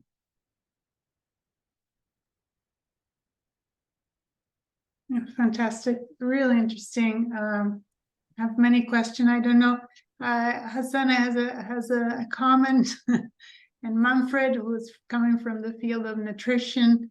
I have also a question, but I leave maybe the word to Manfred. Do you want to comment? Sorry, panel. Make it short. I will lump up everything. Yeah, okay. Because Ryan, I'm not sure. Are you going to stay for the panel discussion? I can, yeah. You can. Okay, fantastic. No, I was just wondering. No, I understand you do the RNA sequencing, and this is really your kind of core investigation. How do you connect this to those metabolites that might influence then, brain function through this gut microbiome axis? Yeah, so all of the RNA that we sequence gets kind of associated with these specific microbial functions. So with our bioinformatics analyses, we say, okay, all of these sequences are associated with this biochemical activity that these microorganisms are doing. And then we don't really do anything. We let the machine learning algorithms essentially create these models, and then those models will rank the features that are most important with whatever disease it is that we're interested in. And we'll look at those, and we have a very smart nutritional science team that are much smarter than I am. And they will look at all of those molecular features, and they will, they'll actually look at them, right? They'll look at all of them. They'll look at research, look at papers, and they'll say, okay, this molecular pathway is associated with this, or is a byproduct of this chemical reaction as a result of eating this food or this nutrient, right? And then the question is, do we want to introduce that, or do we want to remove that? And that's kind of how it informs the nutritional recommendations. So it's looking at these pathways. Do we want to add more into that pathway, or do we want to stop that pathway and kind of starve it? And you have really an experimental nutrition there, because you're seeing the stark effects, and so the more you corroborate, you go on with the collection of data, the better is the outcome, right? Exactly. Yeah. So we went through these 3 different studies kind of on depression, for example. And at each of those, we kind of reassessed the model because we had more participants, refined it, and got it kind of try to work better and better and better. Yeah.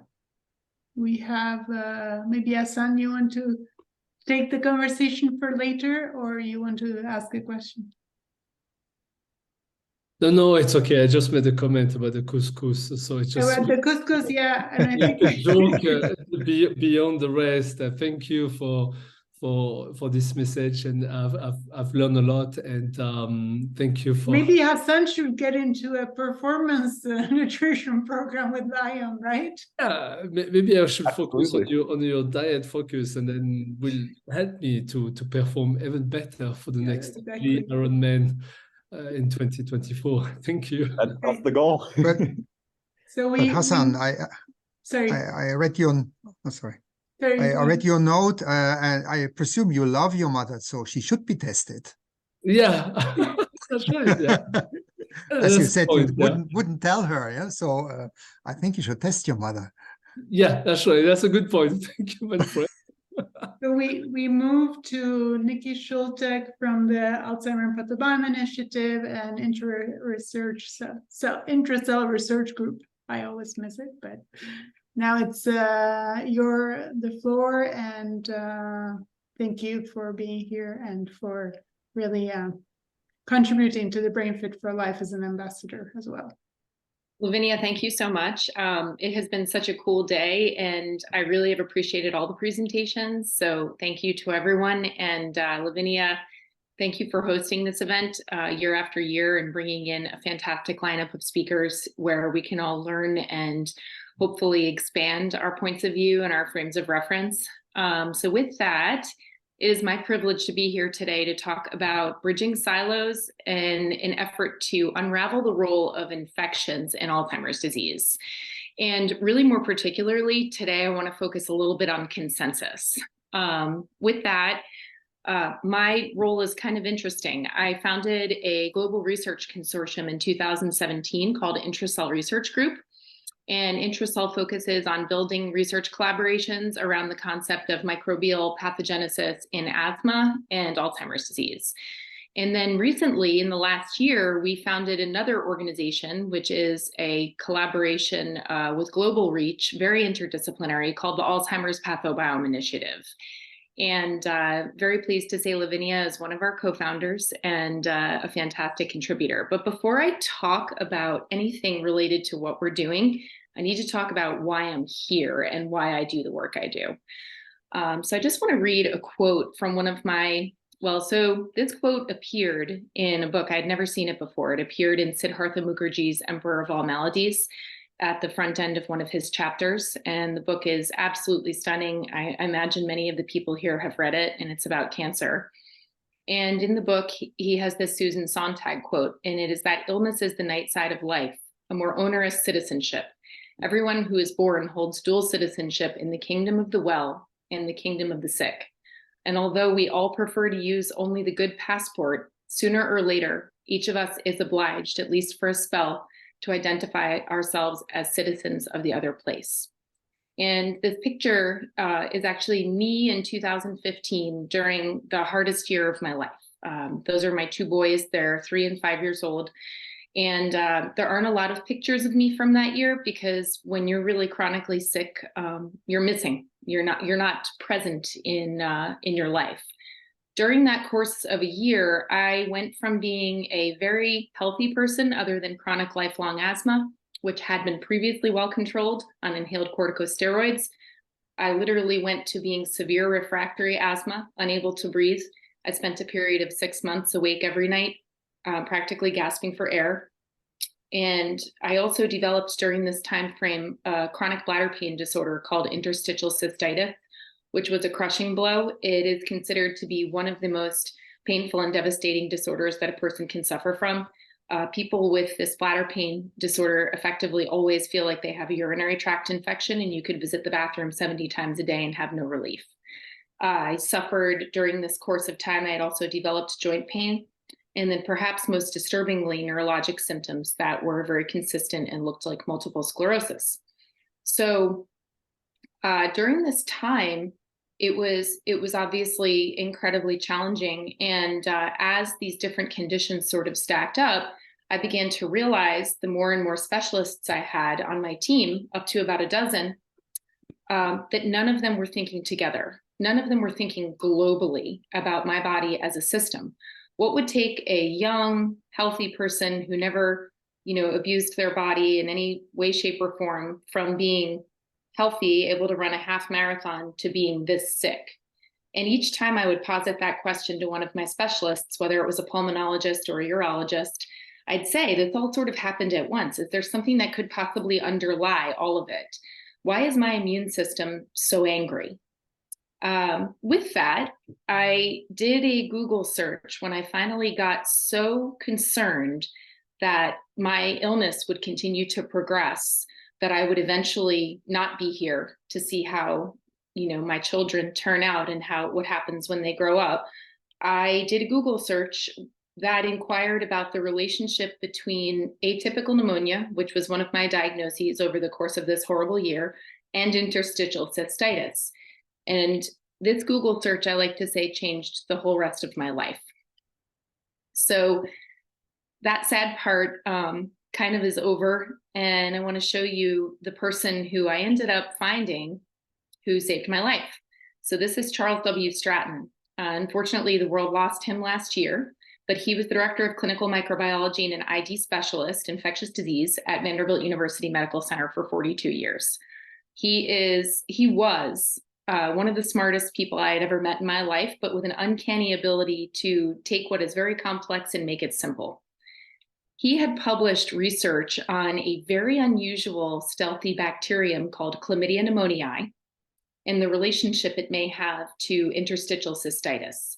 They did a small study at Vanderbilt involving a urology colleague where they were able to pick up on this intracellular respiratory bacterium, not the sexually transmitted chlamydia, in the bladders of women that had this terrible, incurable bladder pain disorder. And while the cohort was small, 18 patients, the conclusion was, well, while this is still obviously an association, it's possible that organisms of this type that can reside inside human cells and induce chronic inflammation could get involved in chronic inflammatory diseases like this one. And so larger studies should be done. With this Google search that I did and information that I dug up on this individual, I must say too, I had worked for Pfizer and Genentech before becoming a mother. So I knew how to read and interpret medical literature. And I will say that that piece was instrumental in my ability to find Dr. Stratton. So I reached out because typically you can find the corresponding author's email address. And I did not expect this person to answer. I literally wrote my whole medical history in an email, including the last terrible year, and said, really interested in your work on Chlamydia pneumoniae. Could we talk about this? And the rest is history. He ended up having a conversation with me and replying within a matter of 5 minutes. I would come to learn many years later, after becoming a patient, a mentee, a friend, and a colleague, that he would hear from patients like me every single week that so happened to be able to navigate the medical literature and find this information. So Dr. Stratton treated me with a combination of antibiotics, and all of these different conditions I had developed went into remission. And so I have this quote here that speaks to the situation, and it's that I will never forget this person who brought me a torch in darkness. And the torch wasn't just treatment when you're sick or compassion when you're hurting and you're looking for solutions. It was actually the gift of the mentorship, teaching me the things that he had learned about obligate intracellular organisms and how they could potentially play a role in certain cases of chronic disease. So ever since then, now this is going on 9 years ago, I've been asking questions, right? So I have this Einstein quote here: to raise new questions, new possibilities, to regard old problems from a new angle requires creative imagination and marks real advances in science. So the question our group asks, and I'm so fortunate that, I have this incredible team of people, both at ALZPI and Intracell Research Group, that are all really passionate about the same thing. And it's what causes neurodegeneration. We want to know what upstream events can lead to the things that we observe when someone is converting from being a healthy individual to someone that might have mild cognitive impairment, and then finally progress on to Alzheimer's or other forms of dementia. So our group is focused on infection, and I need to really give context around why that is. If you take it to a really basic level and you look at the human body and you go to the National Library of Medicine and you look up inflammation, infection or pathogens are the first thing that appear on the list. Infection is indeed the most prominent driver of inflammation in the human body. We know that infections have the capability to fuel chronic inflammation, and chronic inflammation is observed in Alzheimer's disease as well as a whole host of other chronic diseases. We find this to be extremely compelling, and Amy Nelson mentioned it earlier, the work of Robert Moyer and colleagues. But amyloid beta has been demonstrated as an antimicrobial peptide, and we feel this is incredibly important. And we also acknowledge that the body of evidence around microbial infection and dementia and Alzheimer's has really grown over the last 30 years. Animal models demonstrate that you can inoculate animals with various heavily associated pathogens, and they will go on to develop classic AD-like pathology.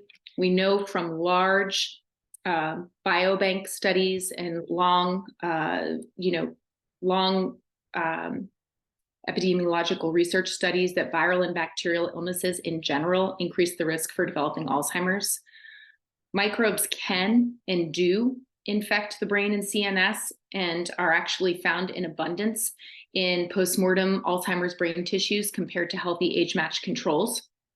We know from nationwide population-based cohort studies on viral and bacterial pathogens that they increase the risk of AD, and that targeted treatment in these two cohorts out of Taiwan actually reduced the risk if they were treated with antivirals or antibiotics.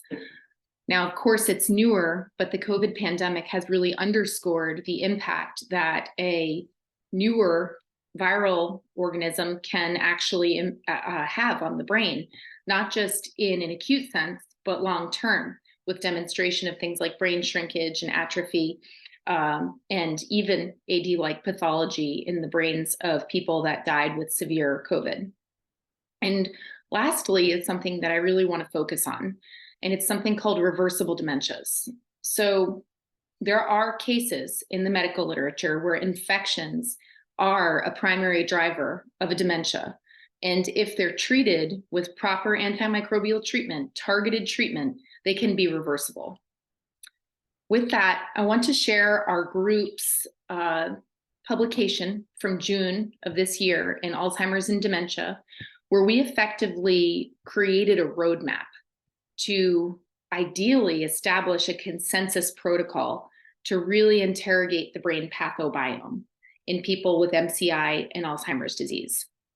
Although I want to say that this concept that we have to examine the microbes in the brain is actually applicable to things far beyond the context of Alzheimer's and dementia.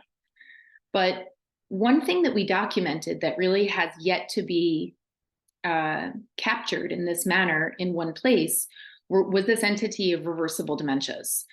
So what we actually found were 22 individual case reports and 2 case series involving various forms of dementia, including Alzheimer's dementia, that were their primary driver, where the primary driver was identified in these cases as being infectious.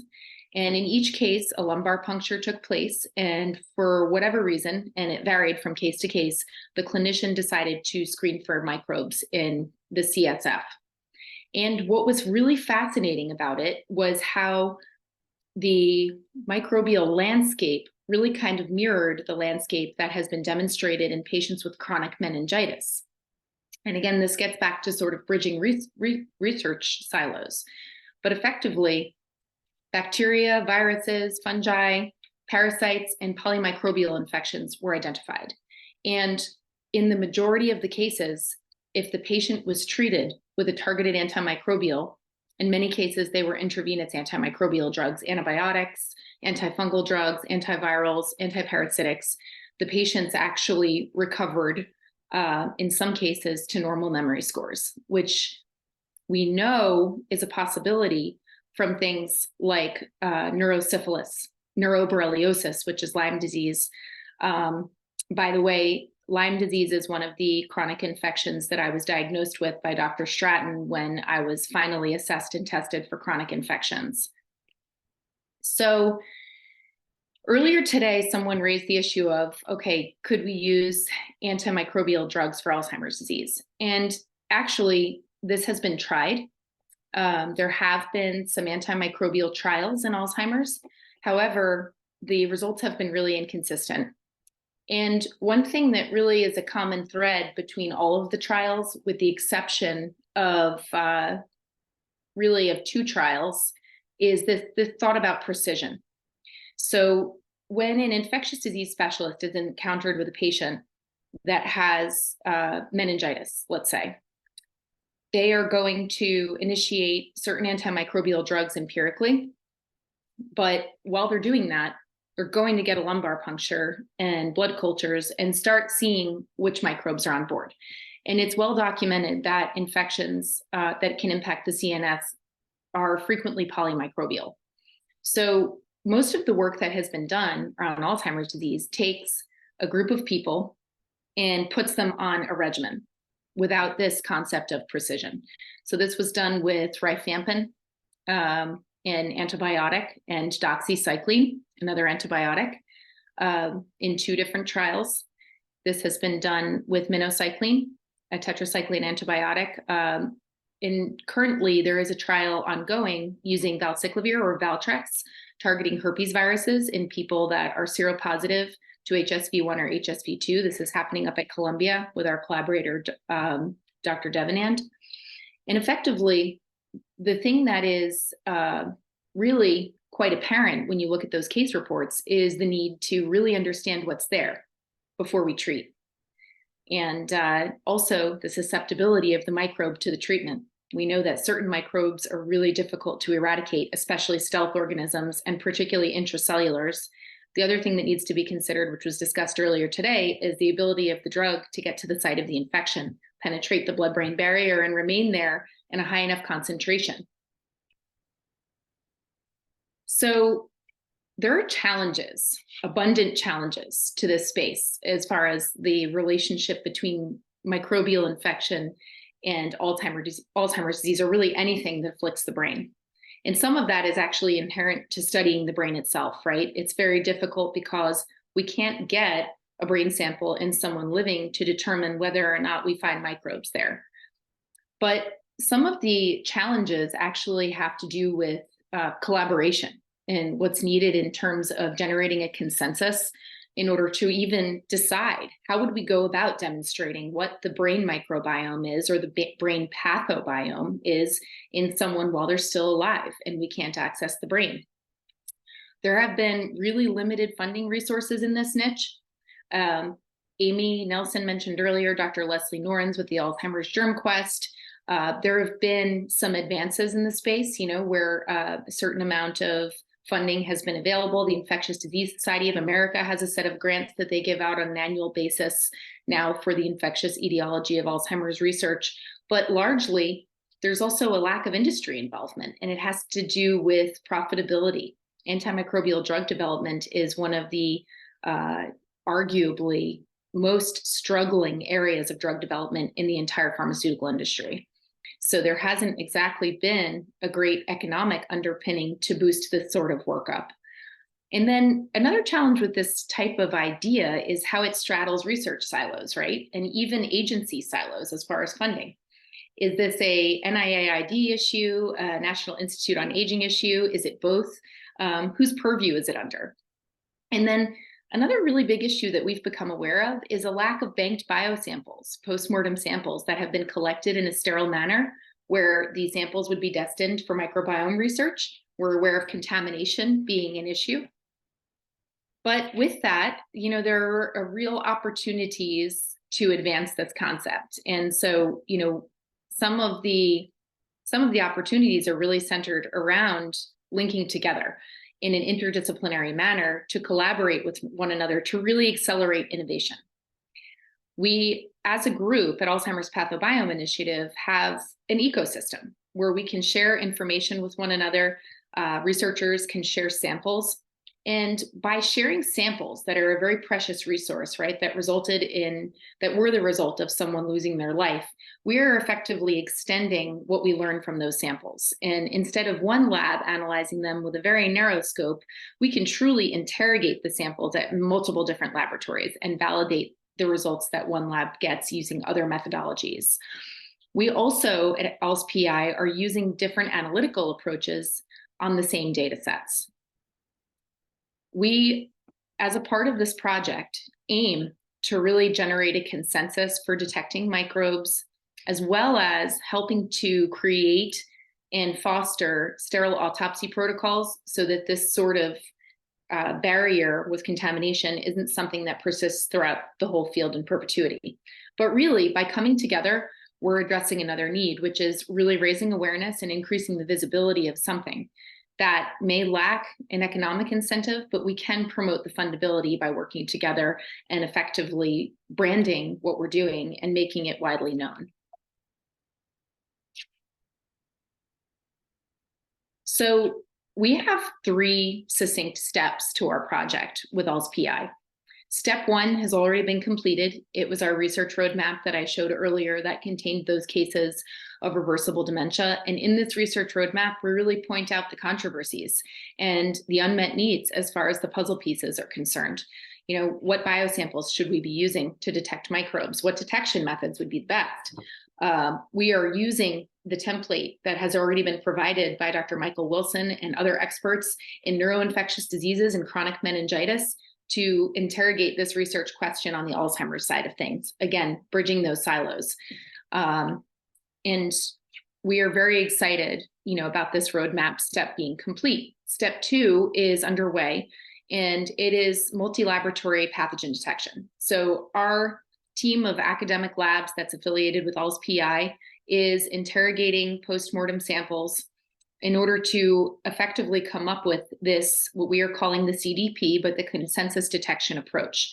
We will publish those results once we procure them. And then, of course, the third step is the most important one, and it's translation. We don't just aim to do really cool research, basic research that never helps to, result in anything that can assist patients and their families. What we really want is for our consensus detection protocol to be something scalable and available. Because what we don't know right now are how many cases, are out in the world today. We have yet to quantify how many individuals might have an infectious dementia, like the case reports that we identified. Really, ultimately, we can use the consensus detection approach in prospective cohorts so that we can identify and quantify that group. And we hope that it leads to diagnostics, preventative strategies, as well as therapeutics. But really the key is precision. And the one thing I want to really state is that we don't believe every patient is the same. And this is why we really need to start understanding these precise upstream drivers. So I have to give a shout out to my husband, who's a really patient and supportive spouse, who followed me onto a construction site really early in the morning so I could get a picture of me holding the silos. But really, our team is bridging these gaps. We're deliberately diverse. We are cross-pollinating, infectious diseases, microbiology, neuroscience, psychiatry, immunology, and more. People like Amy's team that are interested also in the lung, because the body is one system, right? We know that it is, and a siloed approach is really limiting in chronic diseases that are very complex. And we are really pleased to say that we're already operationalizing this collaboration. And this is just a beginning example of some preliminary data that we're generating to show, yeah, we can indeed do this. We can share, and we can, be effective in this multi-laboratory technique of using different microbial detection methods on the same samples. So we have tissues that have originated at the University of Edinburgh with my co-lead author, Dr. Richard Lathe, that are leaving and for assessment at the Philadelphia College of Osteopathic Medicine, our colleague, Dr. Brian Balin, Dr. Amy Nelson at the University of South Alabama, Dr. David Corey, who's doing fungal research at Baylor, Dr. Or Shemesh at Pitt, and Dr. Garth Ehrlich at Drexel. And sequencing data already procured by Dr. Lathe is headed to Drs. Tanzi, Kumar, and Eimer up at Harvard and MGH for them to apply their bioinformatics. We aim to publish those results in 2024. So just as an overview, we really believe that infectious diseases should be a part of the differential diagnosis in patients with Alzheimer's and other dementias. We also acknowledge that collaboration among specialties is going to be absolutely essential. We are actively partnering with academic centers, clinicians, researchers, industry, advocacy, stakeholder groups, and we really want to hear from you. So we encourage you to reach out. Nothing would be possible without our incredible team. This is just a small example of some of the different areas of expertise that we have and some of our core members. And then, thank you to the much larger group that has been contributing not only to this manuscript, but to this research project as a whole, which, really at the end of the day is patient-led, patient-centered, and precision-centric. So with that, I'll conclude and, open the floor for any questions, or we can start the panel.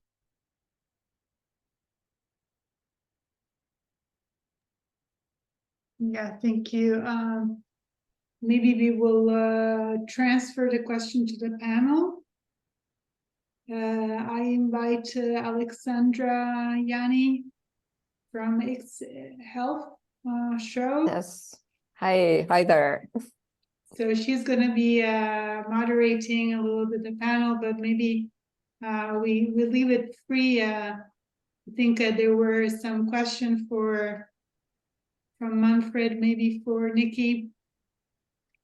And going back to this very comprehensive, holistic way of approaching the disease, which is a multifactorial and complex disease. Okay, I can start. It's because everything I'm saying now will be so redundant and kicking in open doors, because it was mentioned already a couple of times that our bodies, they belong together. Last century, we have basically played largely pathology, dissecting the body into different areas, the brain, the gut, the kidney, the liver and heart, and so on.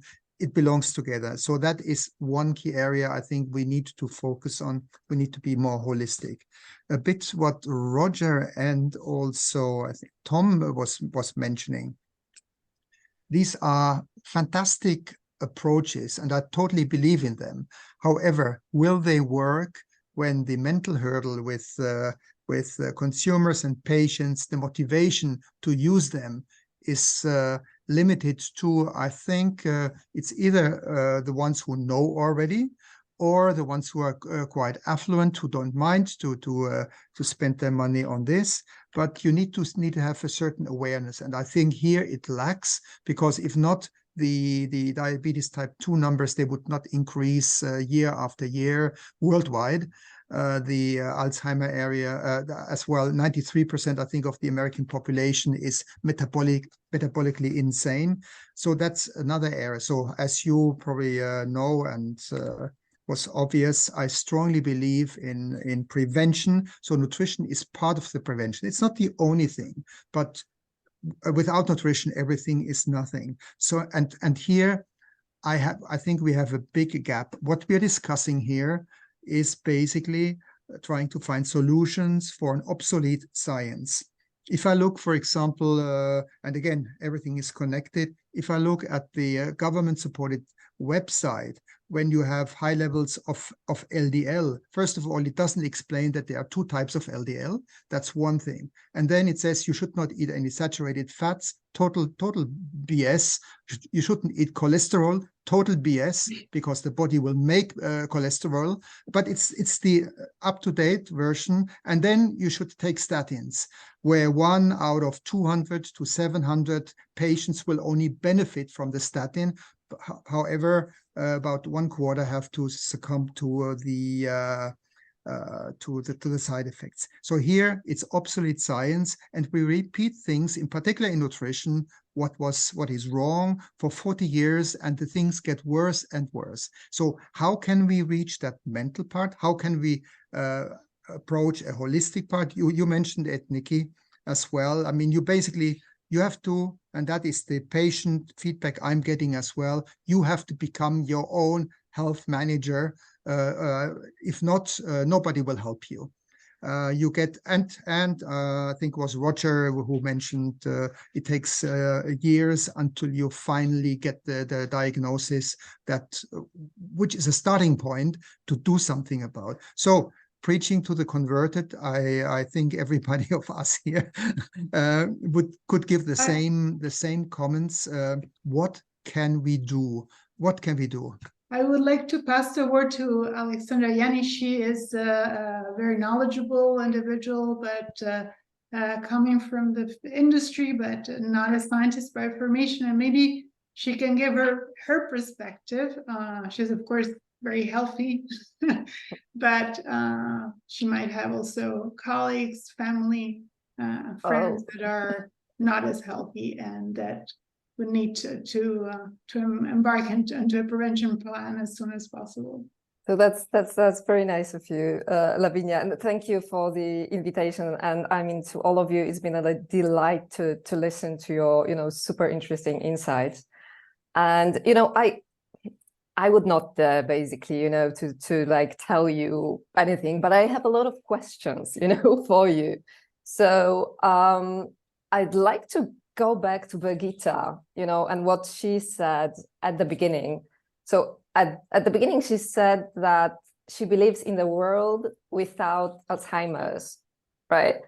And, you know, if we could go like with a quick round about like, what do you think? You know, like, yes, no, it's like a little bit about like who's optimistic, who's pessimistic, right? But I'm very curious about what you think. Maybe Roger, could you start? It'll never happen. It's a stupid thing to even pretend it might do. What I hope will happen is it'll become an annoying chronic disease, not the catastrophe that it is now. But it's not going to go away, not until certain things happen. And even after that, I think it's here for a long time yet.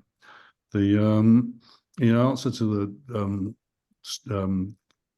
what was just asked, I think there are 5 things in the way of what's happening at the moment. One is governments never take long-term view.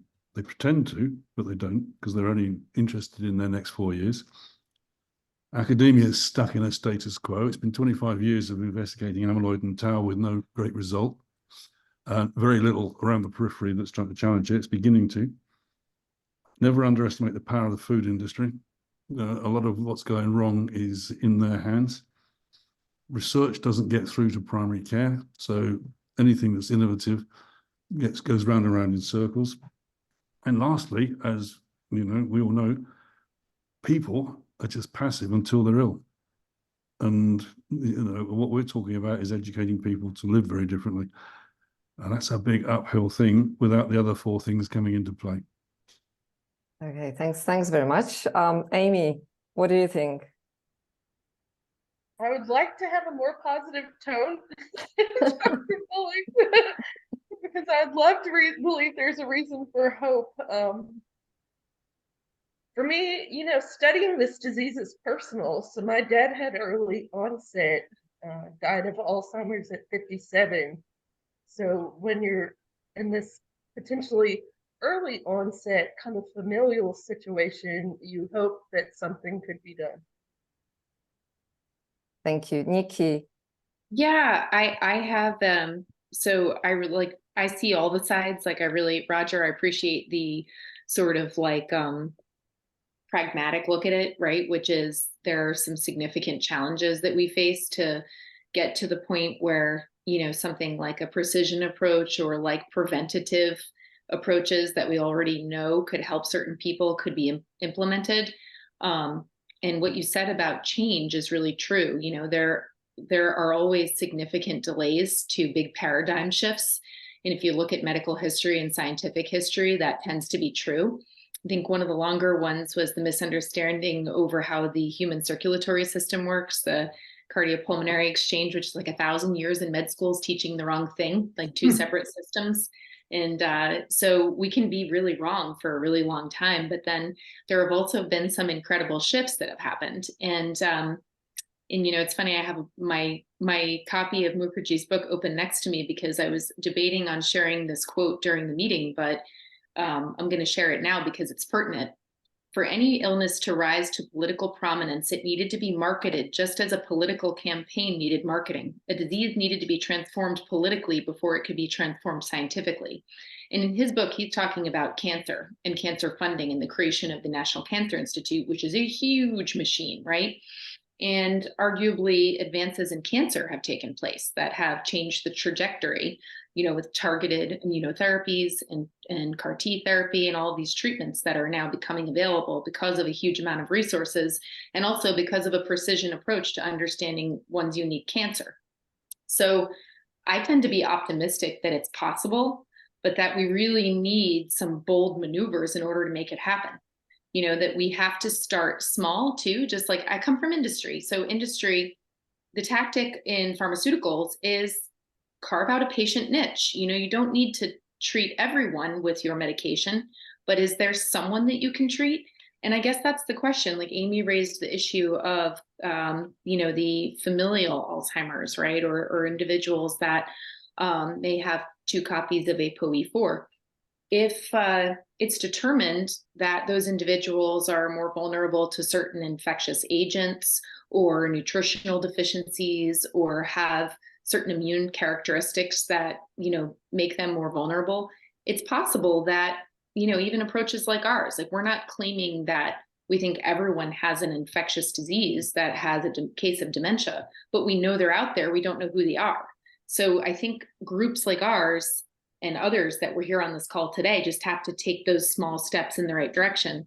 And yeah, it's daunting. And a lot of it, we all work on it. We know that it may not be in our lifetime that we see meaningful change.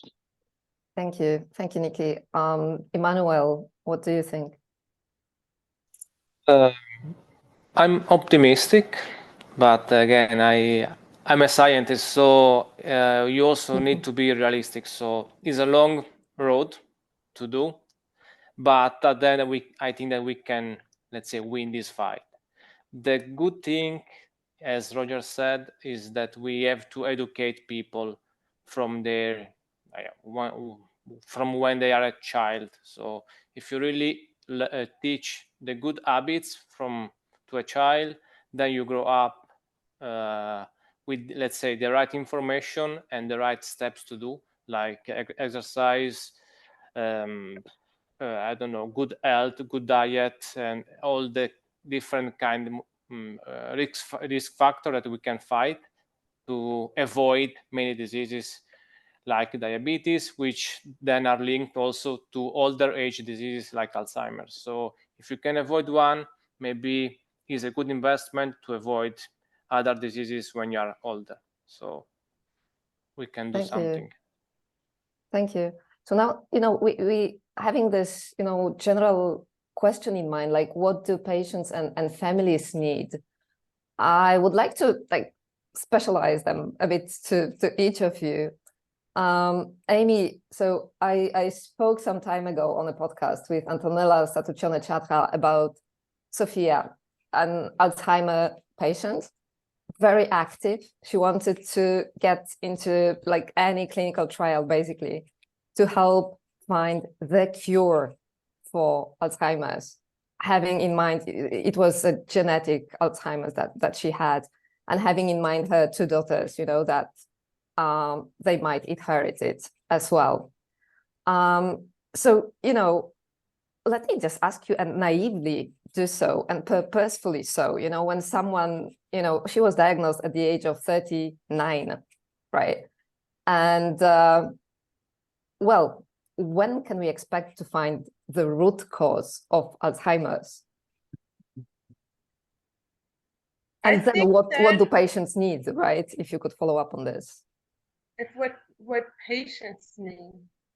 I mean, what patients really need in the solution to a true root cause, I think goes to what Nikki said, is breaking out of silos.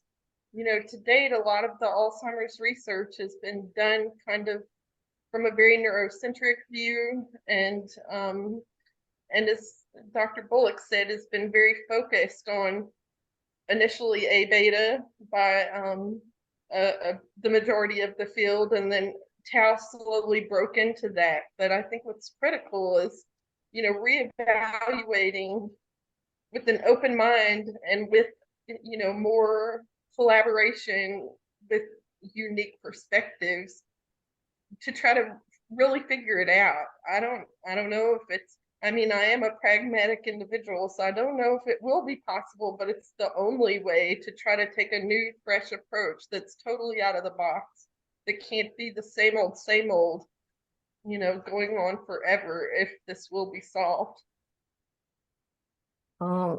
Nikki, following on your dramatic personal story, thank you for sharing it so much. Do you think it can be in the future, that with Alzheimer's, as it is now with stomach ulcers, after Helicobacter pylori can be treated, there are not so many ulcers, right, anymore. And then again, what do patients need and families?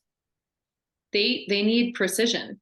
They need their clinician to know what things could be on the radar. And Vik from UMethod talked earlier today about some of the things that are available at laboratories today bundled using his organization, that a clinician can order and find out, do you have nutritional deficiencies? Do you have issues with your lipids? It's a pretty comprehensive approach, although I'd argue missing some of the infectious components that we know could be very impactful too, especially in light of some of the other things that you measure. So I actually, I am optimistic to the point that I think within the next 7 to 10 years, there could be breakthroughs where we understand subsets of patients and we have effectively a diagnostic, an intervention, and then later a preventative for some of those people.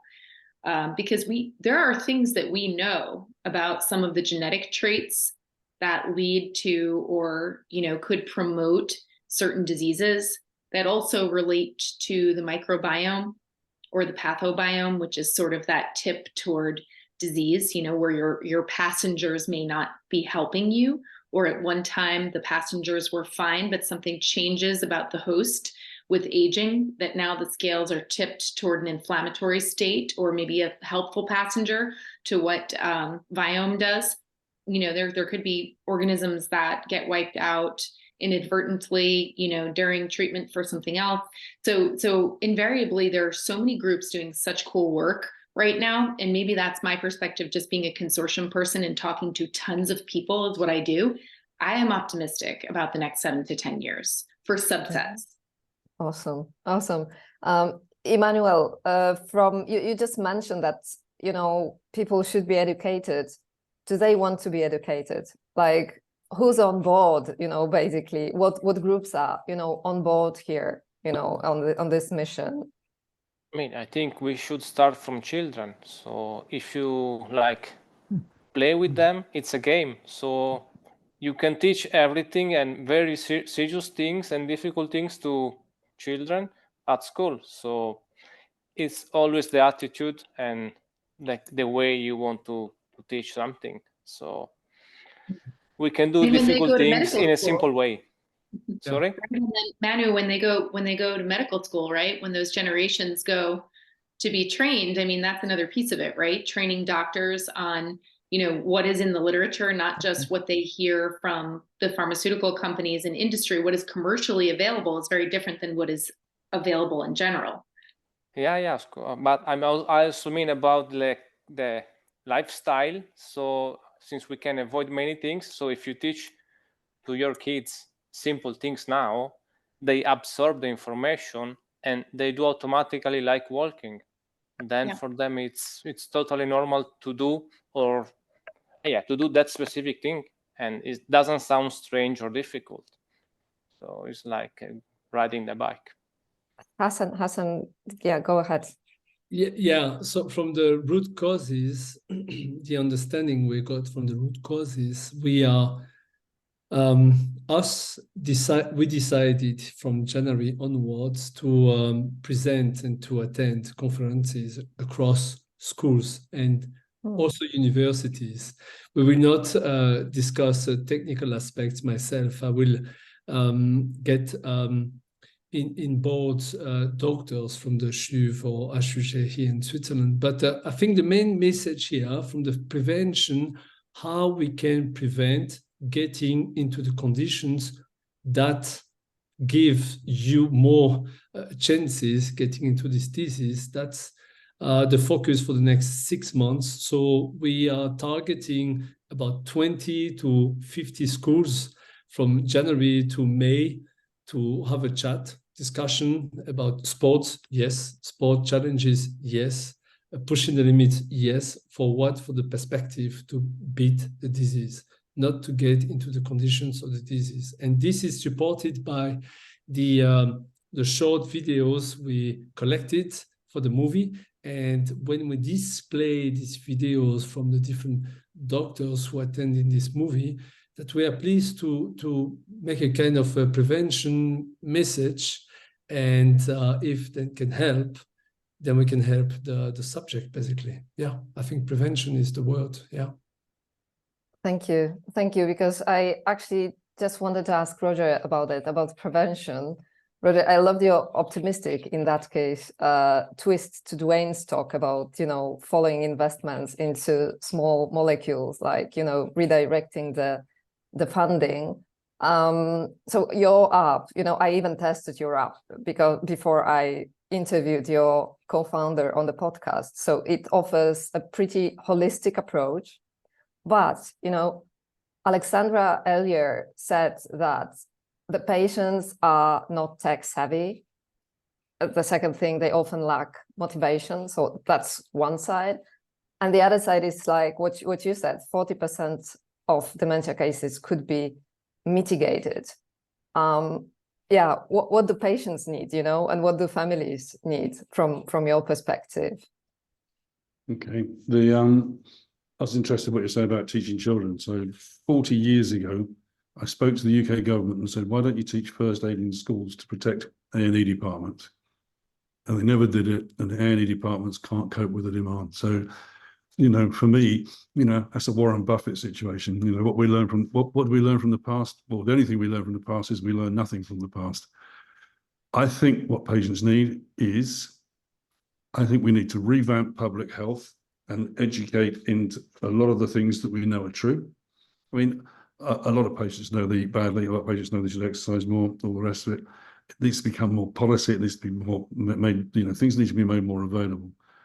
I think the big thing patients need is society not to make them different. As soon as you get dementia, that's it, really. I mean, and society ought to be a bit more forgiving to older people than that.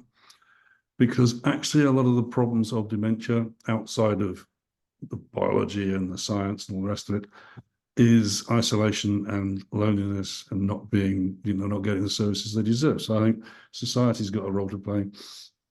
And I think they should be given advice that may have clinical impact. If you know that a diet preserves cognition, then you should be told that every time you go to the doctor. It should be on the television adverts. It should be everywhere.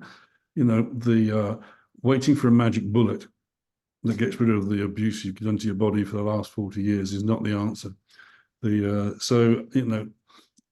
need more advice. They need cognition discussed at the visits. If you're diabetic, you need to be asked about how your memory is.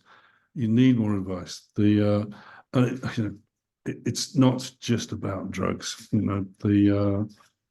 There's so much more that can be done, just at basic core level. But you're absolutely right. I mean, the motivation to do anything if you're not sick is not good. I mean, tech savvy, I'm not worried about that. I mean, when we spoke to people with dementia in the Alzheimer's Europe group, the patients were using half a dozen apps to try and do things throughout the day. I mean, it's amazing even how 80 plus people. And of course, we talk about 80-year-olds now. They were 60 when the iPhone came out. They're not all old people who've never had an education, and in 10 years' time, I'll be nearly 80. So I hope I'll be able to manage apps and stuff still then. So, old people now are not old people that we have a stereotypical image of. So I think we just crack on. I mean, but I do think, the science, I hope it comes up with answers. There's lots of rationales why it would. We spent 25 years plugging around with amyloid, which is probably an immune response. So we're taking away the cure rather than or it becomes a problem. More critical thinking, probably new faces coming in. Look at the research world in Alzheimer's. Most of them are 80. I mean, we just need a bit breath of fresh air, not to get despondent about failures in drug trials. Push governments more. If Dwayne says the money for pharma for neurology is being taken away, let's campaign to get it put in the right places. I think there's a lot that's optimistic, and a big part of that, as you say, and push back to me, is trying to get the public to look after themselves. And how do we do that? But it's worked before. It's worked before. Everyone knows about heart disease. Unfortunately, they all got told not to eat saturated fat, which has probably killed a generation. But once you get it right, the message gets through. Thank you. I mean, Lavinia, I'm conscious of time, so I'm handing over to you. I'm just curious about, like after this wonderful, really, symposium. Like, where do you see the possibility for collaboration here, or maybe you have advice for your colleagues here?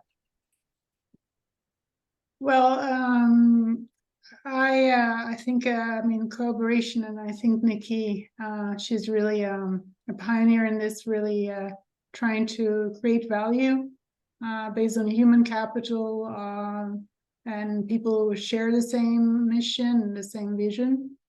Clearly, when we started in 2018, it was a grassroots movement, but it was a very intellectual movement. And now we understand that more and more people, lay public, wants to get involved. And Hassan has kind of felt this drive himself, coming, of course, he's an educated individual coming from the tech world.